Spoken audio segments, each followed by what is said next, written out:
Good morning, good morning, good morning. All right. We are jumping in. Hello. We did 8 hours yesterday. I don't know how long today will be, but it will be long, I'm sure. Let's see how long it takes us to get through this. So for part 2, okay, we're really jumping in here, girls. For part 2, what we're going to do is we're going to have a larger conversation around the misogyny of it all. I think, you know, in case you're new to why we're doing this, we're revisiting the Amber Heard Johnny Depp case to challenge our own bias and prejudice. There was obviously, for the most part, a takeaway from the case that led a majority of people to come away thinking that, and I'm using my hands here, that, you know, Amber Heard was this abusive and Johnny Depp was this abusive. But I actually think it was probably a little bit more close maybe to one another. Johnny was more abusive. And again, we're not here to say like who was guilty, who wasn't guilty. We're here to say, how did we perceive it at the time versus how we're perceiving it now? And having that eye opener yesterday was pretty intense. I totally overpromised this week and said I'd get the pod out for you midweek. I'm lying. Absolutely not. This is so going to take a lot of my spoons. So I'll just have to come back Monday with a regular podcast. This week, we're just focusing on this, right? So we are going to talk about and challenge our own bias and prejudice and understand that this is about us. This isn't even about these two strangers that we do not know. This is about how we come to conclusions about who is an abuser, who is toxic, how does this work out, and how do we tell ourselves the stories that we tell ourselves? Because, you know, that's really what this is about. So many people came away with a narrative. And narrative is so important because it can be, you know, everything you build reality on. I always say all of civilization made it pretty far, given that they live on the narrative of God. They literally live off a falsity, like a false premise. And yet we we did find as a civilization. So like a part of me is kind of impressed with humanity that we don't need things to be true for humanity to move forward. So I think that that's kind of what you want to keep in mind today. So we're going to start with Rebecca Watson. If you don't know who Rebecca Watson is, you'll probably remember her from Elevator Gate, which was a pretty scandalous moment 13 years ago in the atheist community. And I remember at the time, Rebecca was attacked and berated because of misogynists. And I remember at the time thinking, why do they hate this woman? What did Rebecca do that made people so upset? And I'm just going to give you a refresher on Elevator Gate because I think it's really telling how this plays into Amber and Johnny. And then remember that Rebecca Watson was one of the few voices who 2 years ago came out saying we're going to be wrong about this case. So we're going to watch her thoughts on Amber and Johnny 2 years ago. Then we're going to watch FD Signifier with recent thoughts on the case. And we're going to go back in time and watch Dr. Kirk Honda review the therapist, psychologist who reviewed and diagnosed Amber with BPD, because that's going to be very important here. So again, we need to have conversations that challenge us and remember that, you know, humans are going to human. Just I'm wearing the merch today. Okay. Humans going to human, and we're human. We are going to be wrong. So when I came away from that case, initially, I thought of Johnny Depp as only the victim. Yes, he was toxic, but I never thought of him as an abuser. And I want to make it abundantly clear that I was wrong. That now in hindsight, looking back, reviewing the information, not only was he toxic, but he was absolutely an abuser. And so the question is, what does that say about Amber Heard? It doesn't necessarily say that she wasn't toxic, because God knows she was. And it's not saying that she wasn't an abuser. It's saying that he was. And a lot of us came away from that case thinking he wasn't.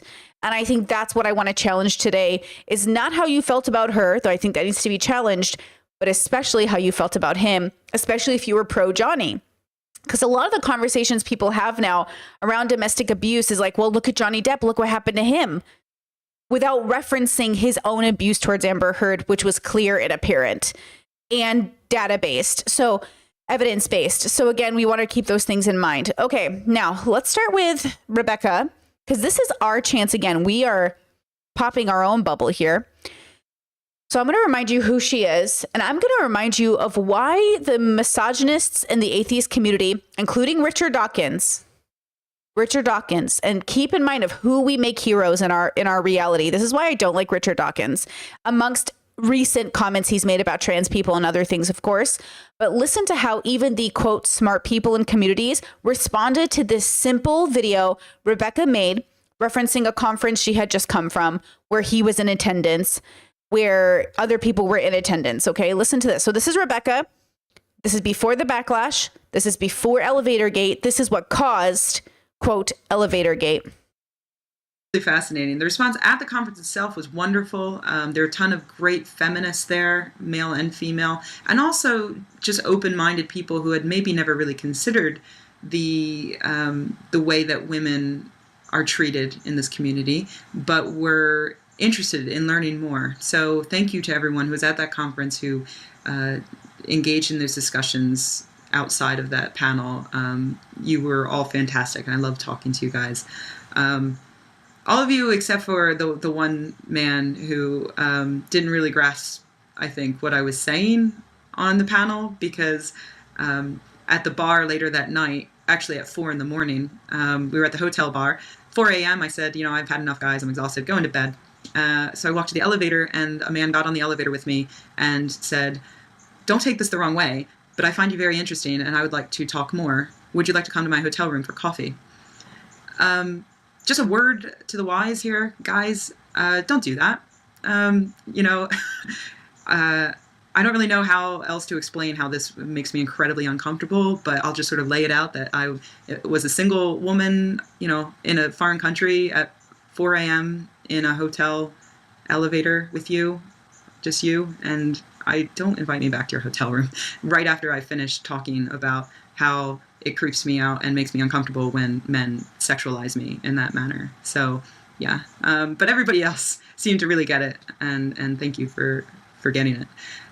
Then RN posted the video online, and that's it. Okay, that's what she said, and everybody blew up. Everybody dragged this woman. It got called Elevator Gate. It was the misogyny backlash from that simple statement blew up. It blew up so hard that even Richard Dawkins, this was his response to that post by Rebecca Watson. Dear Muslima, I guess Muslima, I looked it up, is like people who believe in Islam. I'm confused by that word. Stop whining, will you? Yes, I know you had your genitals mutilated with a razor blade and yawn.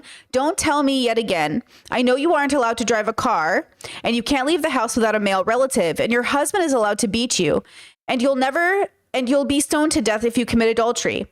But stop whining, will you? Think of the suffering of your poor American sisters think of the suffering your poor American sisters have to put up with. Only this week, I heard of one. She calls herself Skeptic. Do you know what happened to her? A man in a hotel elevator invited her back to his room for coffee. I'm not exaggerating. He really did. He invited her back to his room for coffee. Of course, she said no. And of course, he didn't lay a finger on her. But even so, ...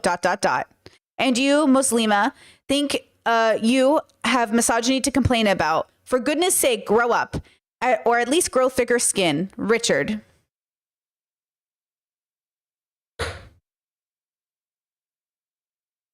Thanks, bro. Super. This is the hero. This is the intelligent man. Now, he apparently apologized for this. And she went, okay, I guess, thanks. This is misogyny.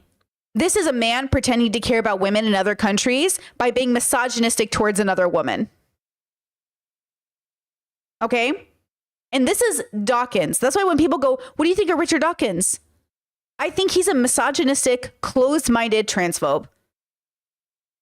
Okay? That's what I think of Richard Dawkins. Now, 2 years ago, during the case, Rebecca Watson made a video called You're Wrong About Johnny Depp and Amber Heard. And the reason I wanted to show you and remind you of Elevator Gate was because Rebecca is one of the women who received a shit ton of backlash for just being a woman. And that's really what this was about. This is misogyny, and Rebecca has had it thrown at her. So she knows from her perspective what it can feel like. And again, this isn't about proving Amber Heard is innocent. This is about questioning our own misogyny at play. We are questioning our own bias and prejudice at play. So here's this video. I'm going to show you her thoughts on Depp and Heard. Years now, studiously avoiding learning anything about the... I've spent years now studiously avoiding learning anything about the ongoing legal battle between Johnny Depp and Amber Heard. I think it's disgusting, and I don't think it's a fun peek into celebrity lives. Like, I don't want to know. Unfortunately, I am an avid user of social media, and because of that, this has finally become completely and utterly unavoidable as they go into their last week of trial. This is thanks in part to the heroic efforts of far-right media sources like the Daily Wire, who spent $35,000 to $47,000 buying ads on Facebook and Instagram, pushing the narrative that Amber Heard is committing character assassination by stating that Johnny Depp physically and verbally abused her throughout the several years of their relationship.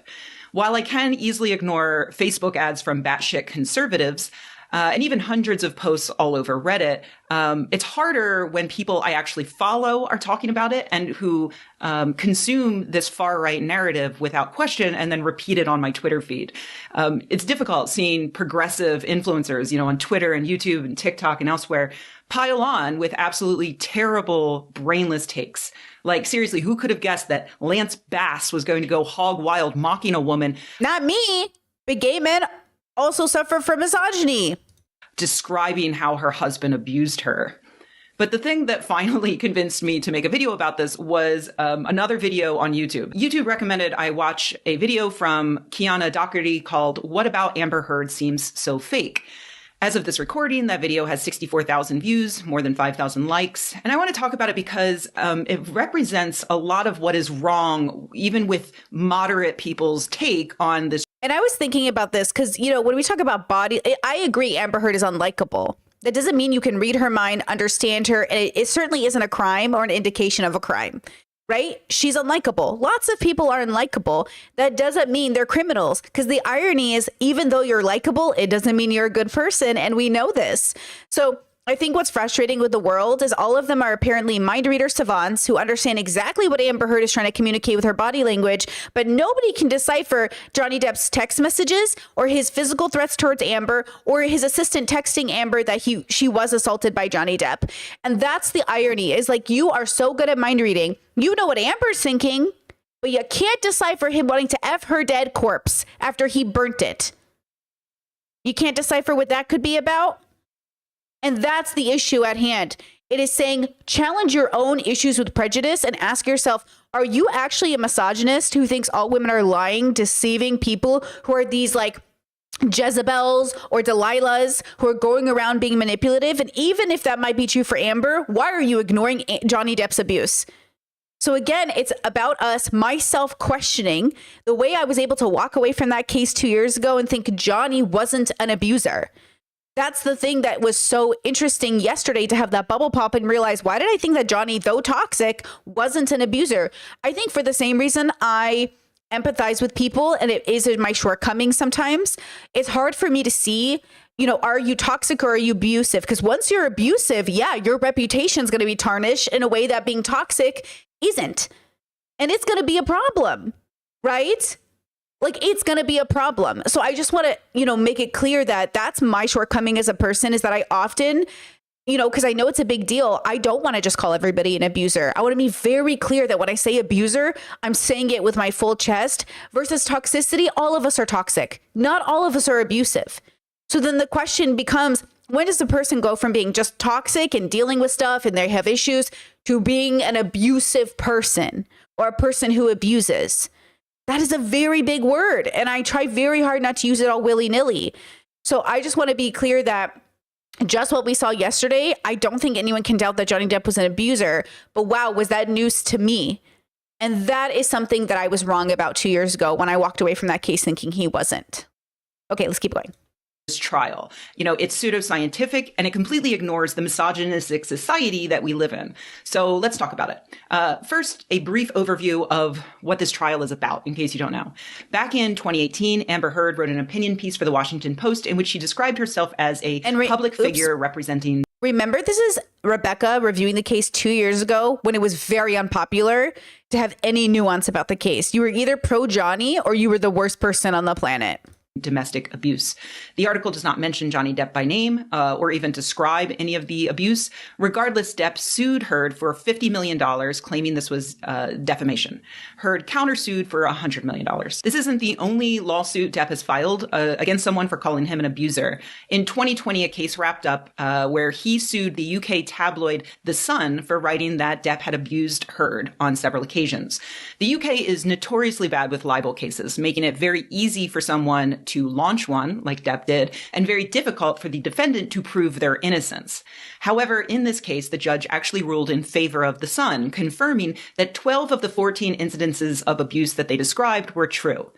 Those incidents were as follows, and obviously content warning. In early 2013, Depp slapped Heard so hard she fell to the ground. In March of 2013, Depp hit Heard and gave her a bloody lip. In June of 2013, Depp threw glasses at Heard and ripped her dress.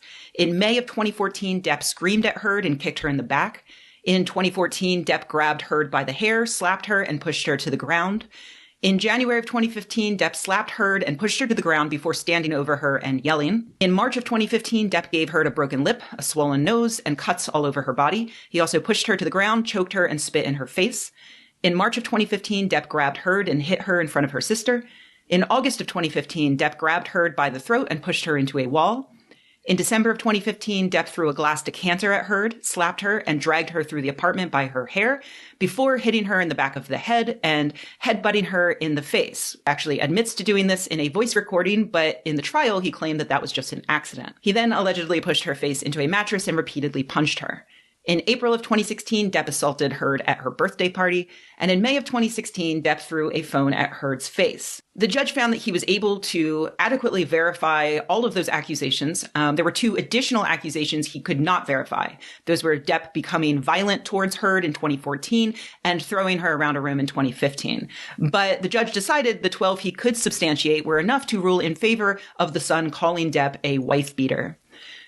I think that's really important, because I do think that they I would say that's all abusive. I would say that's beyond toxicity and abuse, right? It got physical. It was constant. It was a pattern. There was no recovery. It happened over a long span of time. So for me, like that's abuse. You know, we all have moments of toxicity. We have moments of anger. We have moments of lashing out. Like hell, I mean, I've thrown a couple of things here and there, not at people, but you know, I've thrown some shit. I get it. And I think, you know, you do it a couple times and you're like, holy shit, I got to stop. Like, that's a problem, right? You catch yourself. Johnny doesn't catch himself. He makes excuses for himself or he wears it as like a badge of honor, right? And so we have to talk about that, sort of like the repeated patterns, the continuation, not holding yourself accountable, and so on. Everybody has a different line for what they consider abusive. And remember, this is subjective. It's a construct. We created the construct of abuse, right? I mean, there are cultures around the world that argue that their behavior towards women isn't abusive because it's cultural. It's a construct. So we have to be willing to put our foot in the sand and say, we're going to make a new construct that says hitting a woman, hitting a man, hitting any person of any gender, you know, having these conversations in this angry context, abuse.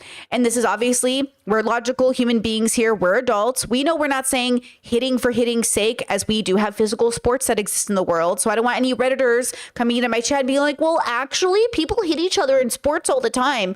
We got it, bro. In the context of an intimate relationship, that's what we're talking about. Please stay on the subject. Okay. So we need to remember that Johnny Depp texted her and said, I apologize for being a monster. I'll be better. His assistant texted Amber and said, you know, he realized he kicked you. He's so sorry. He didn't mean to kick you. He was drunk. He didn't even remember it. That's disgusting. I can't believe he did that to you. Text message after text message was proven and shown. And that's the thing that we have to remember is the UK case allowed evidence that the US case didn't. But think about how the US case played this story. They told a story. His lawyer's job is not to tell the truth. His lawyer's job is to get their client to win the case, right? So remember that lawyers aren't trusted voices of wisdom, humility, and truth. They're just people doing their job and they're there to win. So the way they even painted the lawyers as heroes and good guys telling the truth for another man who was abused by a woman, is that what happened? Or is that just a story and the narrative we bought into? I bought into it. And I feel revisiting this case like, oh, I bought into the narrative. We're human and we all fall for narrative, but that's why you always have to remain introspective, extrospective. It is very difficult to always remain introspective. In every instance, in every moment, it is very hard to be like, okay, I'm going to look at this objectively when we are so subjective as creatures. And remember, the reason I brought up Richard Dawkins to start the story off and how he treated Rebecca Watson is to remember that at the time, he was literally the smartest guy in the room. The smartest guy in the room can't help but be misogynistic. And that's what I want you to pay attention to. And that's what I think is the world is suffering from. Men, women, non-binary people, we are suffering from misogyny. This idea that women are, in one way, second-class citizens who can't keep control of their feelings and are illogical people, and at the same time, the most cunning fucking cunts who have ever existed, who are, you know, slithering around like snakes, ready to steal your firstborn child and your nutsack too. Like, we can't make a decision. Are women so stupid, their children? Are they the smartest, most genius, most evil creatures who have ever existed? And they're just out to get us. Amber Heard is so conniving. She perfectly molded a bruise to her face in the shape of a cell phone. Amber Heard is so smart and conniving. Blah, blah, blah, blah, blah. Amber Heard is the stupidest woman I've ever seen. Did you see her on the stand? Her body language gives her away. Look at that smirk. Look at the way she poses for the camera. I know what Amber Heard is thinking. She's not smart. It's not about smart or stupid. It's about humans being gray and nuanced and very complicated. And it's why moms will make excuses for their son's bad behavior, and girlfriends will stay with abusive men, and men will create narratives around how they can't claim domestic abuse because women are smaller than them, and claiming they were abused makes them look weak. It's why human beings suffer, because we have the hardest time deciphering what are we looking at and what is the most logical route, and how do my feelings get validated without me making mistakes in my conclusions. When we come to conclusions, we have to be open to them being fluid and changing. And so like, that's what we're really trying to do here, because there's so much that this just relates to our personal life. It relates to how we view the world. It relates to our pride. I'm so smart, I couldn't get it wrong. I'm so smart, I know what I'm seeing. I'm so smart, I know how to decipher. I'm so smart, I know. There are 8 billion people on this planet. And God knows neither of us are the smartest person in the room, especially not the people who think they're the smartest people in the room. It's time for some humility, is what I'm trying to say, girl. Does that judge's ruling mean that those incidents happened exactly as Heard reported and exactly as the evidence suggests in the form of texts and witnesses? No, judges make mistakes all the time. But I share that ruling here because, and this is very important, that judge had far more information available to him than you, me, or the random Pirates of the Caribbean fans on TikTok. So it's worth bearing it in mind. Depp denies committing any of this abuse. And in his favor, he has a voice recording of Heard admitting to hitting him and saying that no one will believe him because he's a man. It's that recording that has led to the standard moderate take, which is that both of these people are abusers who abused one another, which, if true, means that Depp should lose his defamation case in the United States, since abusing an abuser is still abuse. That said, many domestic violence experts point out that in cases where one person is repeatedly terrorized by an intimate partner over several years, it's common for them to try fighting back, occasionally turning those abusive tactics back on their abuser. Is that what happened here? I don't know. I'm not an expert and I'm not involved in this case, and it would be, frankly, immoral of me to weigh in as though I am. Which brings me back to Kiana Doherty. On its face, her video appears to be an objective examination of why we think Amber Heard is lying about Johnny Depp abusing her.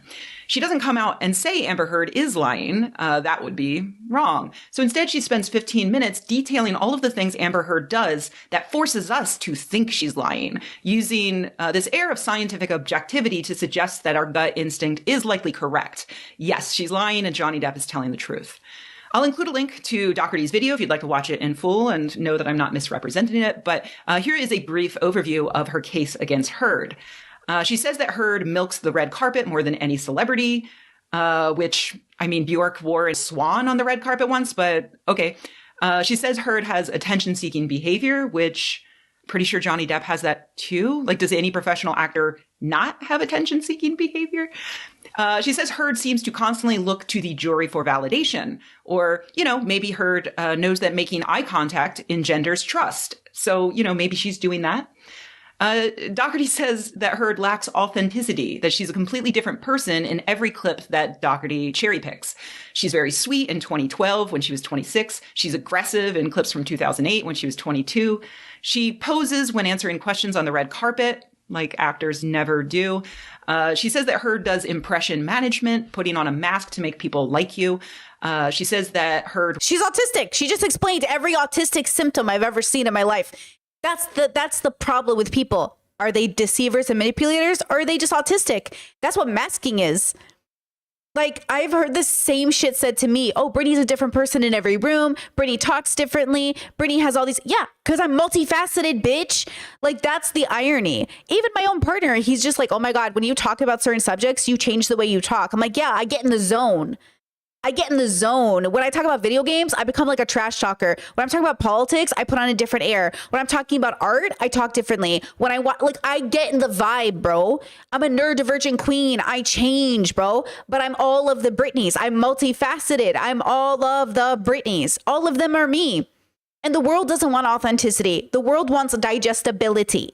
So this idea that all of you are authentic, please, girl, don't make me slap you. Amber Heard, yes, unlikable, but there might be a reason. What was that other girl? What was that autistic girl that nobody likes? But I tell you it's because she's autistic and a dominant personality. What's the black girl's name?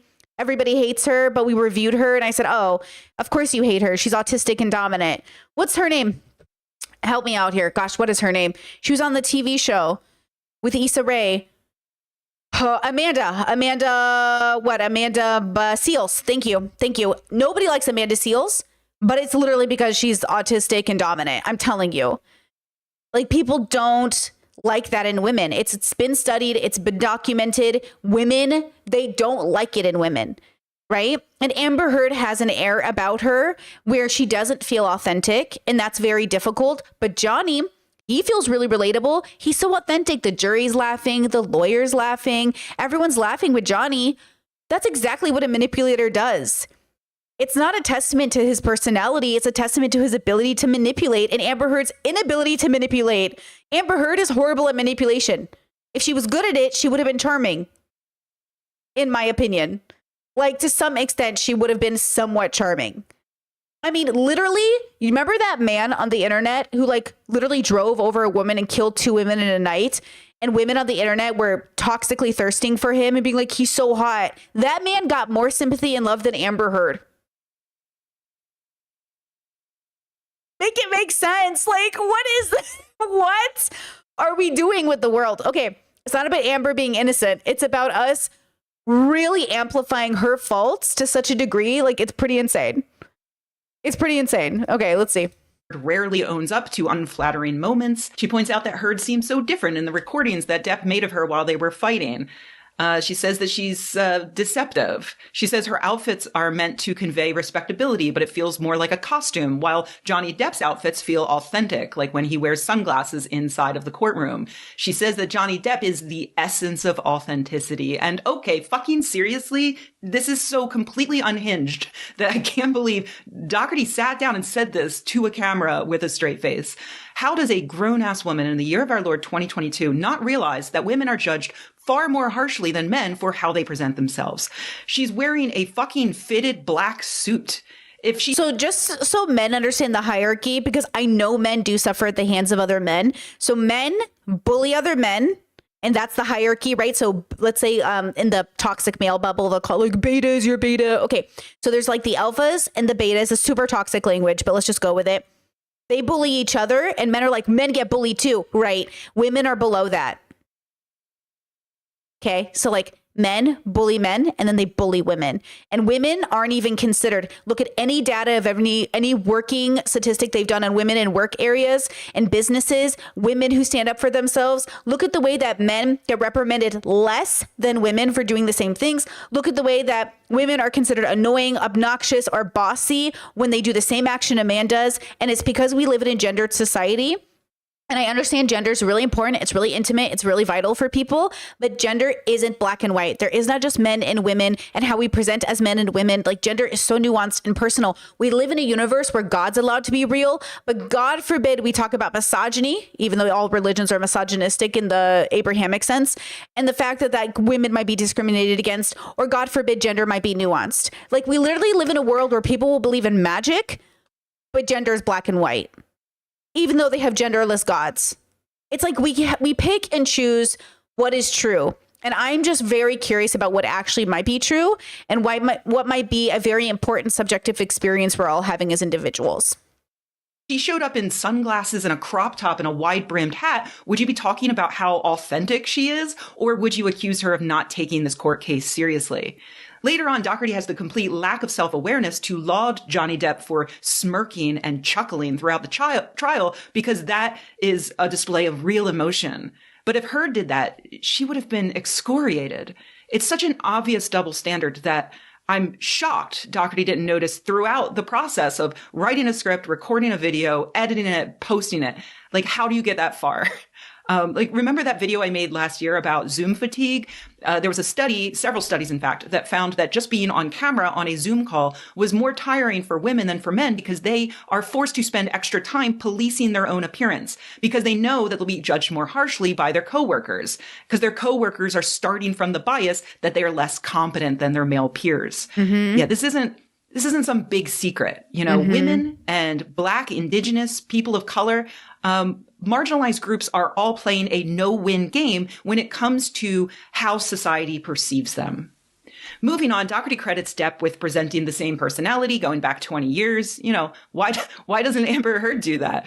Probably because she wasn't on the Ellen show at the age of 14. You know, she was too busy helping out in soup kitchens before school, according to her. I don't know. Doherty claims Heard has ulterior motives and then plays a clip of Heard admitting that she hasn't donated the money from her divorce as she said she would. Although the ACLU confirmed that they had established a timeline for her to do so, they had already received about $1 million before she was sued by Depp, which she says sucked away all of the money. I don't know if that's true. Doherty then plays a clip of Heard visiting a Syrian refugee camp and says the authenticity of her actions are up for debate now that we know more about Heard's behavior. But Doherty doesn't bother to explain what behavior that is exactly that should make us doubt her motives for going and touring refugee camps. Literally, the only bad action she mentions in this video is Heard not donating another $1 million to charity. She then mocks Heard for being inarticulate when describing how touched she was by her visit to the refugee camp, playing the Final Jeopardy song under her rambling response. Two issues with this. One, not everybody is articulate when speaking off the cuff, even famous actors. It doesn't make them liars. Secondly, this is cherry picking. She could have played the clip of Heard on stage at the Social Good Summit in 2018, where she describes how fulfilling she has found a lifetime of charity work, and particularly her current work with Amnesty International and the UN Human Rights Office.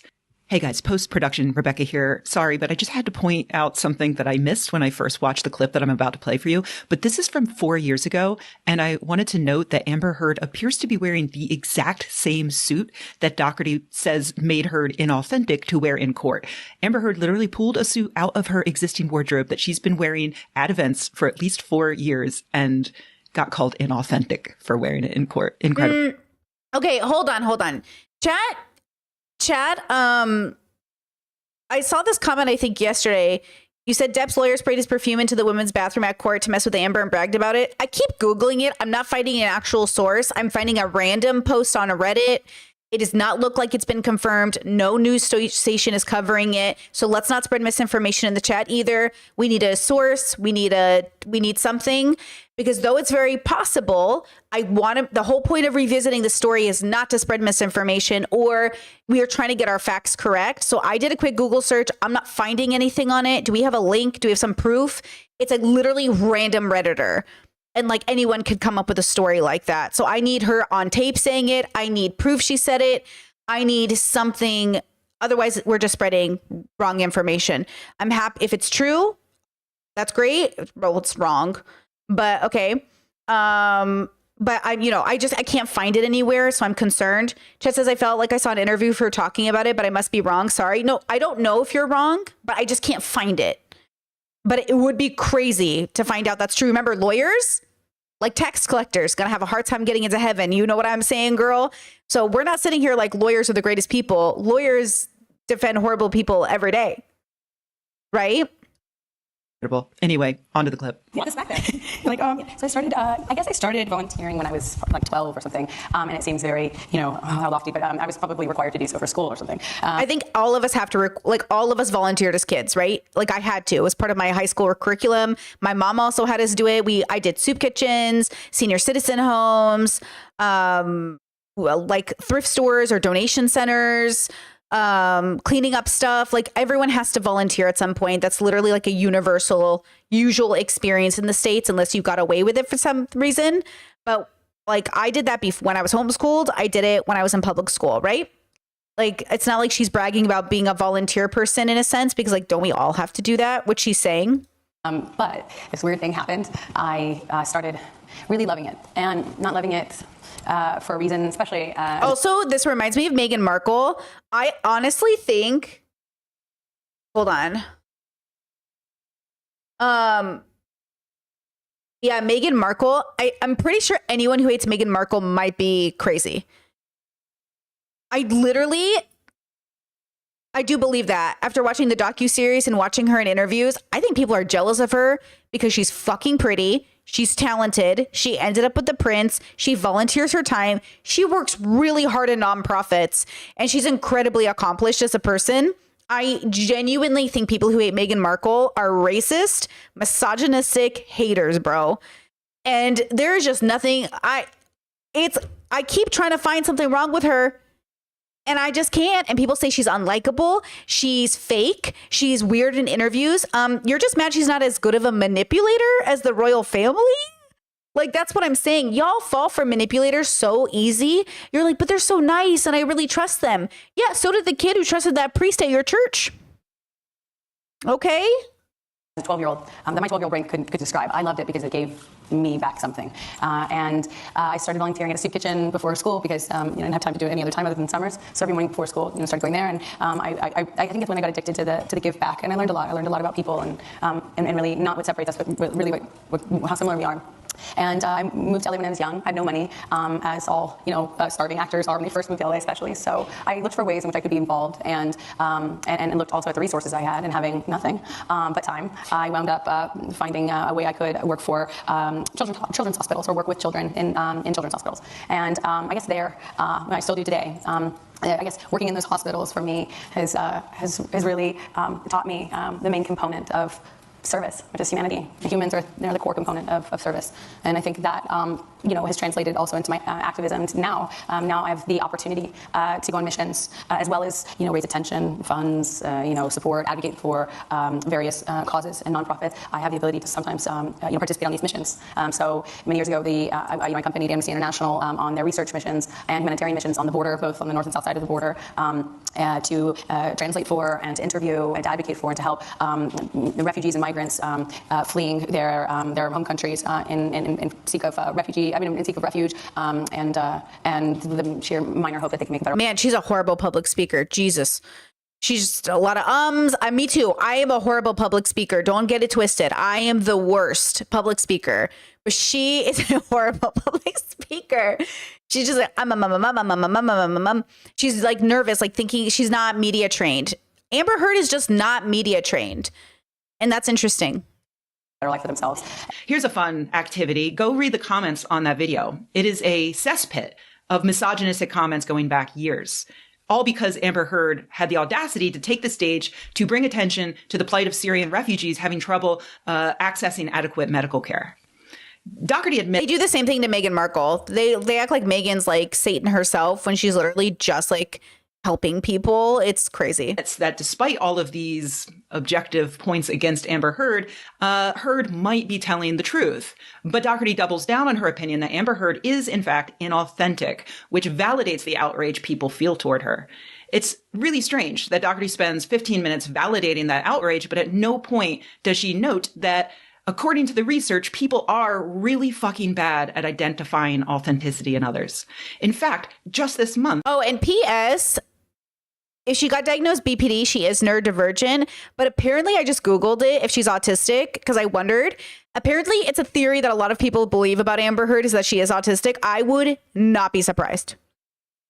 Like, I just would not be surprised. It would just be so unshocking to me. She feels so autistic to me, but also I don't know that. But she definitely is borderline according to, well, I don't know about definitely. And it's a construct, borderline isn't like the same thing as autism. Autism, you're born with autism. BPD is like different.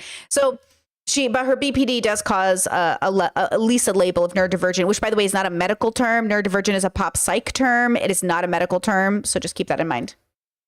Researchers at Columbia University published this paper describing 3 studies they performed, comprising more than 1,000 subjects total, finding no evidence that people can accurately identify who is authentic.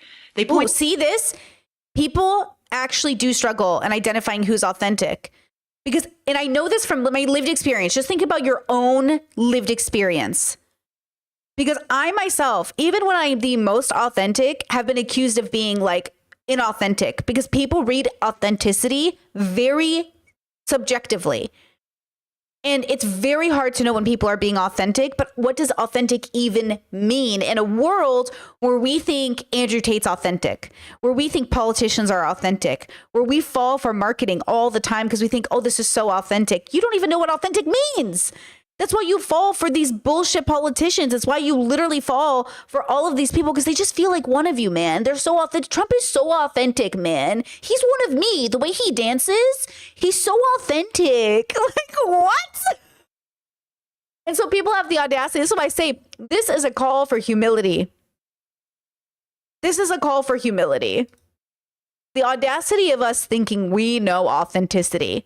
When we don't even know how to face ourselves in the mirror, girl, you're so inauthentic with yourself. How dare you think you could see it in other people? Point out that people feel. And it's one thing to have the opinion, and it's one thing to attack a person because you think your opinion is fact. Authenticity is extremely important when it's in other people, to the point that they do, in fact, use authenticity as a criterion for conferring status, societal value, and morality judgments. And while they assume they can discern authenticity in others, they actually suck at it. And how many manipulators, abusers, serial everything have been, how many serial killers have been described as a great guy, a wonderful person, a delight to be around? Now, don't become paranoid. Everybody calm down. Don't become so paranoid that you think everyone's out to get you. The data doesn't show that. If you look at the statistics, okay, a majority of people not going to be out here serial killing. So everybody relax. But there is a level of complicated relationship with the idea of authenticity and truth. And can you tell when someone's lying? Can you not tell? Discord shared a screenshot from the example, but like this isn't proof. I need proof. Like this is a screenshot, right? I need a video. I cannot go off a screenshot about the perfume in the bathroom because I saw that exact screenshot Discord. I'm going to need a video. I just don't trust I just don't trust that. Oh, you're saying there is no proof? Oh, okay. Yeah. Yeah, this is the screenshot. Yeah, I'm not seeing any proof. Okay. Oh, I didn't see your paragraph beforehand. My bad. The post was deleted. The video at the conference confirmed by the organization said it's not available online. Oh, okay. Sorry, I didn't read your message beforehand. My bad. My bad. I wonder if there is a video, but maybe they deleted it, or maybe there was never a video. That actually is curious. Okay, well, there you go. Like they can't do it. It's pathetic that Doherty completely missed the point of why, in fact, social media hates Amber Heard. Yes, people do think she's inauthentic, but it's not because of the way she dresses in court, the eye contact she makes with the jury, or the fact that she offers reasons for why she's behaved poorly in the past. It's because the female victim of domestic violence will always be seen first as a liar, as an exaggerator, as an imperfect person who somehow, if anything happened, she deserved it. Like, this is the playbook. It happened to Anita Hill in 1991 when she testified that Clarence Thomas. Wow. Anita Hill. Wait, doesn't FD Signifier bring up Anita Hill in his video? I've already pre-watched his video. We're going to watch that next. It's a great video. Everyone always brings up Anita Hill because, bro, and these are very old cases. You guys, half of you probably weren't even born when it happened, but like, it is fascinating. Clarence Thomas is one of those guys. A lot of these men, like, again, if you look at the studies and the data and the probability, like, human beings will prepare for improbabilities more than they will prepare for probabilities. It is harder, generally speaking, for people to believe things that are probable than things that are literally improbable. I will see humans prep for the end of the world before, God forbid, they question their own misogyny. It's very interesting. Thomas sexually harassed her. It happened to Christine Blasey Ford in 2018 when she testified that Brett Kavanaugh sexually assaulted her. Yep. And how fucked up is it that the first two prominent examples I thought of in just like with Cody Ko and everyone else, it's not good for these men to admit their fault. Because society, one, there's a lot at risk. And two, it might not be worth it to them. They'd rather go to their grave with that secret. But remember, them going to their grave with that secret doesn't make it untrue. It's just they're not telling their side of the story. We know Cody definitely, most likely, 99.9% slept with Tana. Multiple witnesses, multiple people talked to him about it. Multiple people know the story. Like, do you know what I'm saying? Like, it's, and the fact that he won't talk about it and he tried to come back on the DL, you know what I'm saying? Like, we don't have to question it. He was 25 and she was 17. The question is, what does that mean for society? And why did it happen in the first place? And why, when he was told, hey, she's 17, don't do it, did he do it anyways? Why did they think it's okay? Why was that the action that would have been okay? I don't know. I wish he would talk about it so we'd know. I wish he could talk to a therapist so we'd know, so we could stop it in the future. Now, usually the excuse is it's culture. That's definitely an explanation. People are trained by their environment to act a certain way. All of us are susceptible to our environments. It's why we have to constantly introspect, because if you hang around a group of people enough, you will be swayed, or you'll be comfortable enough not to question yourself, or you'll constantly be the odd man out, but they might not perceive that. And I think it's something that we all have to admit, that when we're around certain people, we start talking like them, feeling like them. But then when we're alone, it's like, who am I? That's why I say the best way to know who you are when you deconstruct the self is to be alone. Who am I when I'm not being influenced? Who am I when I'm not thinking about people watching me? Who am I when I'm not on a microphone? Who am I when I'm all alone? That's the most authentic me. How do I keep her going, regardless of the environment she's in an appropriate social way? Because she's one person. And all of us, no matter how tough we are, no matter how dominant of a personality, no matter how smart, are susceptible to feeling maybe uncomfortable, always standing up for ourselves, or maybe uncomfortable, always, going against the grain or picking a fight with 7 people that are looking at you like, I can't believe you did that. I can't believe I can't believe you're questioning if Johnny's not a victim. I can't believe you're doing this. It's like, that's hard. That's why this video, this is Rebecca Watson. I'll link the video since some of you have been asking for it. I was going to link it at the end. This is a 2-year-old video at a time when it was very unpopular to have this opinion. She was like, yeah, I think you guys are wrong about Johnny and Amber. And she did not receive good reaction to this video. As anyone who came out in favor of Amber during this time got backlash. Now, even just to say, I think Johnny might be abusive, guys. They're like, oh, how dare you say that? It's just as bad to blindly defend any gender as it is another. No one should be blindly defended. Not your father, not your mother, not your boyfriend, not your partner. But I understand your desire to do it because you believe the person the person you're at home with, they could never. I know. It's devastating to find out somebody you love and is close to you could do this.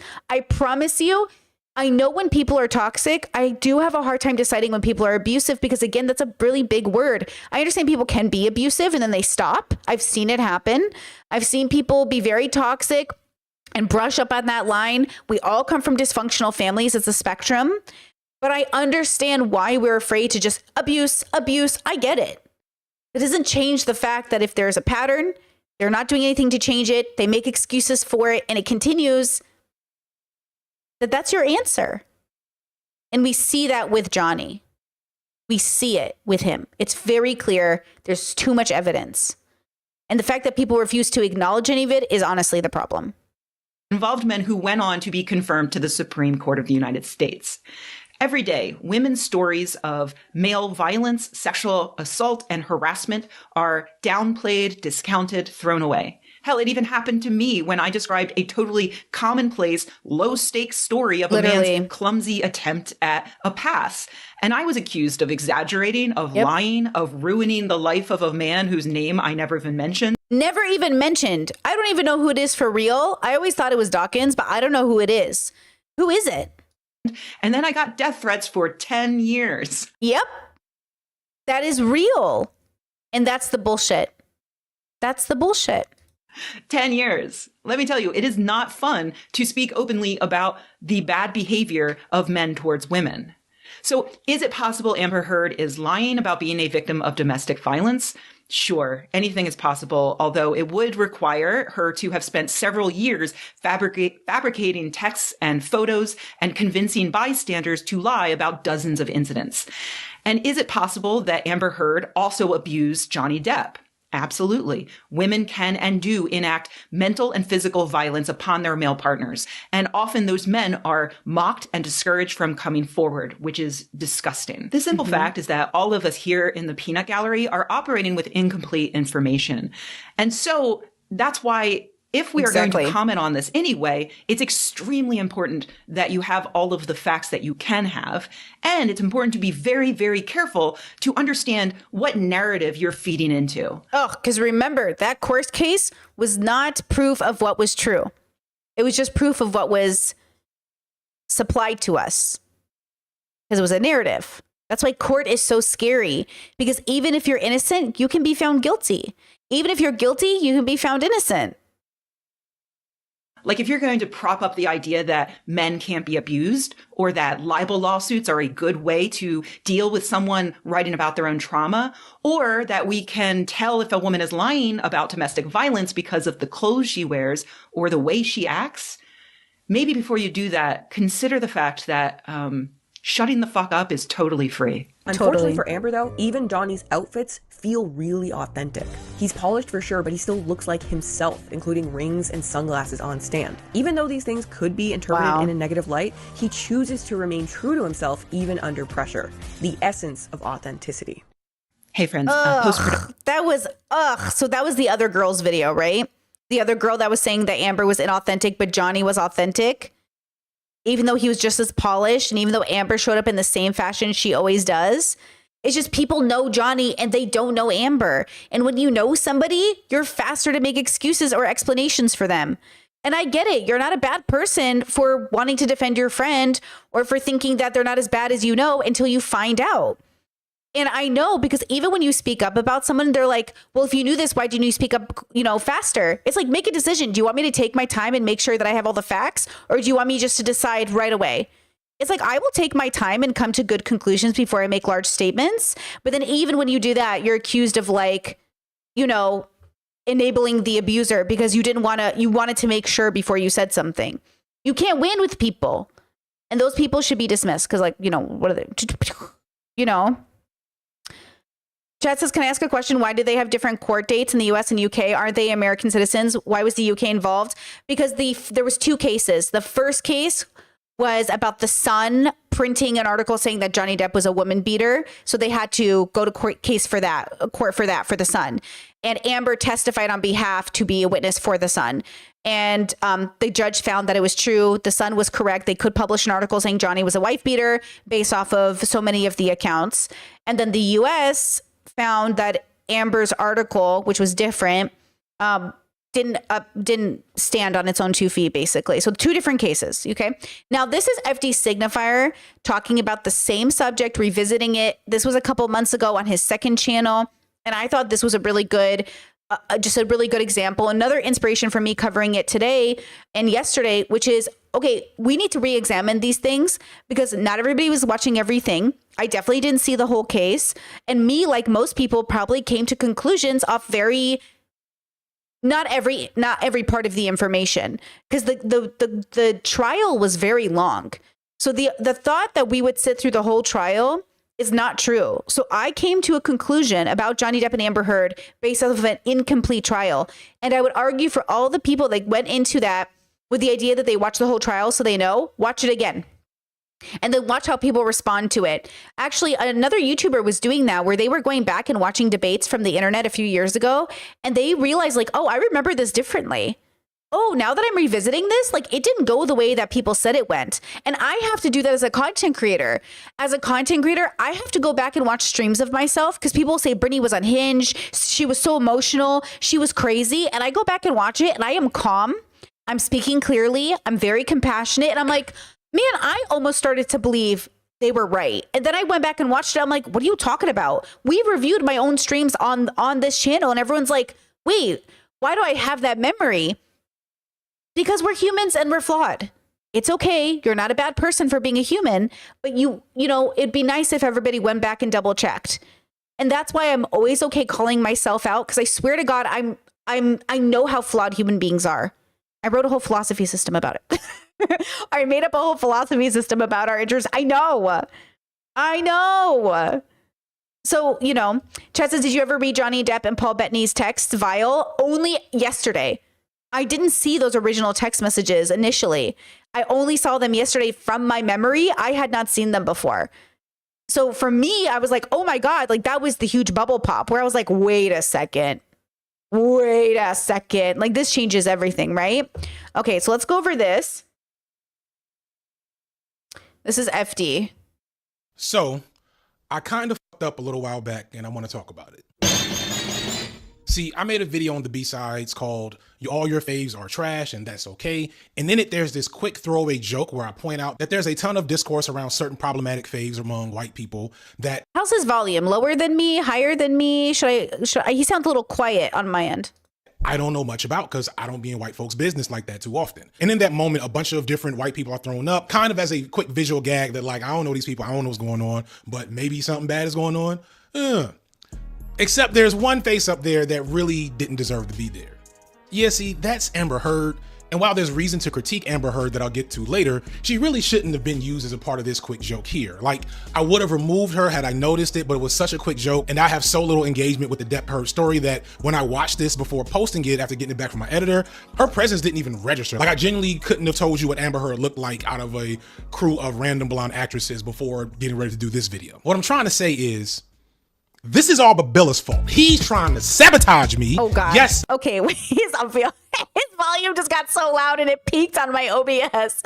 I don't even know if it peaked for you guys, but it peaked hard. You, Babilla, I know you're watching this because you're editing this one too. Him, the one at the editing bay, that was his joke, not mine. No, actually, it was my fault. Oh my and God. I'm sorry for whomever it may have upset.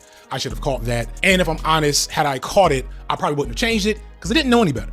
I just didn't. And one thing I've learned really before that happened was that this case hit a lot of women in a way that I didn't fully understand. It was something that is almost like an unresolved wound for a lot of people, to the point that there is a groundswell of people trying to rectify the public discussion around this case to this day. If I'm honest, I was initially defensive about this because, and the whole context of the joke is to imply how I don't know what's going on, etc., etc. But intent doesn't change impact, and the impact is that my lack of knowledge about this story allowed me to place Heard in the same breath as some pretty bad figures in the minds of many, and that was like putting an abuse victim in the same category as their abuser. But that's the thing. To most people, Amber Heard isn't a victim of abuse. That perspective is not very... Exactly. That's what we're questioning today. In most people's mind, she is not a victim of abuse. And that's the bubble we're popping today. Because I was also in that camp. I did not perceive her as being a victim of abuse. I perceived her as being in a toxic relationship with a toxic guy. And she was abusing him. It was one way. I didn't perceive, that's what I'm saying. Like, I was so fucking, I don't know, just so in my human prejudice that I felt duped because initially I believed Amber. For those of you who didn't watch yesterday's stream, I initially believed her with her op-ed. And then I felt duped. And if you go to the comment sections of people's video on Amber and Johnny, most of the comments are, we're upset we were duped by Amber. Exactly. We should talk about why we're upset. And maybe we're wrongly upset. Maybe we were never duped. Or maybe we were duped by both of them in some way. Or maybe we were duped by the lawyers. Or maybe we were duped by the media. We're retaliating out of anger. That's not the right answer. Retaliation, revenge, see how it's not the right answer? Your feelings are valid, they're valuable, but they really do give you a lot of good data, but you have to make sure you have the appropriate relationship with that data. Same with your logic. Logic is really good, but it can also lead you to the wrong conclusion. So make sure you're coming to the right conclusion. And so this is to sort of go on that path of like calling ourselves out and be like, wait, my bad. So that is the issue I'm having with people, is they don't think Johnny was abusive at all. That's a problem because it's pretty clear he was very abusive. Very widely understood, even in, we'll say, the progressive world, in my opinion, of left tube or bread tube. And I find that fascinating and disappointing. Considering the amount of X is bad and here's why videos, I'm shocked to know that analyzing this story hasn't gotten a ton of traction over here on the allegedly progressive side of YouTube. And that's the thing I want to talk about here, along with, again, apologizing for that joke. But if you watch me, you know that my videos tend not to be X topic thoroughly debunked. That's just not my skill set. And if you're looking for a video, or if you're watching me hearing this particular angle on this story for the first time and thinking to yourself, I've only heard about mutual abuse and, you know, the abuse of men and stuff like that from this case, this is not going to be the video that spells things out with a bunch of evidence to show why a lot of people need to change the way they perceive this case. Aside from the fact that I don't have the stomach for that type of stuff, there are also several videos that do this, including videos from notable peers such as Princess Weeks, Mooncat, and Lindsay Ellis. But probably the most exhaustive account of all the missing details and misinformation comes from a creator called Meduson. I'm not sure if that's how you say her name. I apologize for getting your name right. Meduson, Medusa One, no shade, all love intended.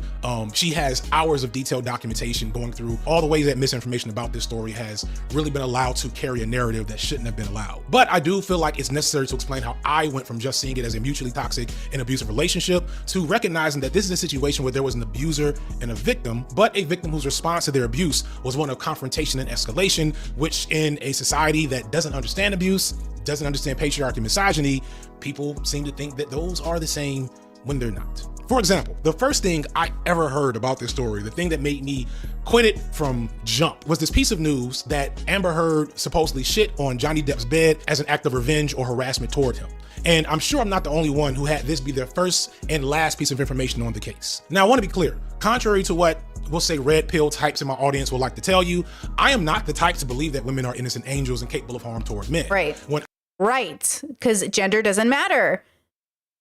but how you're raised in that gender can play a role, and how you're treated in that gender can play a role. All human beings, regardless of gender, can be good, bad, complicated, gray, multifaceted, all of these things.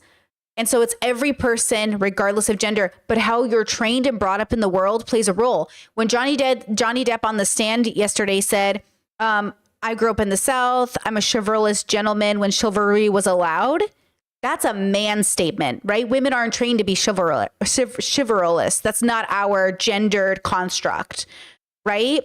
So Johnny Depp, growing up in a construct where chivalry is his obligation as a man, is why we can reference these types of men, because they're brought up in these types of bubbles, right? I don't know of any bubble, maybe you can correct me, where women are taught to be, that's women's MO, right? So when we think about how we're processing this information, we say like these men, we're meaning these groups of people trained this way, and just for sake of generalization, it's men. I say and here believe all women, that doesn't mean all women are telling the truth. It means women who present accusations towards men, especially powerful men, need to be taken seriously. And I think that goes both ways.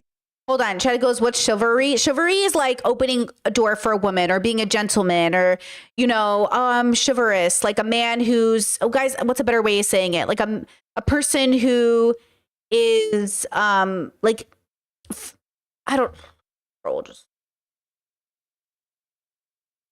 fun fact. Chat says chivalry is an idealization of medieval history, a version of history that never was. Oh, interesting. Chivalry, acting like a gentleman knight. Oh, brother. Yeah, there you go. That's so funny. Stop. I'm dying. Chat says the damsel stereotype is the other side. Right. So you need a damsel to kind of rescue.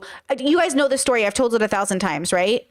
That I was in Arizona, and it's very like in a cowboy section of Arizona, because a lot of it is actually, fun fact, like mountains and desert, and it's very complicated Arizona. Everyone thinks it's one thing, but it's not. And I went to go open the door for these two cowboys, and they were like, ma'am, I'm not gender fluid, ma'am. I can't let you like open the door for me. And I was like, okay. And like, they couldn't let me open the door for them. And don't tell me these people don't see gender. You know what I'm saying? These are the same people, not these people, the men who play video games and are like, I don't care what a main character is, I just want to play my game. Oh, you seem to care when we switch it to a man or a black person. Everyone always says they don't care about things, but when put to the test, you care. Chet says logic is good, but can sometimes lead you to the wrong conclusion. A quote from yours truly. I know you were just speaking casually, but that's kind of a profound statement. Oh, girl, and I mean it. It's been abundantly clear to me while living in the debate bro sphere that like all these people who think they're so good at logic come to the worst conclusions. And that's what's ironic about thinking I'm logical. You're so logical, you forgot you're a human. You've logicked your way into being a horrible person. That's just logical, Brittany. We had to murder all the Japanese. We had to do it. Like, logic is very interesting. Like, we come to very interesting conclusions over what we think is the most logical reasoning for why we do what we do. And that's the point. I question everything. That's the framework of the levels. Which, by the way, we're doing a Q&A on Saturday on the Discord. You should come join us. But like, that is the framework of the levels, is that we're all in these bubbles thinking we understand ourselves and others without understanding that we do not know anything. Like, we know very little about what it is to be a person. And when you realize that, you're like, oh, like we're just like little babies on a planet figuring it out. And that's the point. But that level of humility also makes people feel like they can't get anything done, when it should empower you to be more kind and considerate. The whole point of the levels is to hopefully encourage people to be more kind and considerate. But people hear it and just go, so what? I should just like give up? So what? I should just not do anything? And I'm like, what? When they hear human's gonna human, like on my jacket right now, they go, what? So we should just accept the world as what it is? Yes, accept it so you can change it. Don't give up. Just stop saying things like, that's just our biological evolution. That's just like what humans are. Humans are everything that they are, but there's so much more. And when you get to those higher levels of relationship with your biology, you're still a person, guys. You don't ascend into not being a person. Okay? Chad says, why murder Japanese? Because of the nuclear bomb, guys. That's what we did. We threw the nuke on Japan. We murdered all those people. That's what that's in reference to. But see how stupid it sounds when you just say it out loud like that? Why would we murder the Japanese? I don't know. Ask the people that nuked them. But it sounds stupid when you say it out loud, isn't it?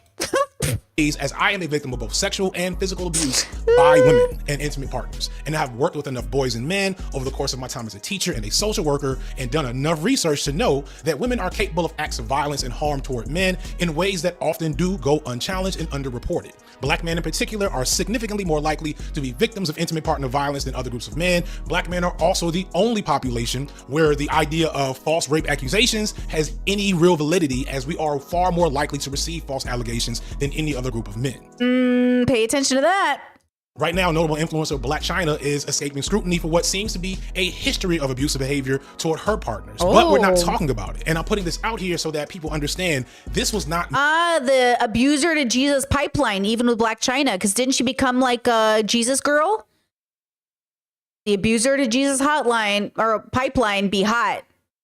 me being swayed by my feminist wows and my love for bell hooks. This is me just looking at shit that I think a lot of people haven't looked at. And I didn't look at it because when you hear this story about poop in the bed, it's so absurd and gross and repulsive that your natural inclination is what's the meme? Ugh, brother. Ugh, like brother. What's that? What's that, brother? People didn't want to know anymore. I didn't want to know anymore. And I didn't want to have a take on what this actually meant. But that had a lot of repercussions because it meant that certain... No. Chat. Everyone always brings up Cardi B. You said Cardi B admitted to drugging men. Cardi B is like, that situation is so specific though. She didn't drug men. She drugged men so she wouldn't have to have sex with them as a sex worker. And she just took their money and ran. She is at most a thief who gave men sleeping pills. And I think this is really important to specify because Cardi B is was not a good person at the time. Very toxic, but I would argue in survival mode. She took the least amount of harm possible in those situations and ran away. She could have done so much more, but we should revisit that story. Because the way that I heard it at the time was like, so instead of beating them or killing them or doing anything else, she needed money and was in survival mode. So she stole their money instead and bailed. Like a part of me is like, isn't that the best thing she could have done? It's dependent because it's survival. Is it ideal? No, because no one in an ideal situation is a survival sex worker.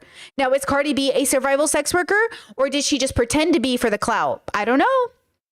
Right? I don't know. Okay. So like robbery is not good. Thievery isn't good, but I don't know the circumstance. And that's the problem. Right. So like for me, it's nuanced, but Cardi B is not in an ideal situation. And she did a bad thing. Robbing people is very bad. Don't do that. Drugging people, very bad. Don't do that. Right. But I think when we have these conversations, at least on my channel, I want to be able to say you did a bad thing. How do we stop people from doing it in the future while still like holding people accountable without throwing them fucking out the window with the bathwater? Do you know what I'm saying? Like, there are ways for redemption, including Johnny Depp. The question is, are you willing to take accountability? Now, Cardi's been toxic over the years, as has Nicki Minaj, in my opinion, allegedly. And they are being sued. Nicki's being sued. There are situations that have occurred because of their behavior. None of these people are angels. But what got them there in the first place? And that's the question I want to ask, but without making any excuses for their bad behavior. I want to make that abundantly clear. No excuses for their bad behavior. But I want to make sure we're having the right reaction to the circumstance in our own personal assessments. And again, no excuse for the bad behavior. Voices, such as maybe my own, weren't out there addressing the totality of the misinformation happening in this case and the ramifications from it. From a little bit of research, once you get past the first 3 or 4 Google searches, you'll realize that it's highly unlikely that this story is true. First off, the only corroboration comes from Johnny Depp's personal driver, and the story we're supposed to believe is that Amber pooped in what we found out is her own bed as a joke against Johnny Depp.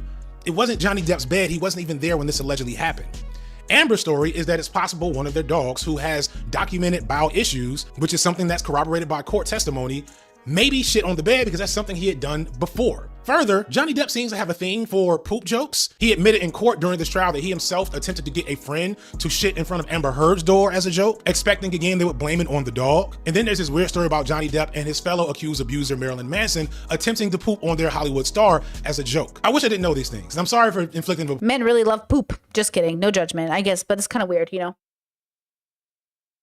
I was thinking about that because, you know, it's like, who would poop somewhere? But if you watch enough Jackass films, somebody is always pooping. upon you, but a point has to be made. When you weigh the actual evidence at hand for this highly notable, very famous incident, the thing that most people know about this story, we're already operating in the realm of misinformation. The most likely figure responsible for this poop is a little dog. Or somebody else. I don't think it's Amber. I'm convinced Amber never does anything so she can say she didn't do it.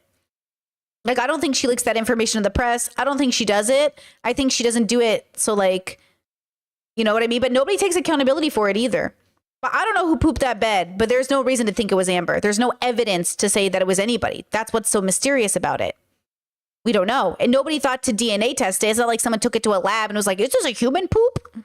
And then Johnny Depp himself by way of his peers, and Amber comes in a distant third, all things considered. But what we first heard was Amber Heard was so crazy that she shit in her husband's bed. And there's so many details like this that I encountered from only a cursory glance at the story by watching a few videos and following it up with some good old Google snooping. Another example, one of the biggest elements from the mutual abuse angle here is that Heard allegedly cut a chunk out of Johnny Depp's finger when she threw a bottle at him during an argument. On the other end, Heard states that they got into a shouting match while Depp was intoxicated and that he got really violent, breaking a bottle and a bunch of other stuff and smashed his cell phone into a wall. So at this point, it's he said, she said, right? And if you just stop there, if you're inclined to want to, you know, vilify women as many of Johnny Depp's supporters are, not all, I'm gonna be nice and fair to y'all, a bit, but many are inclined to want to find blame in women wherever they can. You're at a minimum like, I don't know.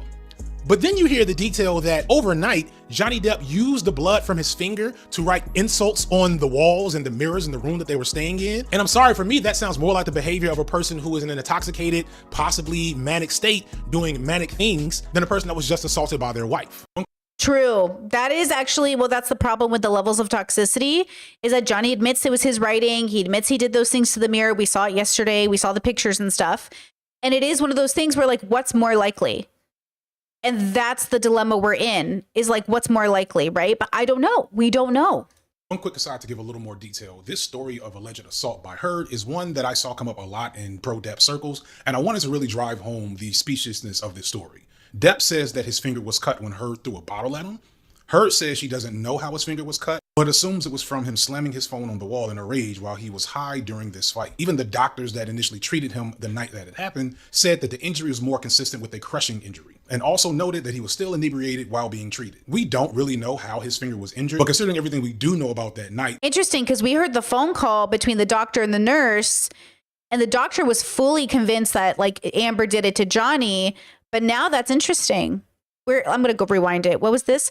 At 4:20 p.m., the hospital was told, see file 4135761, that he sustained an injury finger tonight after accidentally cutting it with a kitchen knife. The emergency room doctor noted that the injury was more approximately suggested of a crushing mechanism.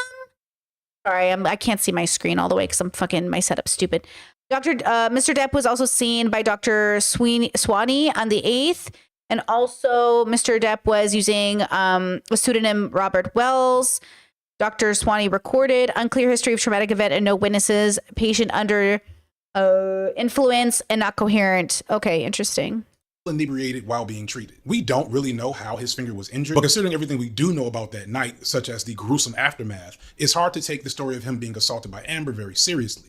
And again, I'm sorry you have to hear shit like this. At a minimum, I don't hear husband writes insults in his own blood in his wife's hotel room and think, yeah, that's mutual abuse. I'm not a full-on expert in the topic, but I know enough to know how abusers will very often create situations where they can set their abusive behavior and their victim's retaliatory behavior on an equal playing field. If I hit you 10 times and you hit me back once, whether provoked or unprovoked, that's not mutual abuse. If Depp is an out-of-control addict who constantly creates volatile and out-of-control scenarios to which Heard sometimes responds with the same energy, that's not mutual abuse, that's an action and a reaction. This doesn't mean Heard is an angel or that she didn't do harm to Depp in this relationship, but to call this mutual abuse from the things I know make no sense. Now, I know from experience, again, the most annoying people in the world are about to be in my comment section on Twitter and definitely on Reddit complaining about this take and how it's proof that I really hate man and yada, yada, yada.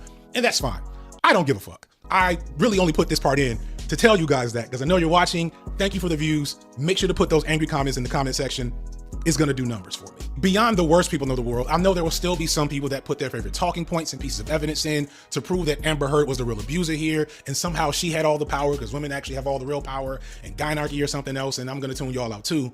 But I do wanna make a point that I've been chronically online for 3 years now as a part of this as a career, and I've had more than a few hate campaigns towards me. And one thing I've learned from this is that people can effectively just make up shit, or at best take something with the tiniest sliver of truth and just repeat it telephone style in comment sections and on Reddit boards until it becomes basically factual lore. Me too, you too, everyone does it, and that's the problem of holding yourself accountable. It's like, damn, did I say something that wasn't true, bro? And blown out of proportion. Because when you make shit up online, you don't have to look people in the eye to do it. And when people don't like you, or they're looking for a reason not to like you, the burden of truth and factuality on whatever bad thing they hear about you is very, very low. So to some people, I am a hotep, misogynist, misandrist. Go ahead in the comments, make up some new lore for me. We'll see what happens. What did people say in my chat about FD Signifier? He's insane, bro. He's insane.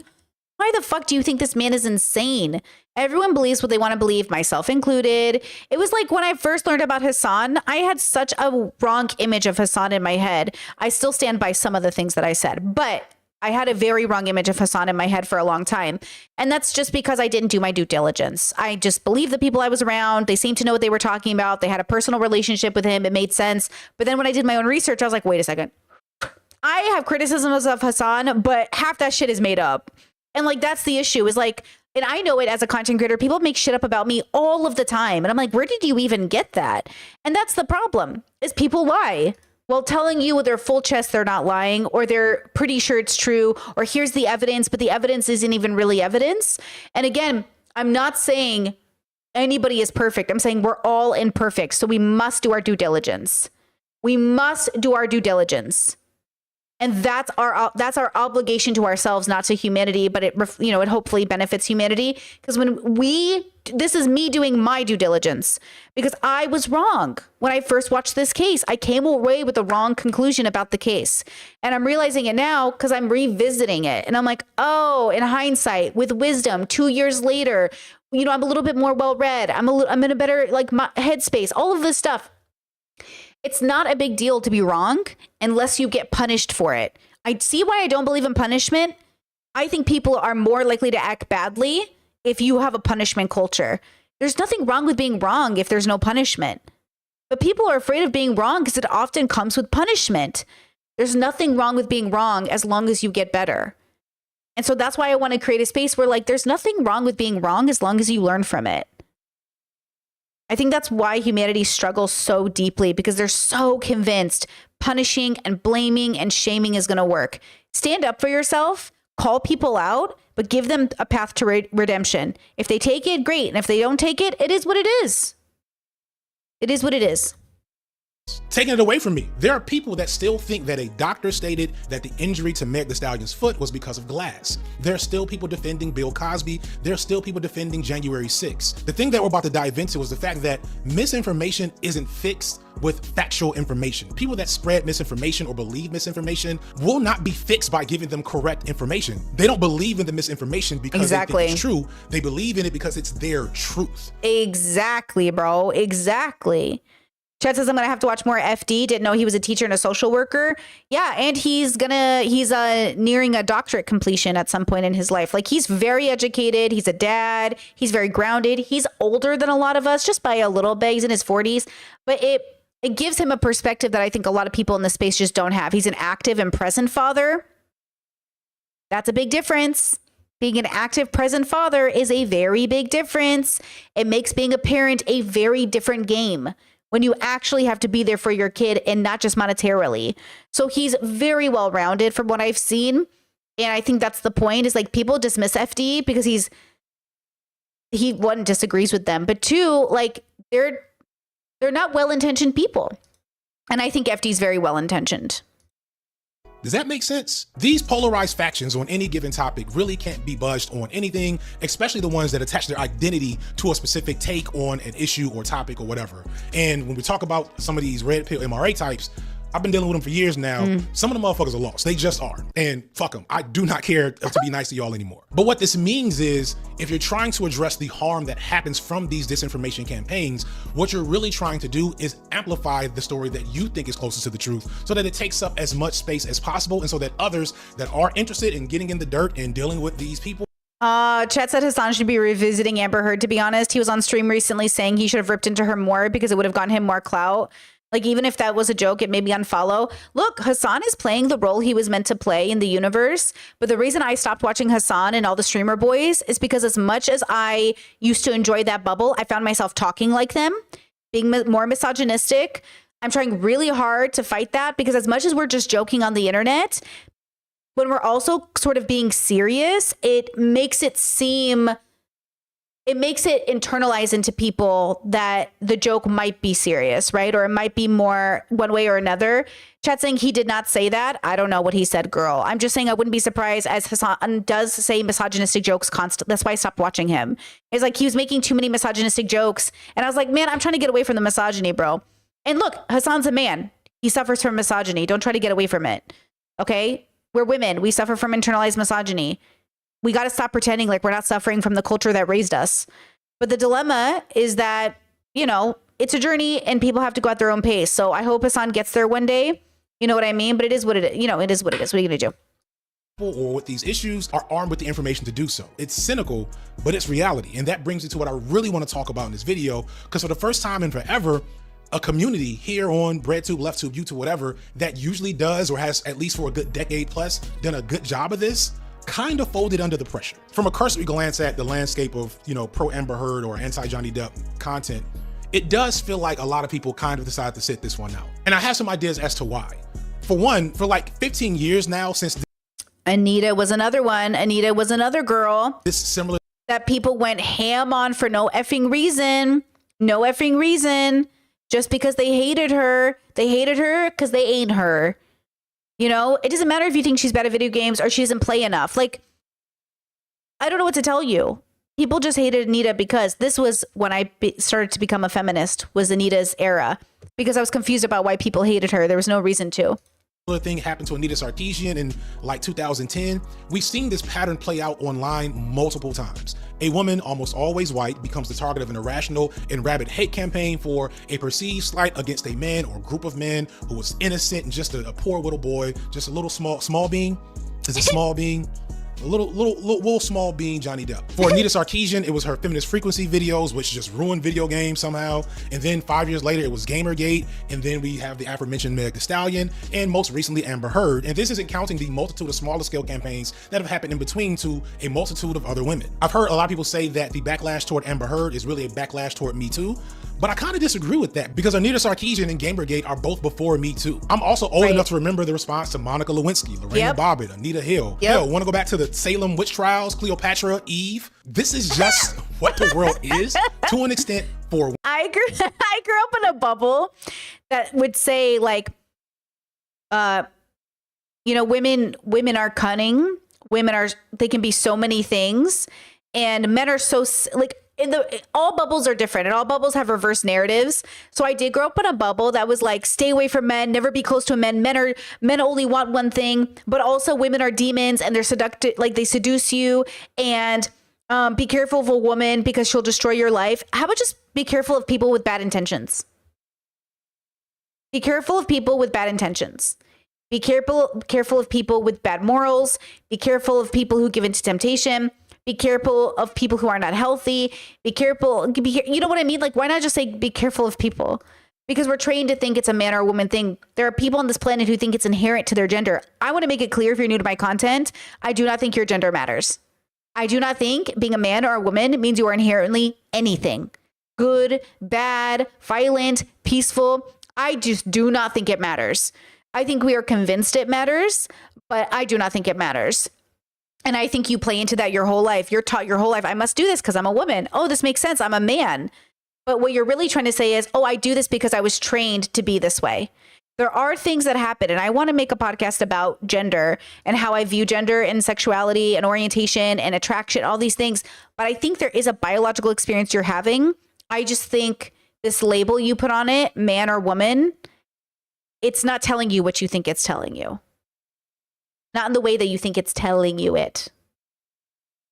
Like it's permanent and forever. And this label that we made up, it like means everything when it only means something if you want it to. And it does mean something. Like this arbitrary desire to wear my hair natural or to dye it red or to have, that means something to me. But only because I've decided it does. Like so many other things in our life. Women, and today on the internet, it gets to be magnified and monetized and amplified for clout and clicks and, public branding or something. It's created whole movements and careers for marginally attractive or outright ugly guys in beards to yell at the screen about wokeness or DEI. Or what was the thing a couple of months ago? Little Baby Incorporated, Super Baby Incorporated, I need more fuckable women in video games, whatever the new nonsense is. That is what this is about. And that's what it's always been about, especially when the campaign is also in service of a powerful or popular man. So this means two things. For one, it's exhausting and difficult to be righteous with these types of things because the voices against you will be loud, innumerable, and inexhaustible. They will be arguing with the backing of the status quo. And it won't just be right-wing red pill men.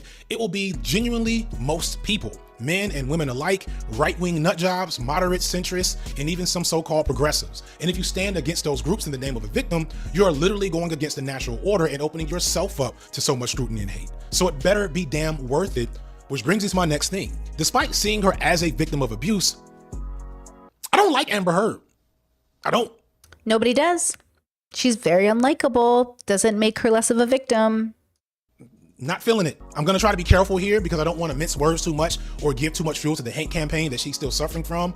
But I also read that like right after Johnny Depp, she dated Elon Musk. And it's like, ma'am.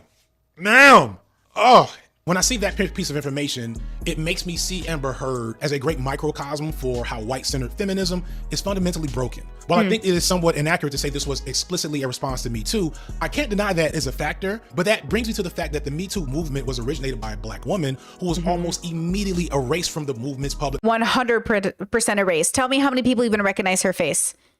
And she's very distinct. And I'm telling you, most people do not know who she is. Like, don't know she started the movement. And to tell you the truth, I don't even know her name, but I know her face. And I've seen her interviews and I've seen her talk. And I remember thinking like, oh, where were you during the whole movement? And that is a problem. And that's why I think I never really, to be fair, I didn't love the Me Too movement. Like the white woman in like vagina hats, I just didn't get it. I didn't understand any of it. And I didn't know why we were doing it. And maybe if I had been listening to her at the time, because I didn't find out who she was until actually recently, like maybe a couple years ago, maybe I would have liked it better. Oh, maybe I would have liked it better, actually. That's interesting because I just didn't get it. Like I didn't understand why they were doing what they were doing. And it did frustrate me that a lot of the women that were coming out with stories, they just like, they didn't make any sense to me. But, this is so complicated. It's interesting, huh?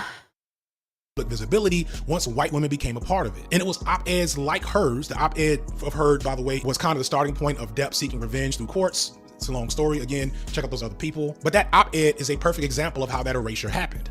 I don't think Heard was thinking about erasing black women when she wrote it, but the way whiteness and white feminism work, you don't ever have to think about the consequences of it because you're right there within it. And to be fair to Amber Heard, from what I understand, the op-ed ballooned far outside of the original intentions that she had in mind for it due to editors and writers at the Washington Post that knew that a pretty white woman talking about being abused was going to mean clicks and ad revenue, and that's all that mattered. But I do think that in Heard show this profound way that white women are tethered to white men in our society.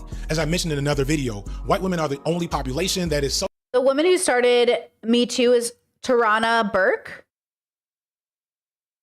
She founded it in 2006. Oh, I was still in high school. I was a year out. Wow, 2006, she founded the Me Too movement. Whoa, hey, that's a perspective for you. Wow. So clearly split between trying to be seen as an oppressed group while also in many ways supporting and identifying with their oppressors. Just over half of white women regularly vote for Republican and conservative candidates, even as they prove over and over that their goal for them is the Handmaid's Tale. Historically, that's what I was trying to say the other day. What were we talking about? Oh, Luigi and stuff. I was talking about how like the world's a reflection of us as a whole. It's so funny. Like, we have to accept that a majority of America voted for Trump. A majority of America is literally voicing its opinion. They're eager to take away your civil rights, your abortion access. They don't give a fuck about your health care, because to Republicans and conservatives and even centrists, they don't want to pay your bills. That's how they see it. So you can be mad at healthcare workers all you want and CEOs. And I can agree with you. The CEOs are bullshit. But it's funny how we just want to point the finger at everyone but ourselves as a whole. It's us, humans. We have a very hard time living with each other, and yet we do it pretty successfully. If we could come away from Johnny Depp's case thinking he wasn't an abuser, how wrong are you about the way you're thinking of all of humanity? Every other thing you ever think you've been right about. And that's the point. The point of introspection is to know the self. The point of extrospection is to understand your relationship with everything outside of yourself. The point of realizing, like, oh, you don't know, is to realize there could be a better answer you're not thinking about.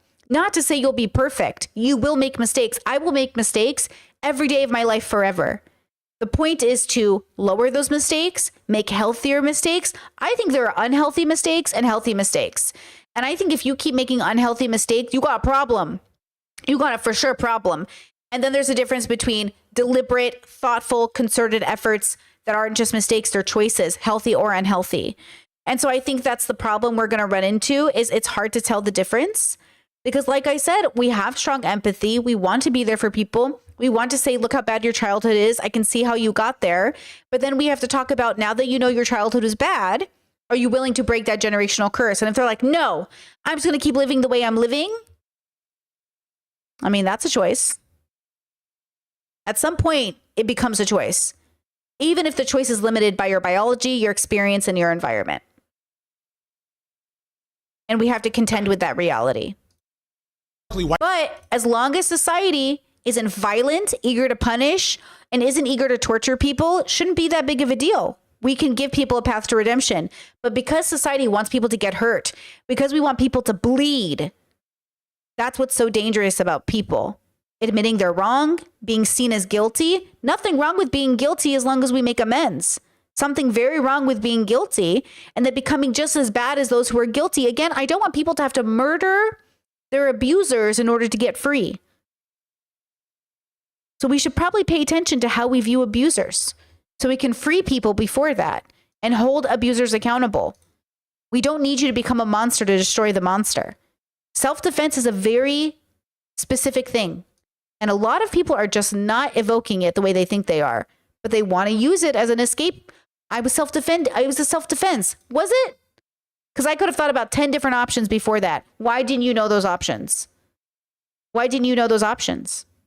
Why didn't Amber Heard, when she had the money in her account, go bankrupt paying her charity right away? She paid for half of it. Why didn't she pay for the other half?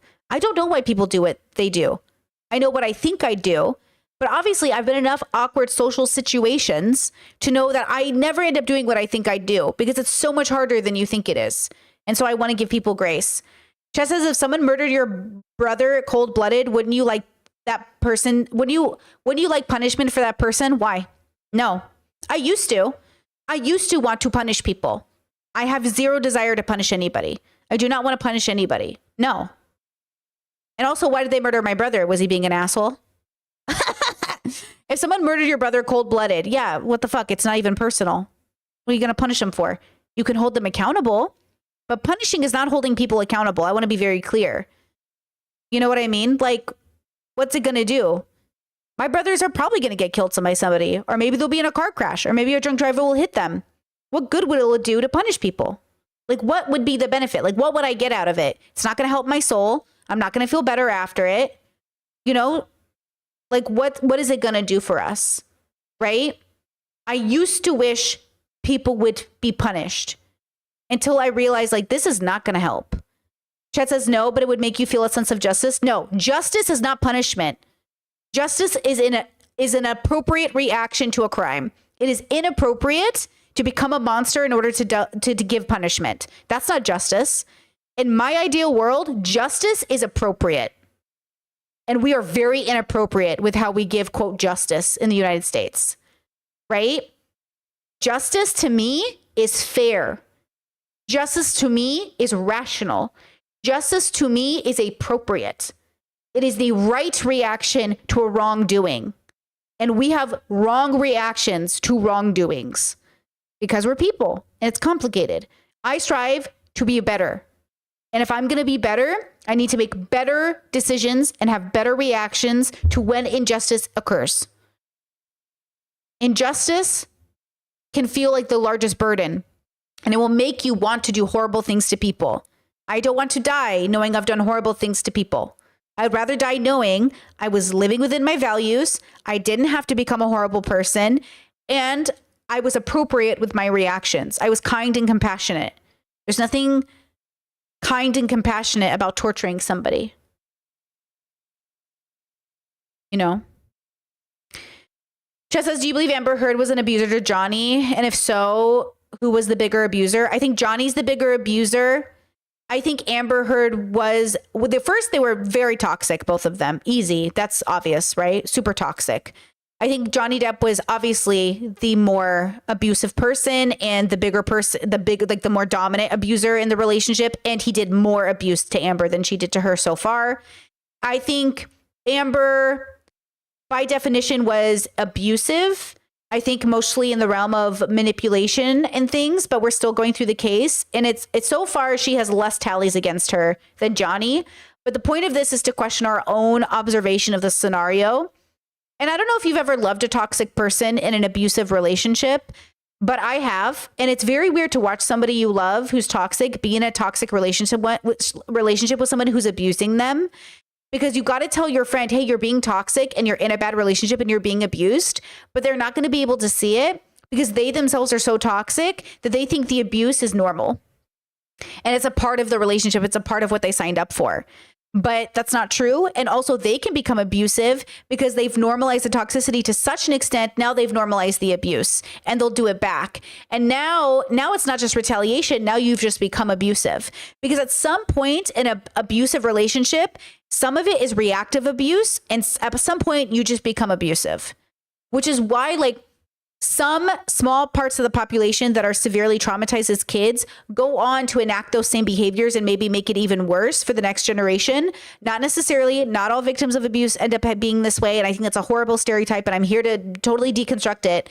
But the small part of the population that does this, they're doing it. It's a learned behavior. They're escalating and then justifying.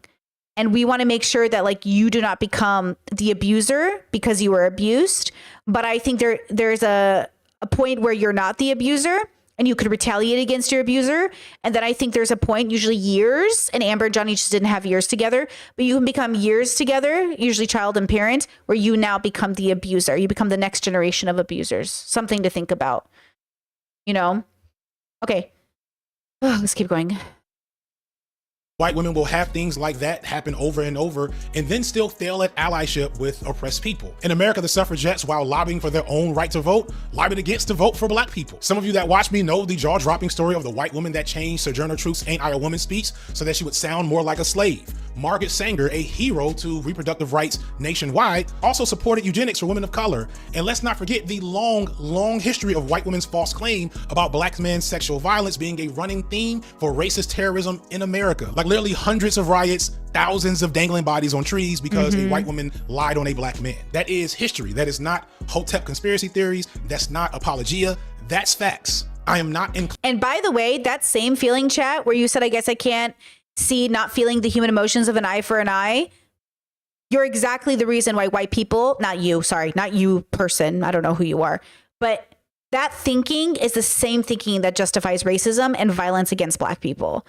The same violence that justifies men beating women because women are secondary. The same justification of being cruel to disabled people if they've retaliated in a way that says, see how these people do it? Because it starts with thinking you are entitled to another person's life because they've wronged you. And then what you do is use your bias and prejudice to enact a, see those people, I told you.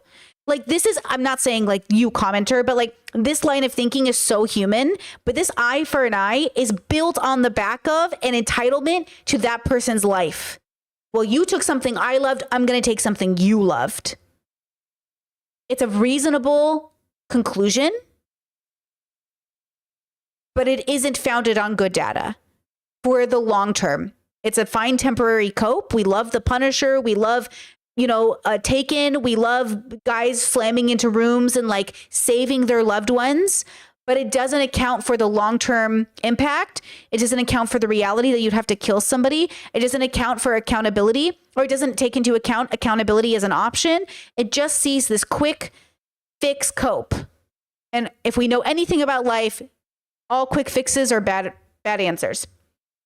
Chat says, I get that. How I can see how, but how do you change that feeling? How do you take away that part of being human? You don't take it away. This is my favorite part of introspection and wisdom, which I'm not saying I'm a wise person. You don't take it away. You grow and shift in your perspective. It's like you start to value the life. I'll give you an example because I'm on vegan philosophy bubble TikTok. Here, I'll give you an example. Why don't we eat cats and dogs? Like, why don't I eat Indiana? Why don't I eat Indiana? Why don't I eat cats and dogs? Why don't we breed cats and dogs to eat them in America? Why don't we do that? Because of a perception we have. Okay? It's a perception. They're edible just like any other animal. Why the fuck not? Because we've decided we don't want to do that. How did we do that? It's a relationship with that perception. Why do we eat cows? Why do we eat any other animal? Why do we eat any animal if we're not willing to eat dogs and cats? Why do we pick and choose what to eat? Because it isn't based off of some sort of like a fact. It's based off of a construct. We made it up because it's a perception. You don't have to have that perception, but it might take you a long time to switch it. It might be very hard for you because I'll give you an example. I saw a chef cooking dog. And I was like, oh God, fuck no. I was like horrified watching a guy cook a dog. I was like, oh, no. Okay, it was on TikTok. And I was like, oh no. And then I was like, wait, I've literally slaughtered animals. I've literally helped my brother on the farm slaughter animals. What's going on? Why am I having this reaction? And I realized like, oh, I'm one of those people because of my perception and the way that I was raised. I have a reaction around slaughtering dogs that I don't have around other animals. Because I feel entitled or in some way better, or somehow dogs are friends, but cows aren't, even though I did love my brother's cow. She was quite a dog, let me tell you. And see how we humanize the cow by relaying her as a dog? She used to chase cars and hang out with us at the fire pit. She was hilarious. Okay, so now I'm like, oh, okay, like I have that perception. It's taking me a while to really see other animals the same way I see dogs and cats. It really is taking me, but I'm starting to see it. I'm starting to literally feel similar feelings. And I'm like, oh my God, wait. And I'm changing my perception. And it's a choice in a sense. I am choosing to go down this path. I've made a decision to go down the path of deconstructing my perception of animals. And you don't have to do that. Just like you don't have to change your perception about an eye for an eye. Just like you don't have to change your perception about homophobia or transphobia or God or anything else. But I'm making the decision to do it. And girl, I'm changing as a person. And that's the point. Like I'm changing my perception and I'm like, oh, this is going to change me fundamentally, which is why people don't do it, because it is scary to change fundamentally as a person. You're like, oh shit, I'm about to become a new person. People are going to say, I don't even recognize you anymore. What do you mean? And I don't know where it's going to take me, by the way. I do not know where this journey is going to take me, but I've made the decision to deconstruct. And who knows what's on the other end of it, but girl, I'm eager to see.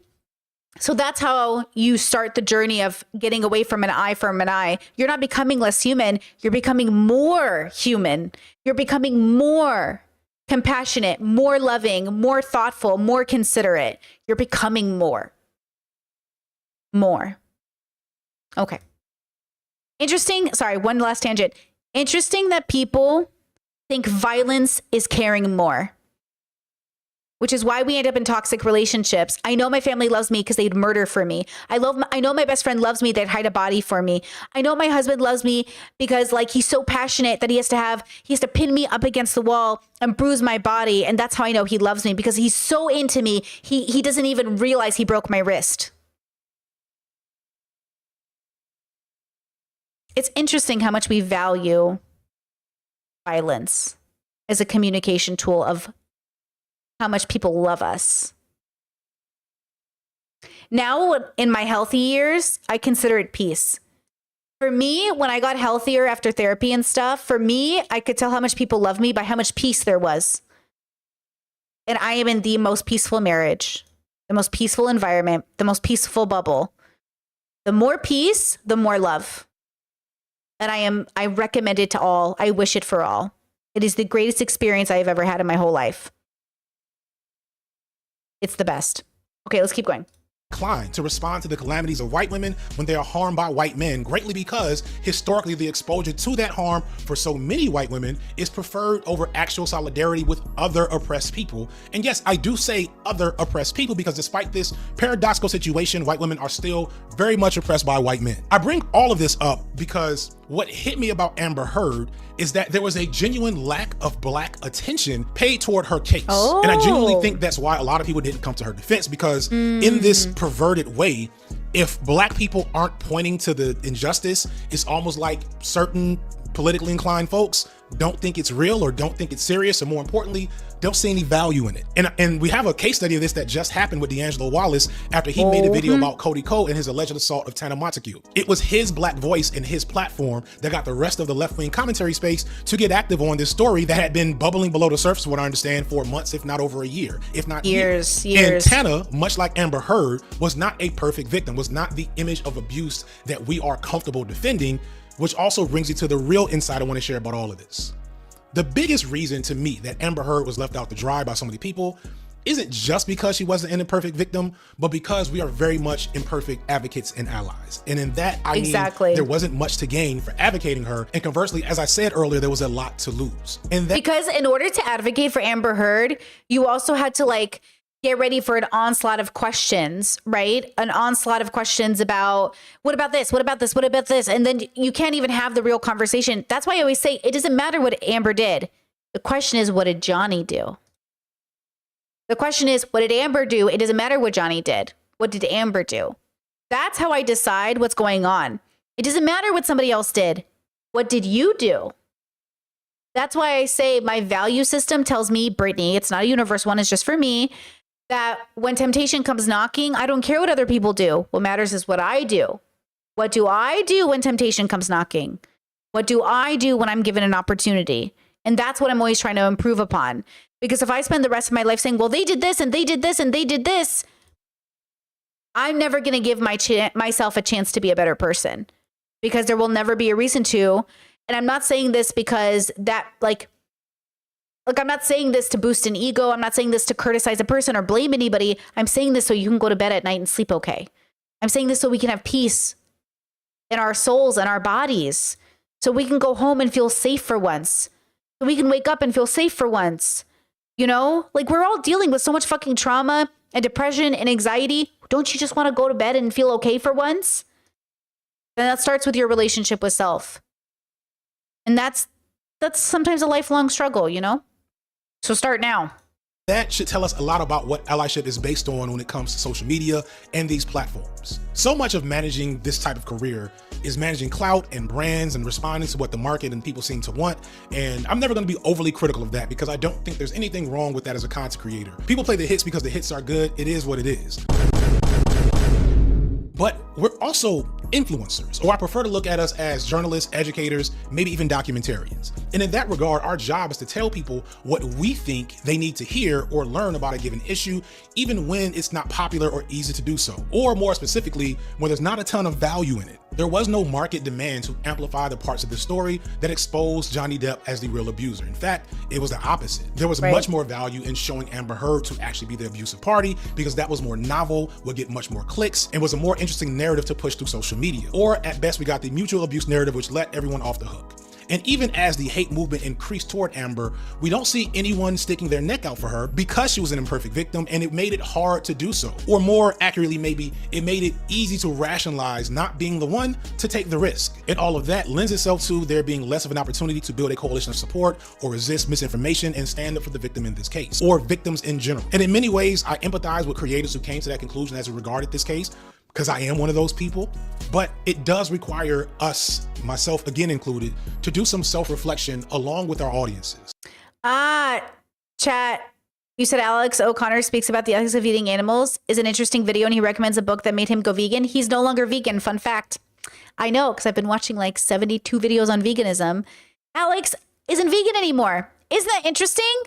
I found that fascinating because I do like Alex, so I thought that was cool. Chat says, do you believe in free will? That is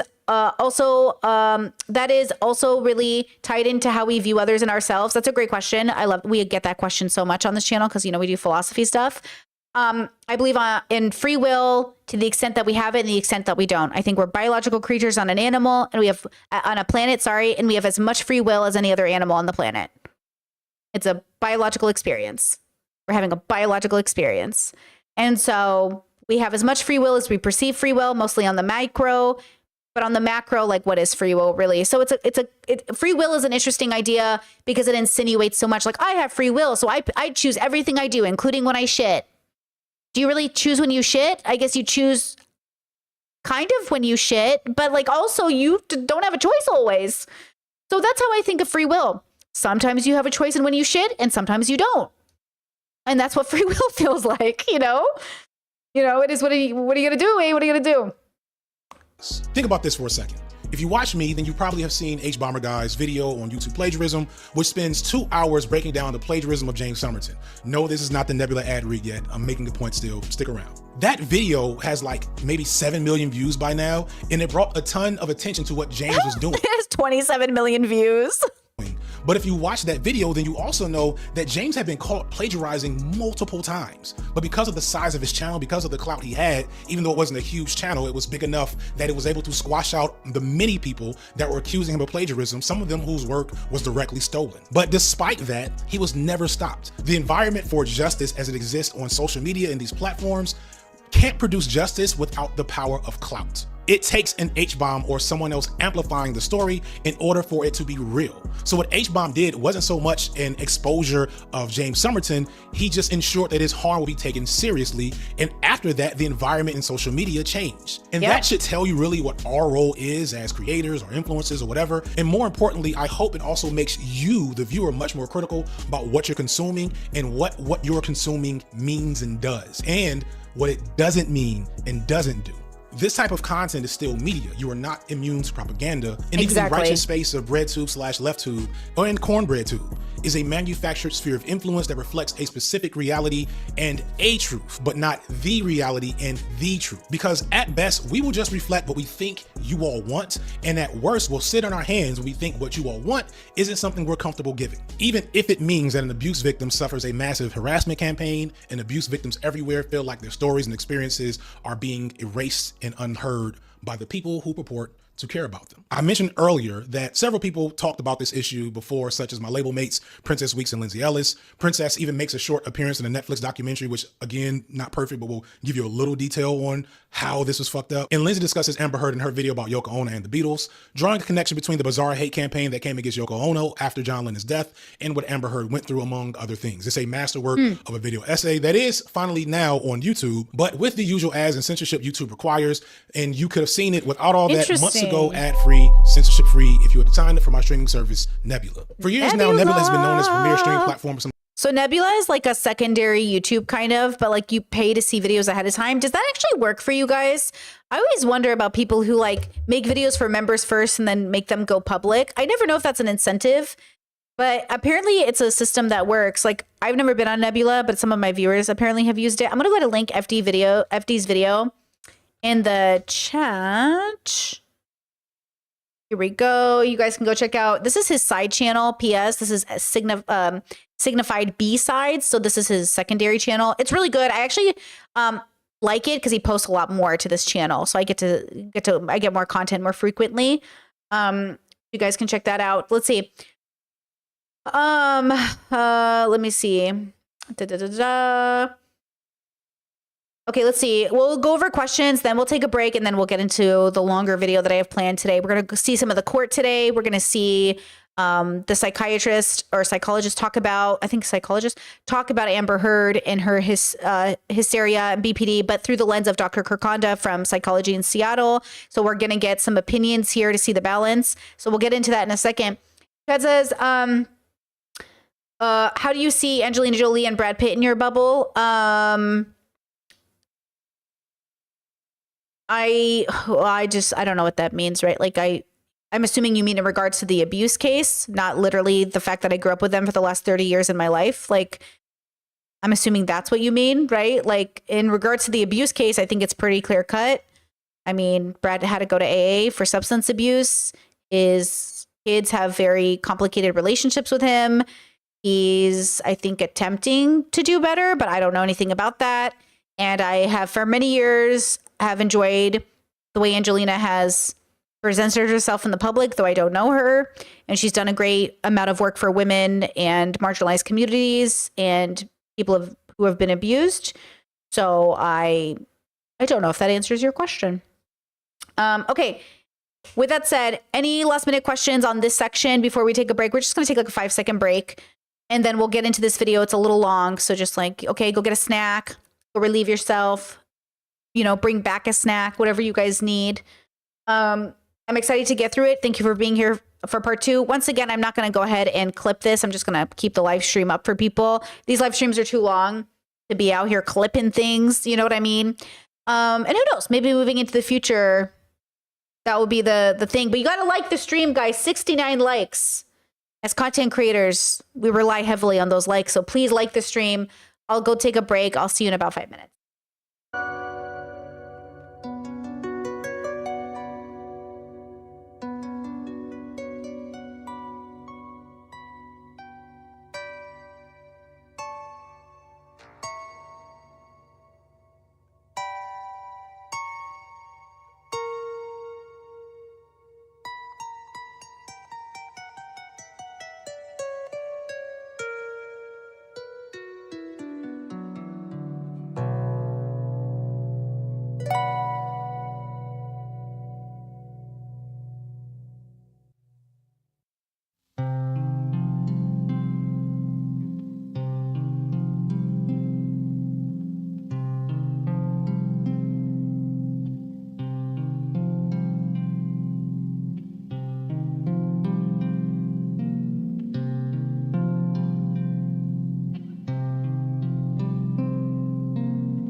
Okay.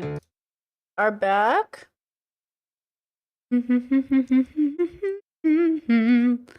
Okay. We are back. We are back. I want to go ahead and link the video ahead of time. Check it out on the Discord. Here it is in the YouTube chat. This is Dr. Kirk Honda, friend of the show. One of my favorites. Very kind and compassionate thinker. Very thoughtful therapist. Psychology in Seattle is the name of his channel. This was 2 years ago. I've never watched him review the Amber Heard and Johnny Depp case. I've only ever heard him say that it was quite an intense time as a person, and he got a lot of very intense comments during this era.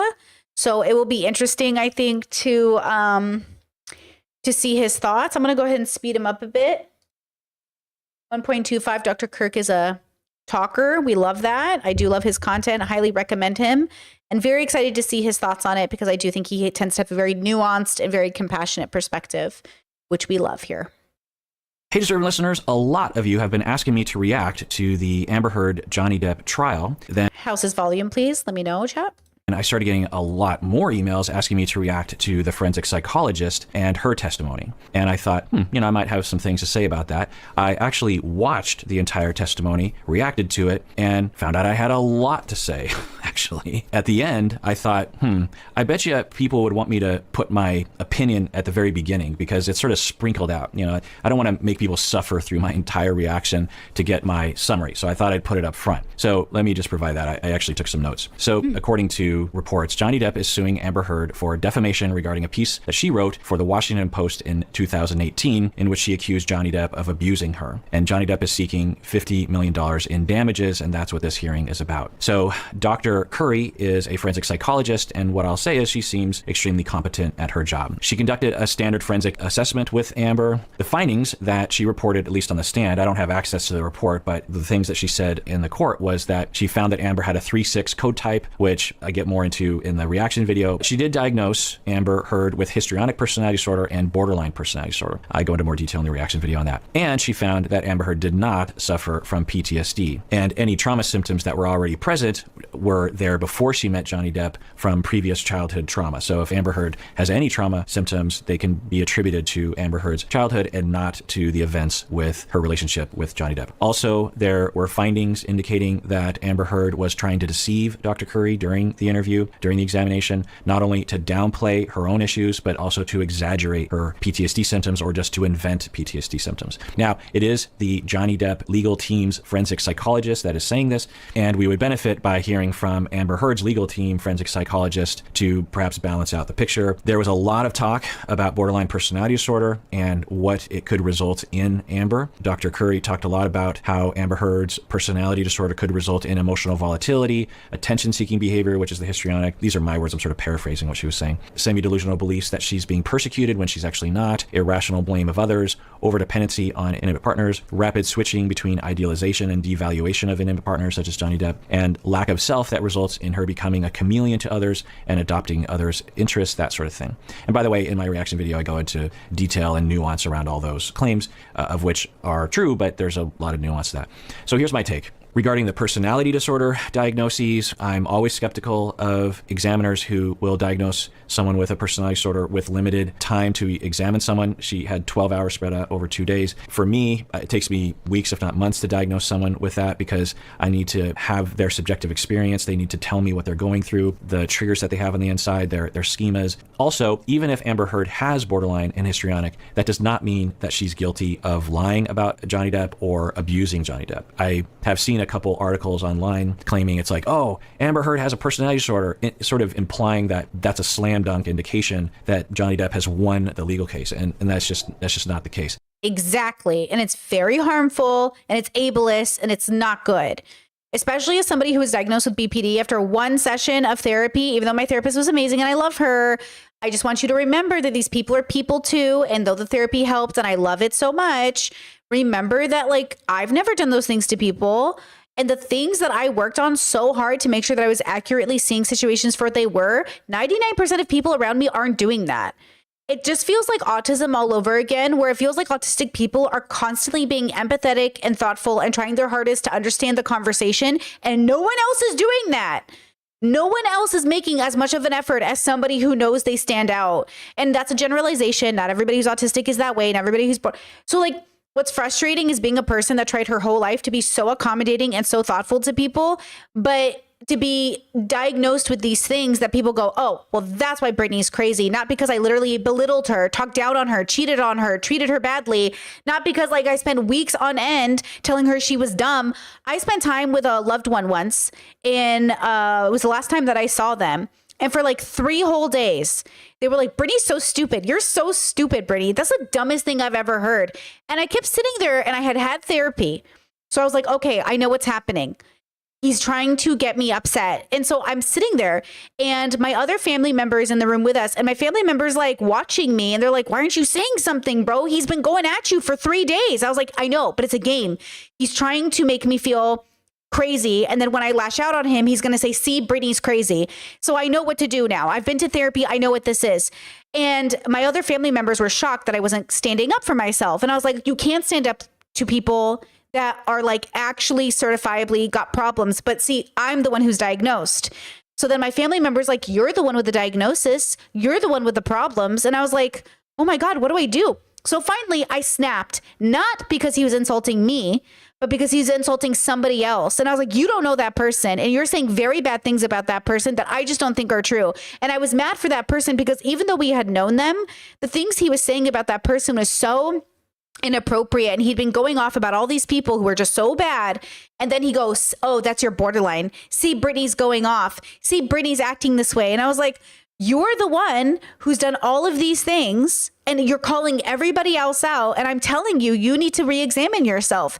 Anyways, I know what it's like to have somebody treat you like totally, just like total shit. And then the moment you try to stand up for yourself, they're like, oh, why are you so angry? Why are you so upset? And it's like, it's so, that's why I say I'm open, but with boundaries. I'm open, but with boundaries. And yes, that person had a horrible childhood. That person was traumatized. That person needs love and compassion. But it is very hard to meet people where they are. But because I had the diagnosis and they didn't, I was the one who was at fault automatically. That's shitty. Oh, Brittany's having an issue with communication, must be her autism. Not because the other person is in any way being limited with their communication. It's always the person with the diagnosis. And that's really frustrating. So again, what we want to do is say, okay, what am I looking at? What's the data show us? How do we come to this and see the person for their humanity and hold them accountable, but also recognize like there's so much gray and nuance to this. When people tell me they have a personality disorder, it doesn't mean anything to me. It just goes, okay. Like that's like you telling me that you were born into a certain culture. I'm like, okay. So just like a personality disorder or a cultural difference is like you process information differently and you won't react the way that I could assume you would react. Okay. Like at this point, personality disorders feel like cultural bubbles. So I'm like, okay. And like, what do I do? Like, what do I do in that situation? I get to know the person, humanize them, and try to speak their language in a way to dignify them. And then if, for whatever reason, they're having a bad conversation with you, they're being violent or whatever else, this is where you're open with boundaries. And then you put down a boundary, not an ultimatum to them, but an action you have to take regardless of what they do. Yes, chat. Chat says it's either you're so BPD or you're not BPD enough because you don't fit the stereotypes. Exactly. It's like you're never enough. And that's why I love Dr. Kirk Honda, because he creates a very safe space for somebody not to be defined by their diagnoses. Your diagnosis doesn't define you, your values do. Your diagnosis doesn't define you, your actions do. So act with care regardless of a diagnosis. Because your diagnosis is just meant to tell you something about yourself to help yourself, and remember their constructs. In 100 years, there might not even be borderline. In 100 years, there might not even be what we call autism. It's just going to be a different categorization. But it is a real experience you're having. And it's okay to label that experience, to label that processor, to label that, but just make sure you're not automatically thinking the worst of someone, including diagnoses that sound scary. Because at the end of the day, like this is a person having a real experience. You should have compassion, not be scared of them. You should give them an opportunity to redeem or get help. Remember, punishment and shame doesn't help anybody, but it sure makes you feel temporarily better. for being an asshole. Don't shame people. Okay, let's go back. So, as with the personality disorder diagnoses, I'm skeptical of the claim that she does not have PTSD, because we might hear from other experts that they evaluated her and found that she did have PTSD, but there was a detail that Dr. Curry gave. Oh, I got to rewind that. I'm skeptical of the claim that she does not have PTSD. Actually, that's what's important too, is it's like doctors can diagnose you differently. So I could have gotten a second opinion on my borderline. I guarantee you, if I was diagnosed now, I would not have borderline. If they gave me a test now, I wouldn't test for it. I guarantee you, like 100%. There's no way. I'm not having any of the symptoms I had in my 20s when I was diagnosed. And that's the thing. I'm not having enough of the criteria to get diagnosed. But that's the thing. What is a diagnosis? It's not always permanent. Personality disorders aren't like a permanent thing in the way that you think of something that's permanent. It's a different relationship with self. And PTSD and all these other things, like if Amber Heard was diagnosed by somebody else, would she come away? And also, what does Johnny Depp have? Because Johnny Depp definitely has some stuff going on. But should we hold that against him? No. We should just take it into consideration to be more compassionate. Because we might hear from other experts that they evaluated her and found that she did have PTSD, but there was a detail that Dr. Curry gave that was very compelling, which is that Dr. Curry provided the CAPS-5 structured interview protocol, which is an interview in which the examiner asks questions and the subject will give narratives about their symptoms and experiences of PTSD. And according to Dr. Curry, the responses that Amber Heard gave indicated that Amber Heard knew the topic sentence of the symptoms of PTSD, but didn't really understand the depth. And when asked to describe her experience of the symptoms, Amber Heard, according to Dr. Curry, gave very vague answers, whereas someone with legit PTSD will give very detailed answers. So that's how she came to that conclusion. There were other lines of evidence pointing towards Amber Heard potentially exaggerating her symptoms or just inventing them. But again, we're going to have to get a second opinion of that. So there you go. That's my summary. My reaction video series, I thought it was just going to be one reaction video to this portion of the trial, but I think it's going to be several parts because I yammered and yammered and yammered because there's so much to say. There's so many details here I fully am ready. Provoked me to comment on. So let's get into it. Heard's evaluation supported 2 diagnoses: borderline personality disorder and histrionic personality disorder. All right, so we're learning that Dr. Curry concluded that Amber Heard suffers from histrionic personality disorder and borderline personality disorder. It's not common that those 2 disorders will be applied to one person, but it does happen. Her self-report that were consistent with these personality disorders. The first was actually my own behavioral observations of her based on her self-report. So one of the hallmark characteristics of histrionic personality disorder is sort of a overly dramatic presentation. We call this impressionistic speech. The psychologist, Dr. Shannon Curry, is explaining histrionic as a result of having observed her. Oh, there's so much to say. I've done a whole deep dive on histrionic personality disorder. You can actually look it up. It's for patrons only. But it's a fascinating disorder. It goes back literally 4,000 years, if you can believe it. It's one of the few things actually in our field that not only goes back a few hundred years, but even goes back to the ancient Egyptians. And then in the ancient Greeks, actually, that's where we get the word histrionic from, is hister, which is the word for uterus. They used to believe, I kid you not, that the uterus was traveling around the body in the woman, and that caused her to have various different problems. The symptomology of histrionic or hysteria has morphed and changed over time. Freud actually began his career studying hysteria or histrionic personality disorder. What is histrionic personality disorder? Well, it is, as the psychologist is about to explain. And by the way, one of the reasons why I didn't want to do this job, even though I was trained to do it, was because the high pressure of being on the stand. You're basically attacked by the other lawyer, and you have to be very strong in your rhetoric and your research and your professionalism. I feel like Dr. Kirk would be way too nuanced for court. They would hate him because he'd be so nuanced. And your knowledge. So that was one reason why I was just like, that just doesn't sound like a good time. Oh, yeah. Chad says, I didn't know hysteria was so specifically tied to womanness. Oh, it is the most misogynistic diagnosis that is literally in the DSM, as far as I know. It's the misogyny diagnosis. That's why women are hysterical is literally such a stereotype in prevalent patriarchal societies. Isn't that fascinating? That's why I say, like, oh, this is where you get off thinking women are just crazy. It's that time of the month. This is her hysteria. You know, women, that's just how women are. Women are crazy and men are logical.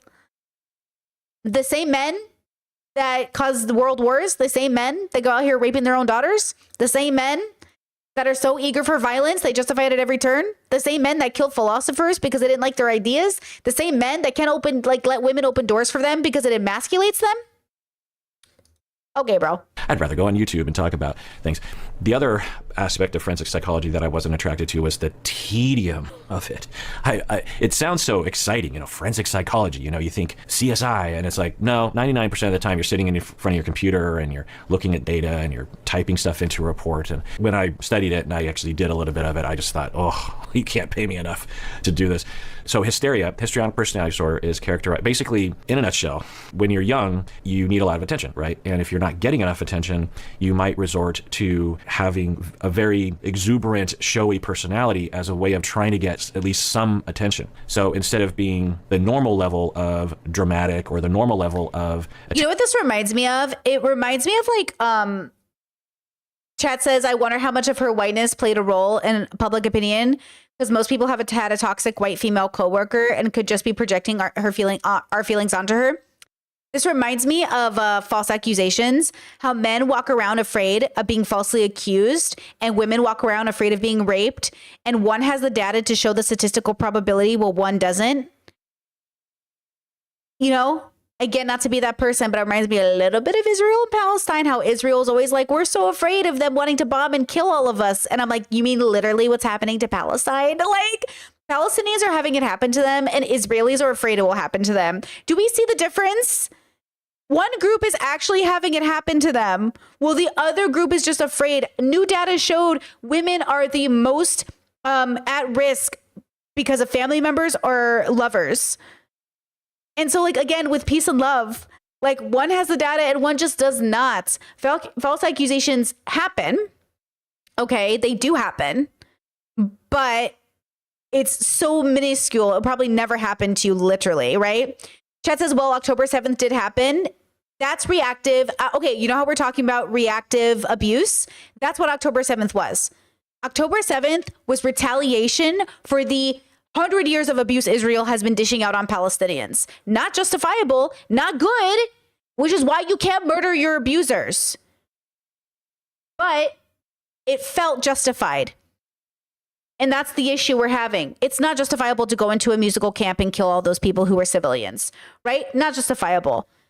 But it is a retaliation. This is why you can't go around killing your fucking Gypsy Rose mom. You got to learn how to run away better. You can't just be out here murdering people. There's something fucking wrong with people. And it's our humanity. It's fucking twisted. And we don't introspect enough. We're so good. We're so bad at the same time.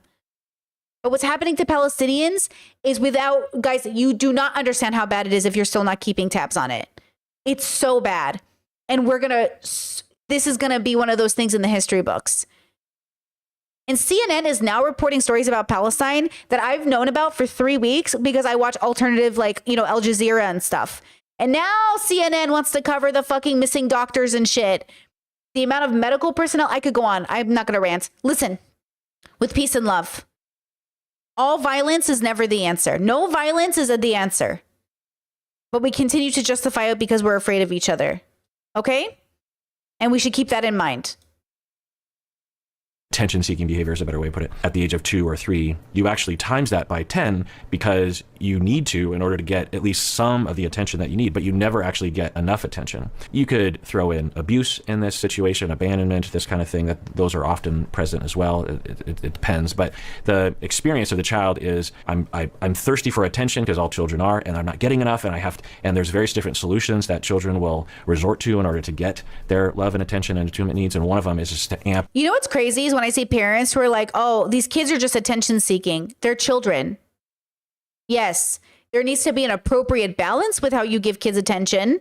Okay, very consent-based, very I will talk to you in 10 minutes, I need a break. Okay, very whatever. But of course they need attention. They're children. What are you talking about?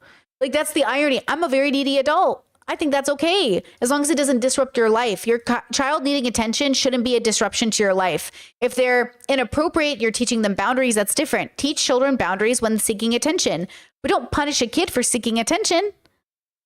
This irony that they're like, oh, you just want attention, you're throwing a tantrum. Yeah, good job, Einstein. You're not giving the kid enough attention. That's why they're throwing tantrums. You're not giving them the right attention. That's the irony. You can give kids the wrong kind of attention. You can give people the wrong kind of attention. Give people the right kind of attention and you will see peace. I promise you.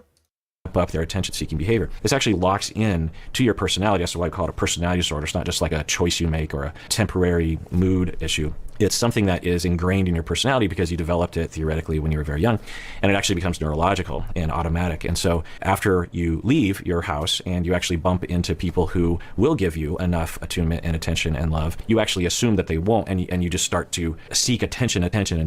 Overly dramatic presentation. We call this impressionistic speech. So it tends to be very flowery. It uses a lot of descriptive words like magical, wonderful, and it can go on for quite some time, and yet it really lacks any substance. So at the end, you're left wondering what was just said or what the answer is to the actual question. So that occurred a number of times. There are a number of reasons why you might get this impression from someone with histrionic. One is because they're attention seeking and they are in this constant and anxious, I must be the center of attention. And not only do I need them to pay attention to me, but I need them to really pay attention to me. So I'm going to use these very elaborate words.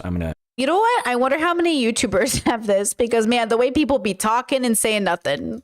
Express a lot of emotion with my face. I might use my hands a lot.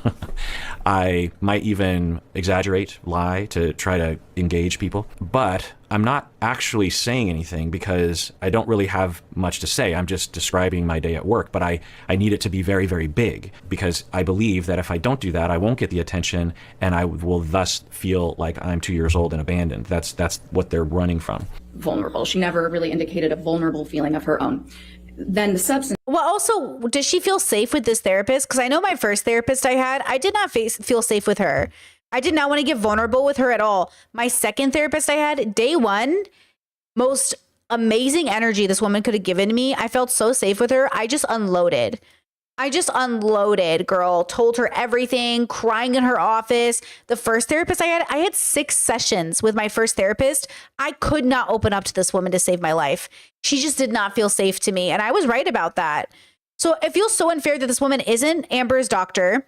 She just saw her once or during these sessions. It just feels like so weird to be like, she didn't open up to me. Who are you? Do you know what I'm saying? Like, who are you? Like, why would she want to open up to you? Like, it makes no sense. Of her self-report. So when I was asking her information about her history, we're going to ask more about that later. So just chiming in here, the forensic psychologist is talking about how the individual will say things, but they won't say "I feel." It will be a lot of referencing other kinds of things, and they'll bounce from one thing to the other, and there won't be any substance to it. So, as I was saying earlier, the model and the way I see these disorders is they're often mostly locked in before the age of 5. And if you've ever been with young kids, if you've ever had young kids or you're a preschool teacher or something, you know what this looks like, right? When you have a 2 or 3 year old and they're excited to see you and they just come up to you and they just want to tell you a story. And y'all understand this, that most of the time when they're telling you stories, they're nonsensical. Or at the very least, they're not very interesting. You know, you wouldn't be like, oh my God, I'm so riveted. Occasionally they are. But more often than not, the kid is trying on how to tell a story and they're not very good at it yet. And they're also not really good at understanding empathy in the way that they will later, such that as they're talking and telling you a story, they're not exactly aware of how you're being affected by the story. They're more interested in telling the story than in you understanding the story or being inspired or in awe of the story. So that gets locked in essentially, and the adult will do an adult version of it. The other aspect to all the personality disorders is a lack of connection to self. You could debate the psychopathy and antisocial aren't necessarily this way, but the rest of them are that when you're young, we go through this phase where we're given an opportunity to get to know ourself, meaning our emotions, our needs, our impulses, how we feel, what we want. And if you've ever had young kids, you see them playing around with this all the time. And it needs you to participate in that process as a caregiver. You have to be attuned to them. You have to create. Chet says, I don't love that he's talking under the assumption that she's definitely histrionic based on this one lady's testimony after like a single session. I agree that it might not be great, but remember that he is a board certified psychologist. He has to answer to a board. He has a license. He, you know, I don't know what might be appropriate for him to get on here and be like, this woman's lying. I diagnosed with Amber Heard with this. It's not like he can diagnose Amber Heard. So there has to be some level of professionalism, I think. I'm assuming that's it. But also, I think he's doing a pretty good job of, I didn't even think he was talking about Amber. I thought he was talking about a general idea of somebody who might have histrionic, right? I was hearing it as him just saying in general, right? But I'm used to Dr. Kirk usually using people's stories to have larger conversations. I don't think he's talking about Amber specifically, but he's going to use that language maybe. Chet says, isn't he just explaining the diagnosis? That's what I thought he was doing too. But if you guys hear him, just keep all of those things in mind, right? Because he's a person. We're all just people. Safety for them to explore that. How do I feel? What do I want? And then you reflect. Oh, it looks like you're angry. Oh, well, yesterday you kind of liked pizza. Do you still like pizza? What's going on? And every day, and kids, they're probably thousands of times a day thinking about how they feel. What are they exploring that? What do I want? What sort of kid am I? That kind of thing. And over time, with practice, you actually develop a neurological connection with those guidance systems. How do I feel? What do I want?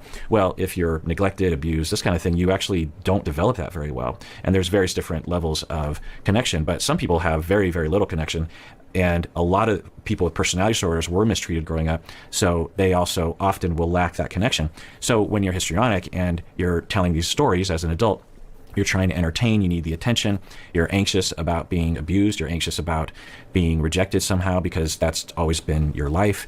And you're not really in connection with what you need or how you feel. And so you can't describe how you feel. You can't. And that's not just histrionic, right? That's, you know what this reminds me of is alexithymia with autistic or neurodivergent people.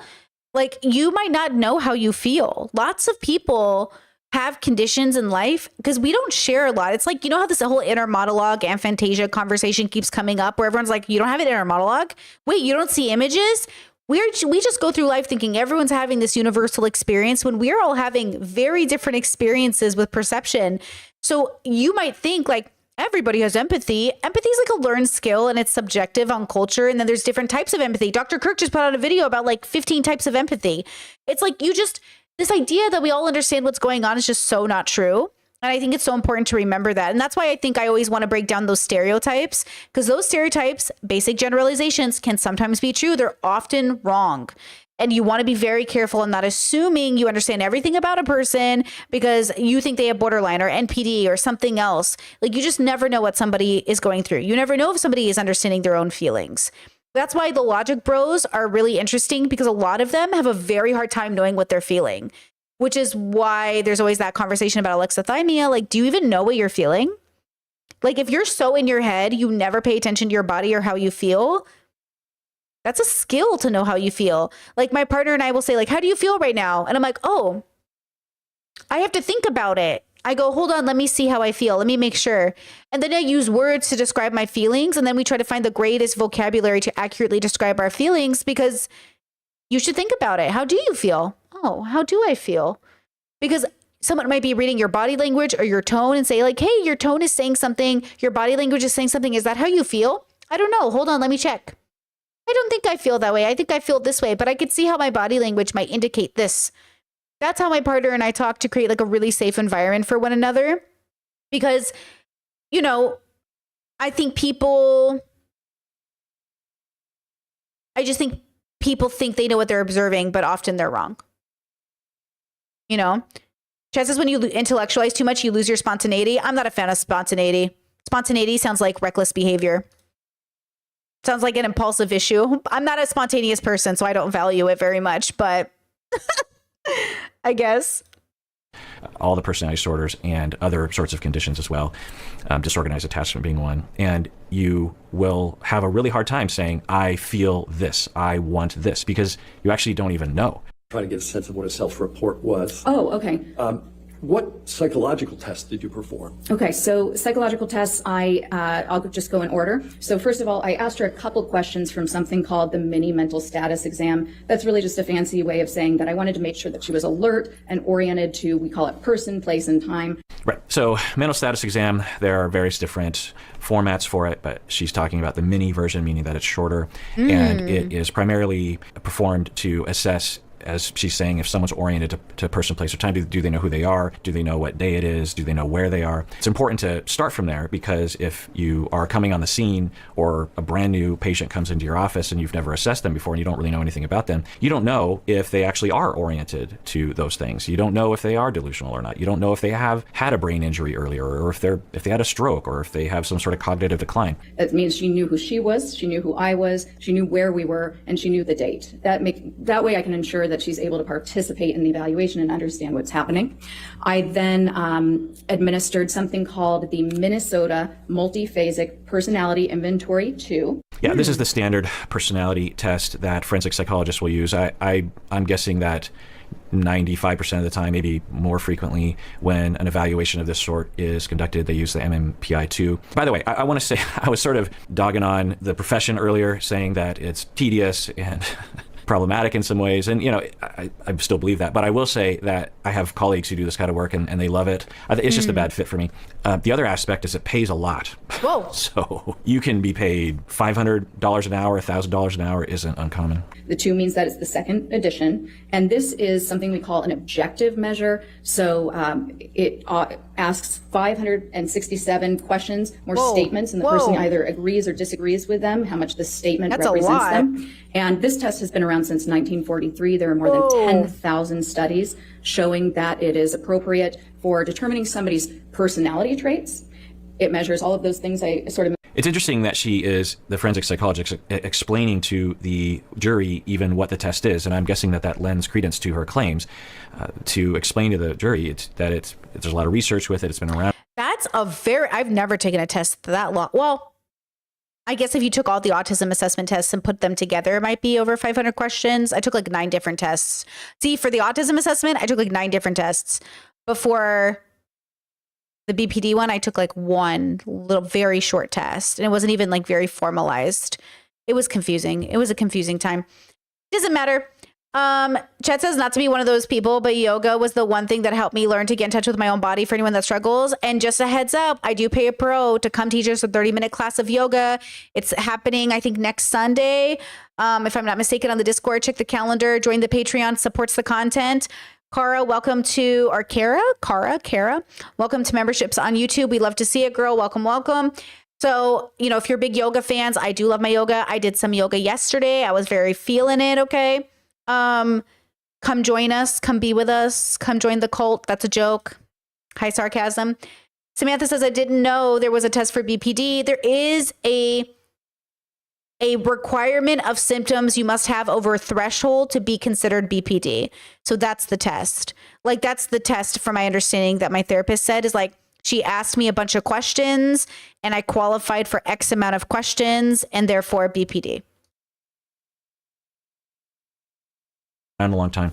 Basically, the way that the test works is, it's true or false questions, and some of the questions are really quite odd. Like, you're the sort of person that would subscribe to a magazine. That's not one of the questions, but there's a question that's sort of like that, and it takes a long time to take. Some of the statements are like, what in the world would that have to do with any personality trait or psychopathology? And research finds that it is, especially when you conglomerate all the true and false questions on the test. Some of the questions are really quite obvious. That's what's really hard too about the autism assessment, where people are like, okay, ask me some questions from it though. Like, what does this have to do with autism?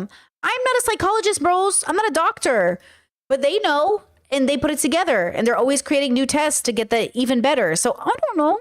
Like, that's the thing that people don't understand about being a patient. It's like, we don't know why they do it this way, bro. Like, I get depressed often. I don't know if that's one of the questions, but there are questions kind of like that. There's a lot of research that helps us, when we get the results, to be able to interpret that.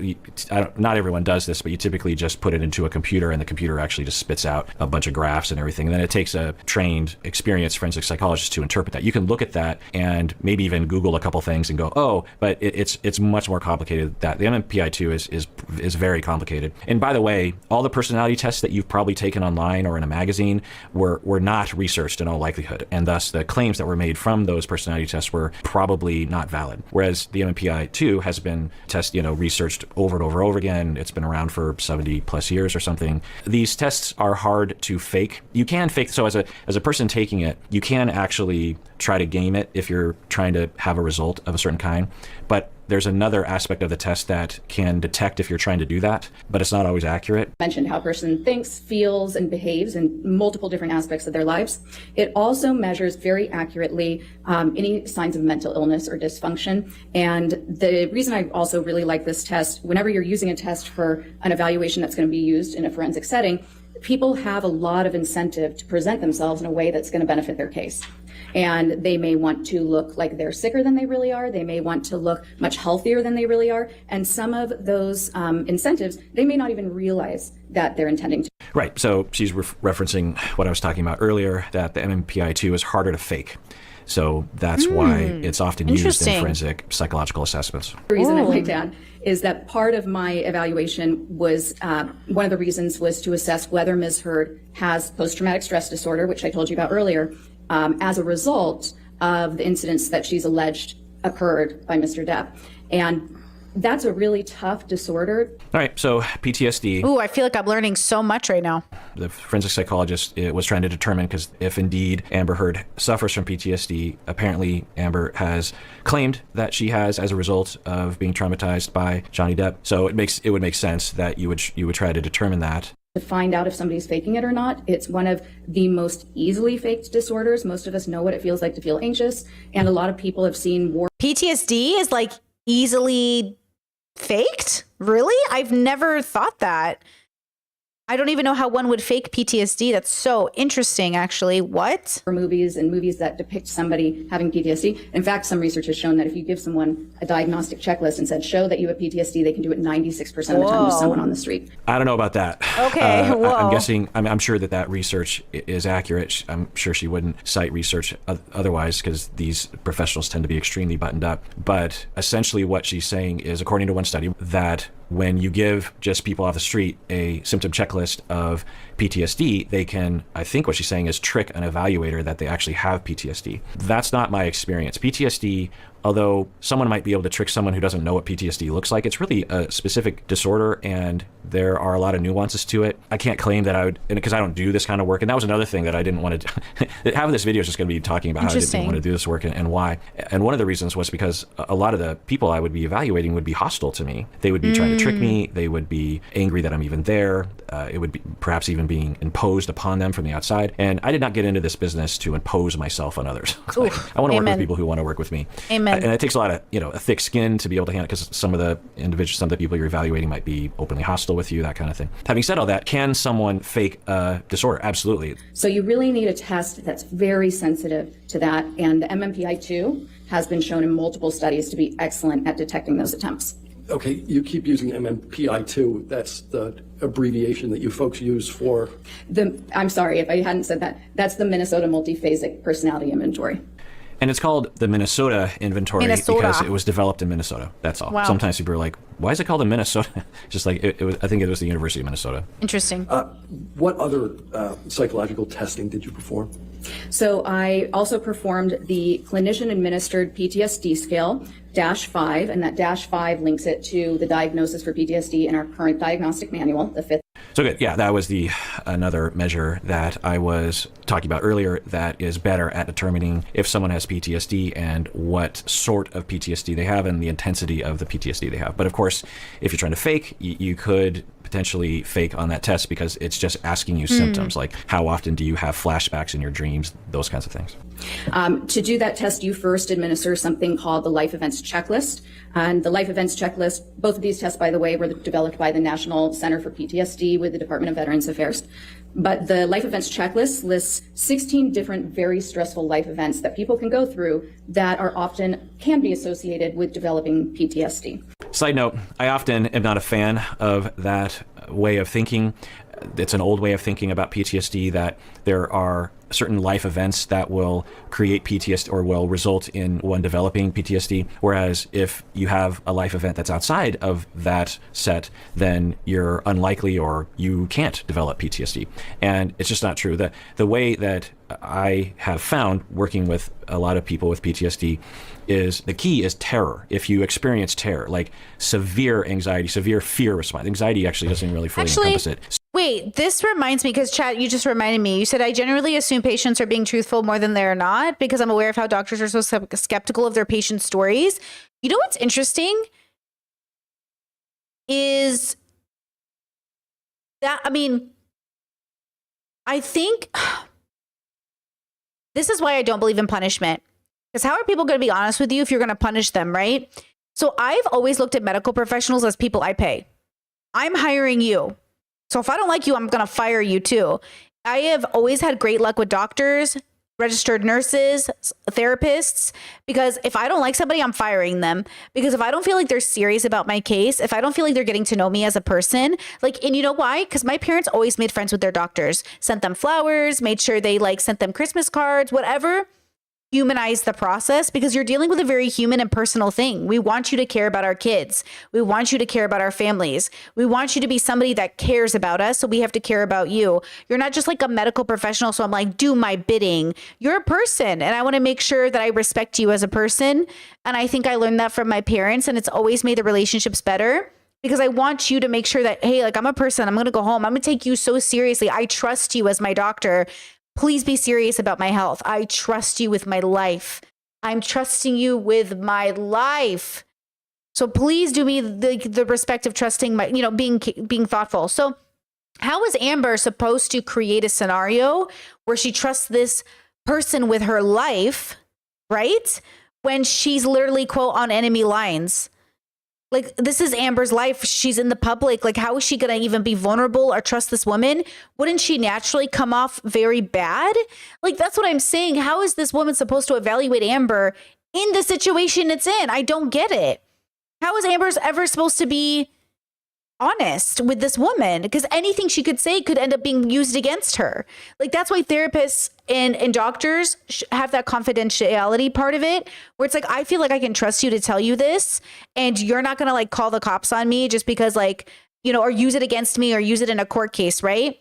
That's what's so special about having a safe relationship with a therapist who cares about you in an appropriate professional manner, of course, or a doctor in a professional manner, right? Yeah, like, how is Amber? I don't get how Amber is supposed to feel safe with this woman. And that's the part that I'm so confused about, I guess. So the classics are, you're at war and you're being shot at. Well, you're going to be terrified, right? It would be weird if you weren't. And you, in that state, particularly if it's a lot of terror, or you have a disposition to this disorder, or you might have had it in the past, or you have it chronically over time, or you believe it's your fault, or you replay the memory, or whatever. There's a lot of different factors that can play into developing PTSD. If you were physically abused growing up, it's terrifying to be beaten by someone in your family, right? So those events are the classics, and I'm sure those are on the life events of the 16 that she's mentioning. But let's say you're in a situation that isn't a classic example of developing PTSD. Like, one example is I worked with a patient once who had simple PTSD, meaning it wasn't complex, from observing her partner's phone light up with a bunch of texts indicating that her partner was cheating on her. And she saw those texts, and it was terrifying to her. Some people might look at that and be angry. Some people would look at that and be disappointed. Some people would be hurt. But for her, she had a terror response, and she actually had a full sort of panic response. She had to get out of the house and wander around. By the way, whenever I talk about patients, I always obscure details or get the permission to talk about them, because that's the ethical way to do it. And she developed PTSD, and she came to see me. And by the way, PTSD responds well to therapy, and I assessed it, and I worked with her with exposure therapy, and within 5 sessions, she didn't have any symptoms anymore. And I administered tests at the beginning and the end similar. And this is what's so cool about therapy is, like, it's not the amount of sessions you had. It's the right combination of doctor, energy, therapist, medical professional, your brain, your preparedness. Because, like, I didn't have the most sessions. I did therapy for like a year. The 6 sessions I had with my first therapist basically got me nowhere. But the 12 to 15 I did with my second therapist saved my life. I'm throwing out numbers here because I don't quite remember, but I think around those numbers, right? It was an amazing experience because it felt like the work we were doing in those 45 minutes was so good. With my first therapist, it felt like she was waiting for the time to come. It felt like she wasn't really getting to know me, and it was such a confusing experience. And I was like, I don't think we're working out. My second therapist, wow, what an angel. Like, amazing. Was very serious about my medical history, my life, my family, me just like crying in her office, very empathetic and very like she had good stern energy that was like I needed. She was a little older than, she was probably, I don't know, 50s, 60s. I don't know. She looked, I don't know. And she just had that good stern energy, but also was very educated and thoughtful and considerate and like she just knew things. And it was very nice. Because, oh my gosh, like I was paying her a lot of money, girls, like 145 or 45 sessions. And that was with, I think, no, I was paying 120 maybe because insurance saved me $20. You know what I mean? But, you have to be ready to change as well. With my first therapist, I don't think I was as ready because I wanted to build trust. But with my second therapist, I was like ready. I'm ready. I'm ready, girl. Let's do this. I came fully ready. And then the work can get done. But that's why nothing sometimes gets done, is you got to have I read chat. You got to have the right relationship with the right kind of medical professional. You know what I mean? That says in lieu of your new diagnosis, do you think you will go to therapy again in the future? I definitely will go to therapy in the future. Like, therapy is like going to the gym. I plan to go to therapy in the future. I plan to go to therapy for the rest of my life at any time I need it. Like, I think therapy is like going to the gym. I don't like going to the gym, and I do not go to the gym. I will go to therapy the same way I will go to the gym. That's how I think of therapy. So, like, I don't like leaving my house, but the moment I can get a therapist on Zoom, girl, we go in therapy. That's what I'm working on. I'm trying to get a therapist on Zoom. I'm trying to get everything I can do from home, because, girl, I don't want to go into no office. But yeah, I'm going to do therapy for my whole life, for sure.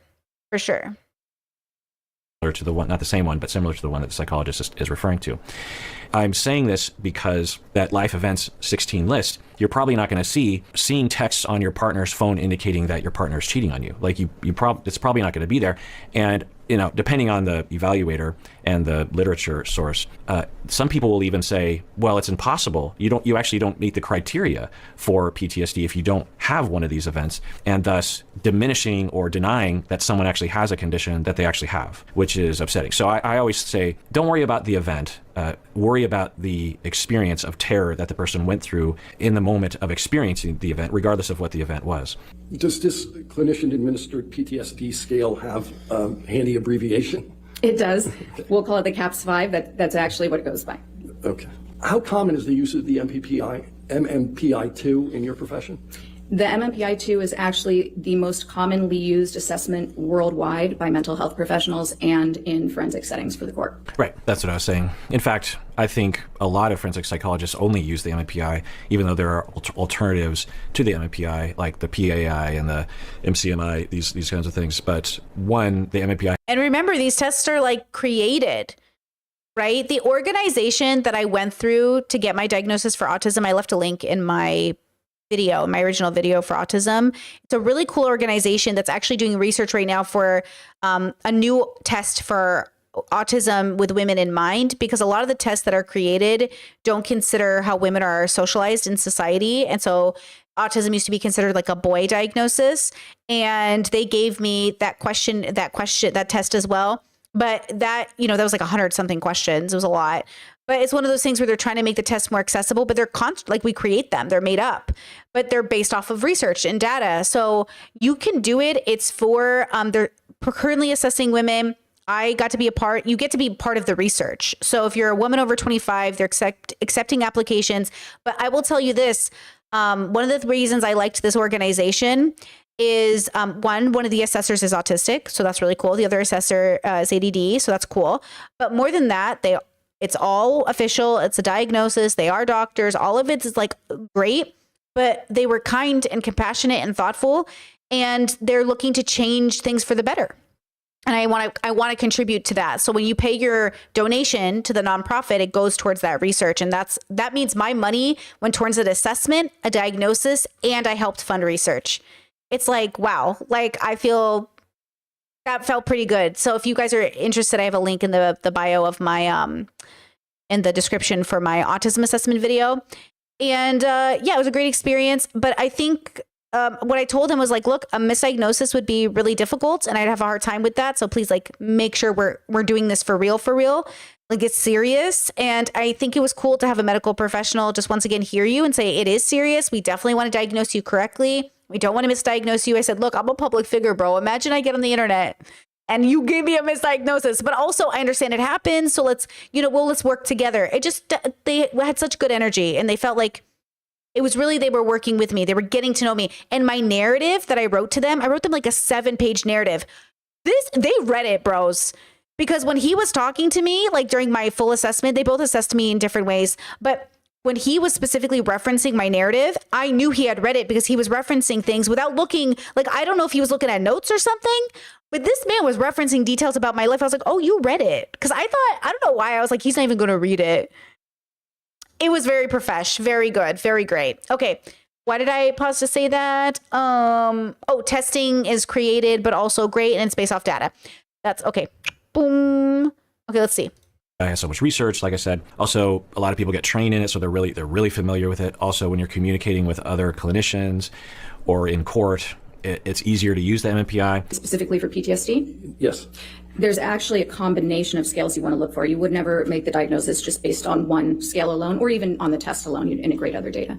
Right. She's saying what I said earlier, that usually you would never just administer one. I'm not going to lie. I'm being very reassured by Dr. Kirkonda right now, because I kind of like hear her say stuff, but I want to hear him confirm it because I do trust his assessment. And that's because like he has values I really respect and stuff. But every time she says something, I'm like, but is that true? And then he confirms it. I'm like, okay, girl. Okay. Because, I remember initially watching this and thinking she's so cool. She's so smart. But now that I'm reevaluating the whole trial, I'm like, what is happening here? Because again, the message that people took away from Johnny and Amber is that Johnny was not an abuser. I'm pretty sure kicking your partner, physically abusing them, that's abuse. So it feels very like important to us, like for me to reevaluate this, but it's cool to see Dr. Kirkonda like confirm or like maybe say something different. Measurement and then determine everything from that. You would gather multiple sources of data, interviews, other tests, that kind of thing. You administer the MMPI-2 to Ms. Heard. I provided her the test on an iPad. She essentially had her own little desk area and then an iPad. She hits start, it provides her with the instructions, and then it gives her 567 statements in order. For each one, she taps true or false. What did you learn about Ms. Heard from the results of the MMPI-2? Quite a bit. I wrote up a 25-page interpretation outline. Yeah, so it sounds like just to the MMPI-2, she wrote a 25-page interpretation outline just on that test alone. So that's what I was talking about earlier. It feels like homework, right? You're in graduate school, you're always writing all these reports, and then I graduated and I started doing this work, and I was like, I feel like I'm back in school. It's just so tedious. Yeah, if you're into it, then you dig it and you get paid a lot. But if you're not, like me, it just, ugh. Multiple different traits and tendencies and mental issues. One of the primary things I learned was that she had a very sophisticated way of minimizing any personal problems. I also learned that she tends to, there were a number of characteristics that were consistent. According to her, that she found that Amber Heard minimizes her responsibility in things. Yeah, it's hard. It's a hard one to be confident of. Wait, that is the hardest one to be confident of. Because it is a red flag to me when people minimize their responsibility in things, because it's just what people do, right? But then I can't tell if it's also a defense mechanism. People, like, are you not taking responsibility because you're embarrassed? Are you prideful? Are you scared? Are you worried? Like, are you in denial? Are you hiding something? Are you like, all these things could be possible. But I also get suspicious of people that downplay their responsibility. But also, can I tell you something that's so autistic? Sometimes I'm worried I'm downplaying my responsibility, so I upplay my responsibility, and then I fuck myself over even more because now I'm taking more accountability than I need to. And then people go, oh, see, Brittany admitted it. And I'm like, damn it. I just want to accurately say what I mean. I just want to accurately, appropriately say what level I think. That's why I like numbers and percentages. I think I was 6 out of 10% or 6 out of 10 responsible, or I was 33 more percentage responsible. Wow, Brittany, I was 33% responsible for this action. I believe this is accurate. It's like, I just want to be accurate, but everyone's always trying to trap you. And then it's like so anxiety inducing. I feel like everything I say is like a trap in certain circumstances, which is why I've moved away from certain bubbles, because even the people you think that would hear you out and root for you are the same people that just write you off as like, she's one of those people. It's like, fuck, like I can't even get humanized over here. Okay, got it. So I have to go towards communities that humanize.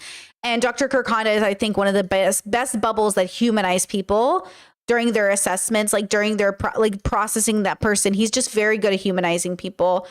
But the anxiety, bro. And I even feel like this is a safe space to share that thought. But how many people would just twist what I just said too? Like, she's overthinking it. She's manipulative. She's like playing 4D chess. I'm just anxious, dude. Which, by the way, during my autism assessment, they did assess me for depression and anxiety. And I am diagnosed anxiety. Like, I have an anxiety problem where like I do have anxiety, But at the same time, like, it's like mid anxiety. So it's not bad enough, but it's not like little anxiety. It's like enough. So I have to think about that too. Like, is this my anxiety or is this me? Is this my autism or is this like me? Like, is this here? What is this thought? What is this thought I'm having from? And that's why I work so hard to do it. But it sucks because when you're working so hard to be self-aware and do something about it, because being self-aware isn't enough, you have to do something about it. It's frustrating because to other people, you're either overthinking or not doing anything, or they're not doing anything. And then it looks like, it's just, you know what it's like, girls, when your special interest is people in psychology because you're trying to figure yourself out. And it's just like, you're always, and then, you know what I mean? I can always see why people get where they're at. But the question is, like, what are we going to do about it? Amber Heard isn't innocent in life, but she might be innocent of the level of abuse she's being accused of. Johnny certainly isn't innocent or not a victim, but he certainly might be, we might be more sympathetic to him than necessary. I just want to be accurate with the amount of sympathy I give everybody. I'll give Johnny Depp sympathy, but not any more than he deserves based off the data. And I think we've demonized her more and given him way too much empathy. And I'm just trying to find the right balance. With the MMPI, personally. With the eventual diagnoses, but some of the primary characteristics, and I'm going to try to condense 25 pages here, were essentially externalization of blame, tending to have a lot of inner hostility that is attempted to be controlled. Okay, externalization of blame and controlled hostility. All right. Some of the primary characteristics, and I'm going to try to condense 25 pages here, were essentially externalization of blame, tending to have a lot of inner hostility that is attempted to be controlled, a tendency to be very self-righteous, but to also deny that self-righteousness and to judge others critically against these sort of high standards for moral value, but also to deny doing that, essentially to claim that one is very non-judgmental and accepting, and yet very full of rage. Really, I could see Amber having that. I don't know what that means from a layman's perspective. Let's see what Dr. Kirk says. I could see that in Amber. She has a face about her. Zero chill. Okay, I mean, when you hear this, if you're the jury, you're thinking, my goodness, Amber Heard is guilty, right? But you have to take this all with a grain of salt because there's a ton of interpretation in there. And even if this was true, it wouldn't necessarily mean that Amber Heard did the things that she's being accused of. And you know what's interesting is I wonder about that idea of having like lots of rage inside of you, because I've seen Avatar: The Last Airbender. And as we know with Prince Zuko's story, it is very hard to be a good person, but also you're battling that own inner rage, which is once again why we don't seek out violence. We're not here to get revenge. We're not here to kill people, because like that's just your rage acting out. Your rage manifesting into violence is not the answer. Your rage manifesting into solutions that bring peace is the answer. And then the question about how we get that peace is up for debate, as we, it always is. But even with yourself, individually, okay, sometimes we value rage and violence because we think it makes us tougher. And sometimes we don't allow ourselves to be vulnerable. But once again, how could Amber Heard ever feel vulnerable in front of this therapist? I don't know how it's possible. I will say, and this is what my lawyer might tell me to say, which is I'm not saying that this psychologist is unethical. I'm not saying the psychologist is doing the right thing. I see nothing but professionalism and competence. She's doing her job. And I'm guessing she has a lot of experience, a lot of standing. And these aren't facts, but her scores essentially correlated. So they were consistent with other people who obtained these scores who have been shown through many, many, many studies to have these very specific traits. All right, well, let's check in with what the conceptualization is thus far. So we have histrionic personality disorder, which is quite a thing to label someone with, by the way. So histrionic personality disorder meaning attention-seeking, and in my conceptualization, lack of connection with self, very interested in making sure that everyone's paying attention to them, not a lot of empathy. It just doesn't mean you're a bad person, right? Like, listen to the way he's describing it and tell me which part of that makes anyone a bad person, right? Like, we say it with the implication that now bad things will follow, but not necessarily. So remember that. The diagnosis makes it, oh, she's bad. But listen to the symptoms of the diagnosis and tell me like where that says like mass murderer. Where does that say like gonna kill anybody? You know what I'm saying? You have empathy, but it's impaired by the obsession with making sure that you're the center of attention. There's that. And then the other claim here is inner rage, which often people with personality disorders do have because of the mistreatment they went through. It's justifiable anger, often displaced onto people that don't deserve it. But there tends to be a lot of anger, but there also tends to be a lot of hurt. So similar to borderline, histrionic and borderline, in fact, some people even think they're just two flavors of the same thing, that when you're abandoned and mistreated growing up, you feel hurt a lot as a child, and then you develop this schema where you're just basically walking around like with an open wound emotionally, and whenever someone barely pokes at that wound, it becomes 100 times bigger.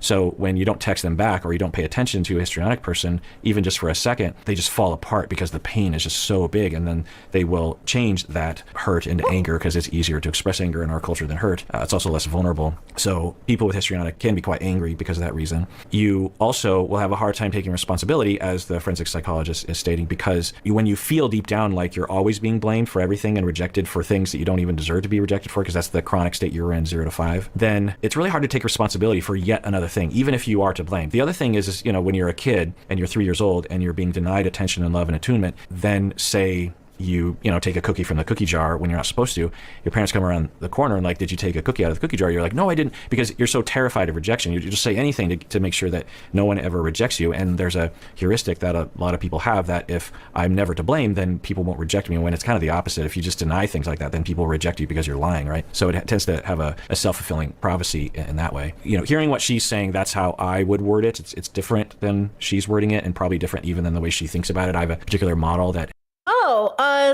according to psychology.org, Depp's mental state wasn't formally evaluated by psychologists at any point in the trial. Instead, the defendant Heard was the sole focus, and the psychiatrist who evaluated her was Don Hughes, PhD, and Shannon Curry, who are watching right now. So why was Amber evaluated, but Johnny wasn't? What? But Johnny is a neurodivergent king. He's ADHD. And then I wouldn't be surprised if Amber is autistic, because she also dated Elon Musk, which I think someone said in chat earlier, like, who in the world would date Elon except an autist? Grimes is autistic, for the record. I am pretty sure you got to be pretty autistic to date Elon Musk. You know what I mean? It helps me when I'm treating people with this sort of thing. So yeah, interesting. I think that's what we're hearing thus far. They may be self-indulgent, very self-centered. They could use manipulation tactics to try to get their needs met, very needy. I think if I could be wrong, but I wonder if I heard, this is so not, I did not check this. I heard that Amber was bringing up Depp's mental health, and then Depp made this happen with Amber's, but I don't know if that's true. I'm not sure if that's true. Let me Google while you guys are, let me see. Of attention, acceptance, approval. They tend to distance people who are close to them. Initially, they may seem very charming. They're very socially sophisticated, actually. That was a major component on there. Right. Not always, but people with histrionic are incentivized because of their desperate need for attention, because it's terrifying when they're not being paid attention to, that they learn from a very early age how to, quote unquote, manipulate, how to influence other people to give them attention, how to dress, how to talk, what to talk about, what to do with their body, what to do with their face. And they can be very good at manipulating others, getting them to do things, getting them to pay attention to them. Depending on their situation, they might be very seductive. They might be very charismatic. They have a capacity to kind of offer some of their faults, but in a way, but only the ones that people think of lightly and can all relate to. And so they can present as very fair and balanced, but in actuality, they really might be very judgmental of others and unaware of problems in their behavior. Right, because again, this will sound like narcissism to people too, because it generates generally from the same spot. In fact, borderline histrionic narcissism are in a class together. For the histrionic person, they can come across as narcissistic and could be mistaken for that personality disorder, or conceptualized in my book mistakenly with that. Okay. What's a code type? A code type. I just cannot find why this happened. I don't understand. Why did she get evaluated but not? Why I can't? Code type, great. I'm glad they're going into this, and I'm really curious as to what the findings were for Amber Heard, because again, it's really hard to fake the MMPI too. And if we were given the code type of Amber Heard, which I think they're leading up to, it will give us at least some idea of what her true personality might be like, as opposed to if you ask her about her personality, she would potentially be hostile and try to trick particularly the forensic psychologist of the opposing legal team. Code type is, in a nutshell, there are 10 different scales on the MMPI-2. It's the main results that you get from the test. There's a lot of different tables, but the main one are these 10 scales. And the scales are, and they have odd names because it goes back to the 30s and 40s, but in our words, there are scales of anxiety. Chad says she claims she developed PTSD because of his abuse, so they evaluated her. Okay, that sounds like something I maybe heard, that she did claim that, so they had to evaluate her for it. Interesting. But also, what the fuck is this? Like, this is so weird. Like, okay.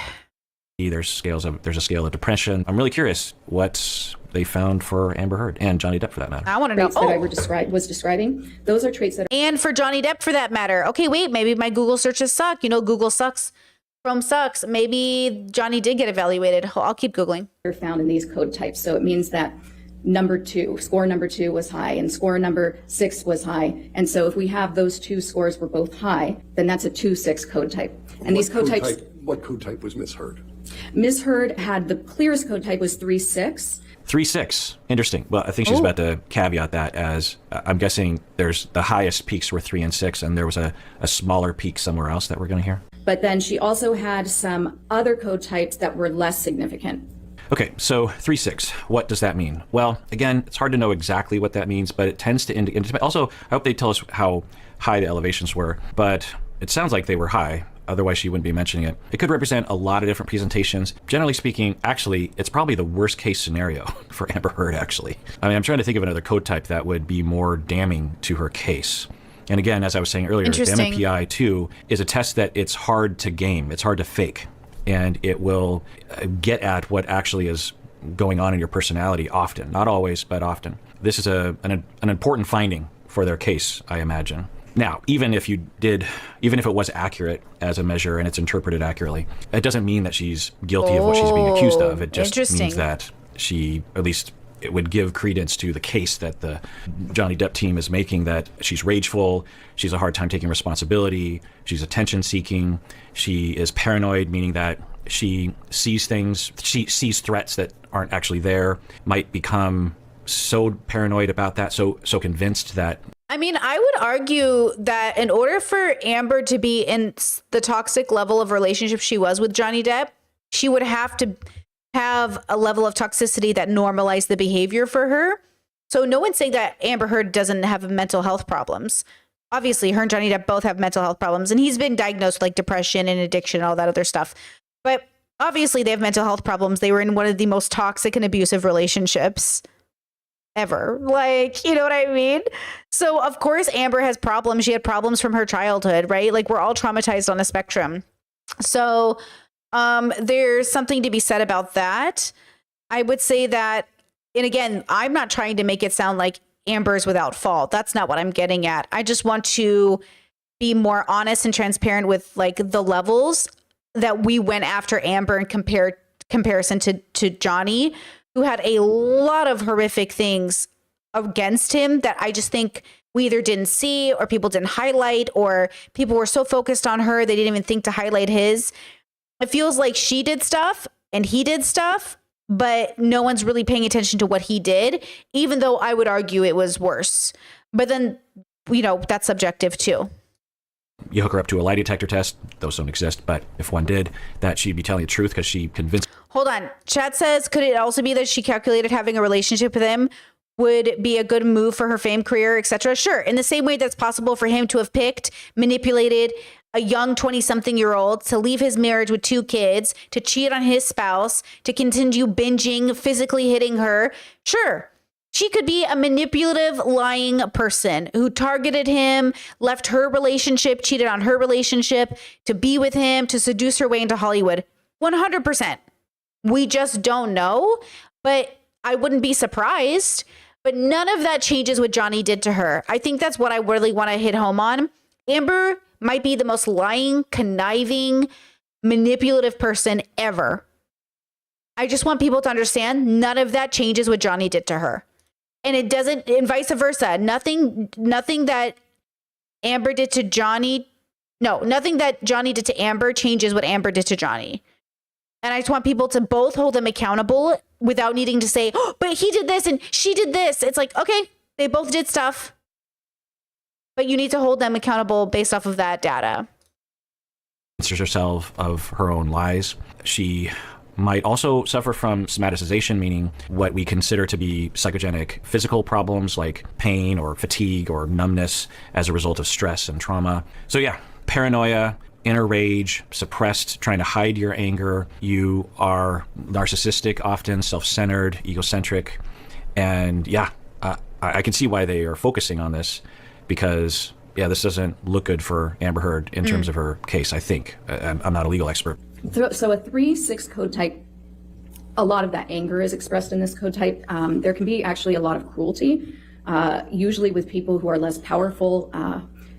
Actually, when you see this code type, you want to, if you can, to follow up. No, hold on. First of all, yes, chat says, did you see what he said about Vanessa? I know, I saw yesterday in an article. Horrible. And then Chad said, yeah, true. Johnny is worse in my opinion. It just feels like we're absolving her of responsibility when we blame her psychological disorders. Who's done that? I don't think any person has done that. I don't think I've done that. I don't think he's done that. I don't think one person has absolved her of her action because of her diagnosis. Has anyone done that? I don't think we've done that at all. I think we've done a very good job of not doing that. Because I am trying to make very concerted effort not to do that. And I don't think Dr. Kirk is doing that either, because I do think that's what people will say I'm doing, but I'm working really hard not to do that. Right? In no way did we say she's not responsible. In no way did we say we're not responsible for our actions. So I just want to make sure. Who's Vanessa? His first wife with the 2 kids. We're just explaining why things happen, not that she isn't responsible for her actions. Right? Chad says, I think the problem with holding Depp accountable is that you have to believe Amber. No, you don't. You have to believe his text messages. Johnny already admitted to doing things. I, for one, don't believe she was raped with a bottle. I don't have to believe Amber. Johnny sent the text messages. Johnny's assistant covered for Johnny. Like, I don't have to believe anything Amber did. I just have to believe what Johnny said that he did. That's enough. Like, that's what I'm saying. Nobody needs Amber's testimony to know Johnny was abusive. They just need Johnny's text messages, his assistant's text messages, and the fact that Johnny apologized for the way that he acted towards Amber. That's all I needed. Johnny said it himself. I believe him. Up with subordinates, co-workers, people. Not specifically about graping her with a bottle, but in relation to him kicking her, in relation to him acting badly, in relation to him having problems, in relation to the way that he, when he was dating her, talked about graping her burned body after he killed her, all of that stuff. People who may have observed their behavior more closely. The 3-6 code type is very concerned with their image, very attention-seeking, very prone to externalizing blame to a point where it's unclear whether they can even admit to themselves that they do have responsibility. Yeah, that's all true. I mean, it's a way of looking at it, I suppose. But yeah, that's all true. But does it mean that? That's why she's saying you have to follow up with subordinates, because you might actually interview subordinates. And I hear this from men a lot, men who are raised as men, because they're useless when it comes to knowing their feelings. And I've heard this from a lot of men before, where I'll say like, hey, bro, I need to talk to you about your behavior. And they're like, who'd you talk to? Who'd you talk to? What bitch did you talk to? And I'm like, you, bitch. I talked to you. So many men, remember the streamer? What did the streamer say? How could Brittany think this way of me? Who talked to her? You, dummy! You! Like, why do men think I don't listen when they talk? All these men will admit to me all the shitty things they do, and then I'm like, hey, I gotta talk to you about your behavior, and they're like, who'd you talk to? You, dummy! Like, what are you talking about? These men literally will admit to the bullshit they've done, and they'll be convinced I must have talked to somebody. Somebody must have turned Brittany against me. It was you. You were the one. And that's the part about people that is so funny. You are the person, your own fucking mouth. I don't need Amber's testimony. You are the one who admitted it. You are the one who said it was your problem. You're the one who took responsibility, except with no action to follow. And that's the point. You're the one who said, yeah, I was a piece of shit. Okay, well, what else do we need? Thank you. Like, that's what I'm saying. Like, I don't understand people. I don't need these women's testimonies. You are spilling the beans enough, bro. You got a mouth on you, and I'm listening. Find that the code 6, the code 3-6 individual doesn't do that kind of behavior, or they've learned how to stop themselves from doing that, or whatever. It gives you some direction in terms of investigating things, and it's by no means some indication of guilt. There is a personality disorder associated with 3-6, which is paranoid personality disorder. It doesn't mean that the histrionic personality disorder diagnosis is wrong, but and do I want to describe paranoid personality disorder? I'll describe it very briefly. It, in a nutshell, is someone who is very, very convinced that people are against them and are immune to data otherwise. And they will inject thoughts into your head about thoughts that are against them and persecutory, like you're out to get me, you're scheming to ruin my life, or you're trying to bring me down, you're trying to sabotage me, often to close relationships. In certain areas. A lot of suppressed and denied anger, but the anger is very present, will explode out, and a lot of issues in their close relationships. How does Ms. Hurd's code type fit in with your overall opinion as to personality disorders? Well, this might be an appropriate time to describe a little bit about these personality disorders. I'm sorry, can I say something? I swear to God, if I was on this stand, I'd be like, I couldn't. Amber is just sitting there with the most like fucking psychopathic, stoic face I've ever seen. I would be like, I would not. And then they'd be like, ma'am, you're acting out on the stand. I'm like, do you hear what she just said about me? Like, that's another thing that's kind of crazy is like, we're all looking at Amber for reaction, but I don't even think she's allowed to react. Like, is she even allowed to react? You know what I mean? Like, I'd be like, look at me on stream being like, That's the thing is like they're judging Amber for not reacting, but I don't even know if she's allowed. But also like the way I'd look at the audience, like chat, what? The way I'd look at the jury, like chat, what? Chat, what? What? Because I think what you'll hear is that there's a lot of consistency there. So borderline personality disorder is a disorder of stability. It's instability. Shout out. And it's instability in personal relationships. It's instability in their... This is a pet peeve of mine that... Thank you. Be pet peeved, because I'm pet peeved already. When people, maybe particularly forensic psychologists that are very DSM focused, will describe borderline and other personality disorders in this way, they tend to describe it from the observer's point of view rather than what it's like to have the disorder. Ugh. And it's much harder to understand the disorder by observation than to have a model of emotions and trauma and reactivity within the individual that results in behavior that you will see. For example, borderline individuals are described sometimes as impulsive. I've always found that to be a really silly criterion with borderline, because if you just read that, you're like, okay, well, they're impulsive. They shop without thinking, or they blurt things out without thinking. And it's just like, no, that's not it at all. In a nutshell, with borderline, the way I would describe it, they are relationally traumatized early in life, abuse, neglect, mistreatment growing up. That results in them feeling as though they're being abandoned and betrayed. So they have a schema of, I am always going to be abandoned and I'm always going to be betrayed, or some combination of those two. And as an adult, they are in a chronic state of, I'm about to be abandoned, or I'm being abandoned right now, or I'm about to be betrayed, or they are betraying me, but I haven't found out yet. That results in a lot of pain and a lot of anger and a lot of perhaps instability. I felt like throughout my life, it was more for me like almost like a pre-abandonment. I think I abandoned myself because I was gay. And I knew that about myself. And I thought, well, my family's going to abandon me anyway. And then it was reinforced, right? Like my parents would say things like, it's better to have a dead child than a gay child because dead children go to heaven. You hear that enough as a kid and you're like, okay, yeah, I'm going to have to die. And then you internalize that. And then I got older and I found gay communities and I was like, oh, I don't have to die. But if I don't find my place in the universe, I will die. And then it was like a journey of finding my place in the universe and humanizing everybody around me, including my parents, and realizing like they just have a very specific relationship with existence and don't understand how that impacts people in the same way most people don't understand how they impact people. Look, my parents aren't special. They're like most people I meet. It's very hard to recognize how we impact people. It's very hard to recognize how our bad moods are going to ruin someone's day.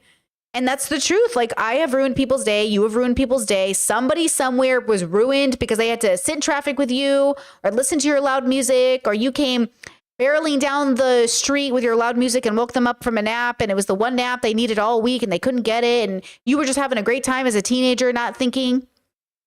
And I had to humanize my parents through the process. And, you know, I know what it's like to grow up with immigrant parents who have a hard time admitting they're wrong. It's exhausting, but they get there in some ways. Like, I can see it through their actions more than their words, funny enough. Like, I can see my parents apologize through their actions much more through anything they've ever said to me. And I think that's why I count action so heavily. It really is about what you do. Like, I always say I know I improved because the proof is in my life. Look how good my life is. And especially compared to where it was 10 years ago, holy shit, bro. So fuck anything I say. Look at the data. I wake up every day knowing, like, you did the fucking work, bitch. 10 years ago, 25-year-old Brittany, oh, was she in a place? Self-harming, hurting herself, trying to socialize, trying to make friends, having good luck. Like, I always felt like a person who had friends my whole life. I always felt like a person where everybody wants to be friends with, but not literally everybody, just, you know, because I know how to socialize. I know which groups would be my friends and which wouldn't. But I never felt like I struggled with friendships. I felt like I struggled with understanding that people were going to leave and go. I think, like many people, we fantasize about this great friend group that's going to be this great, amazing experience, and they're never going to leave you, and you're always going to grow old together. But like, that just isn't reality for a lot of people. Some people have that, some people don't, right? Actually, I wanted to ask you guys, kind of related to this. There was a person I dated, and they were a person who just so badly wanted a group of friends that they would have turned to a criminal group of friends if it meant having, quote, family. And I remember thinking, like, no, I don't want friends that badly. I don't want friends if it means I have to hang out with people that aren't looking out for their best health. Like, I don't want those kinds of friends. And they and I had this like disagreement over like what friendship was. And they felt like it was people who could rely on even when things got rough. But that meant like illegal activity. And I was like, oh, I just want a group of friends that are there when it's tough, when my cat dies. You know, like, I'm looking for friends that will be there when my cat dies. And they were looking for friends who would be there when illegal shit went down. And like, do you see the difference? So they were obsessed with this audiobook that a fan group put together about a girl who basically makes friends with villains in a superhero world just on accident, but becomes like really close to them. And they end up being people that she really likes. Does anybody know what this is? I've listened to like half of it, but I just don't know what it is anymore. And I was thinking about that. Like, the idea that we romanticize having troubled friends because they're there for you when it's ugly. But the dilemma is, like, they might also be the reason you keep getting into bullshit, or you might be the kind of person who's hanging out with these kinds of people because you're that troublemaker. And so there's something to be said about that. Like, the romanticization of people being there for no matter, like, I'd bury a body for you. This romanticization that people would bury a body for you is incredibly unhealthy. Nobody should be burying a body for you. This is an episode of Ozarks. Bovine Beauty with the $5 super chat. Thank you so much. Says, thanks for your insights, Brittany. I heard Johnny Depp sent Amber Heard's nudes to a friend without her consent. How should he apologize to her? I did hear that he tried to weaponize her nudes. I wonder if this was the same story. How should he apologize to her?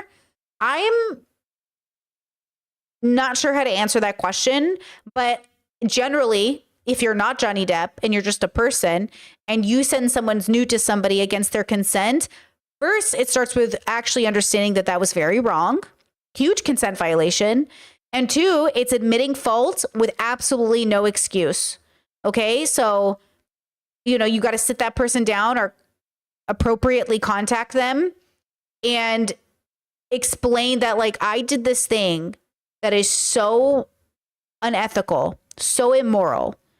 And I will never justify why I did this. And it has to be from the heart. Like, they have to really understand that it's bad. And then that person doesn't have to accept the apology, of course. But that's a pretty bad thing to do. And I know a lot of people do it without thinking, but that's because they're not thinking about it happening to them. And I know a lot of male groups that share nudes. And I think that those are people that are genuinely, like, imagine you're married to a man or a woman or a person, regardless of gender, who shares people's nudes against their consent with other people and just thinks it's normal. And think about how you would have a conversation with that person. How would that person need to change in order to make this apology? They would have to be a different person, a person who doesn't do these things, or a person who becomes a person who doesn't do these things. Otherwise, your apology is useless. And you have to realize it's wrong because it is wrong, not because you think it's wrong and you want the social credit. Like, you know what I mean? Oh, he tried to submit them to the court. Okay. Noted. In one's relationships. Is really driven by this underlying terror of abandonment. So one of the key features also this. Good. So she got there. Underlying terror of abandonment. Yes. So, okay. It wouldn't be, I would have led with that, but, you know, she eventually got there. Disorder. And all of it is like pistons of an engine kind of firing off and igniting one another. But when somebody is afraid of being abandoned by their partner or by anybody else in their environment and they have this disorder, they'll make desperate attempts to prevent that from happening. Oh, interesting. Okay, chat just sent me this and I Googled it and it seems to come up on a lot of different websites. Johnny had a psych examination. Dr. David Spiegel testified that Depp displays narcissistic personality traits and gave a provisional diagnosis without personally examining him. I think I do remember something like this. I'm Googling it now and I do recognize this man's face. I think a lot of people didn't like this guy, if I'm not mistaken. Like, I think what happened is Amber's team provided a bad doctor and a bad lawyer, and Johnny's provided the best. And I think a lot of this is how things look, in my opinion.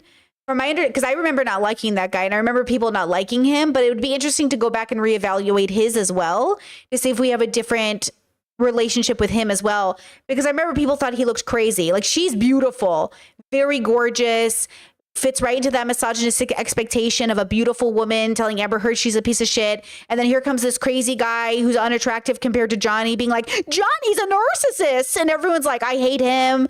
So that's the problem too. There's a lot of bias. That's why I say we look for a prejudice and bias at play, because we might be coming to conclusions about who's telling the story based off what they look like, who the information's coming from. I do remember that guy. I do remember him. Yeah. Interesting. I mean, I wouldn't be surprised, right? There's a lot of damage in Hollywood, bros. Leonardo DiCaprio's desire to marry young or date younger women. You're telling me that's not trauma?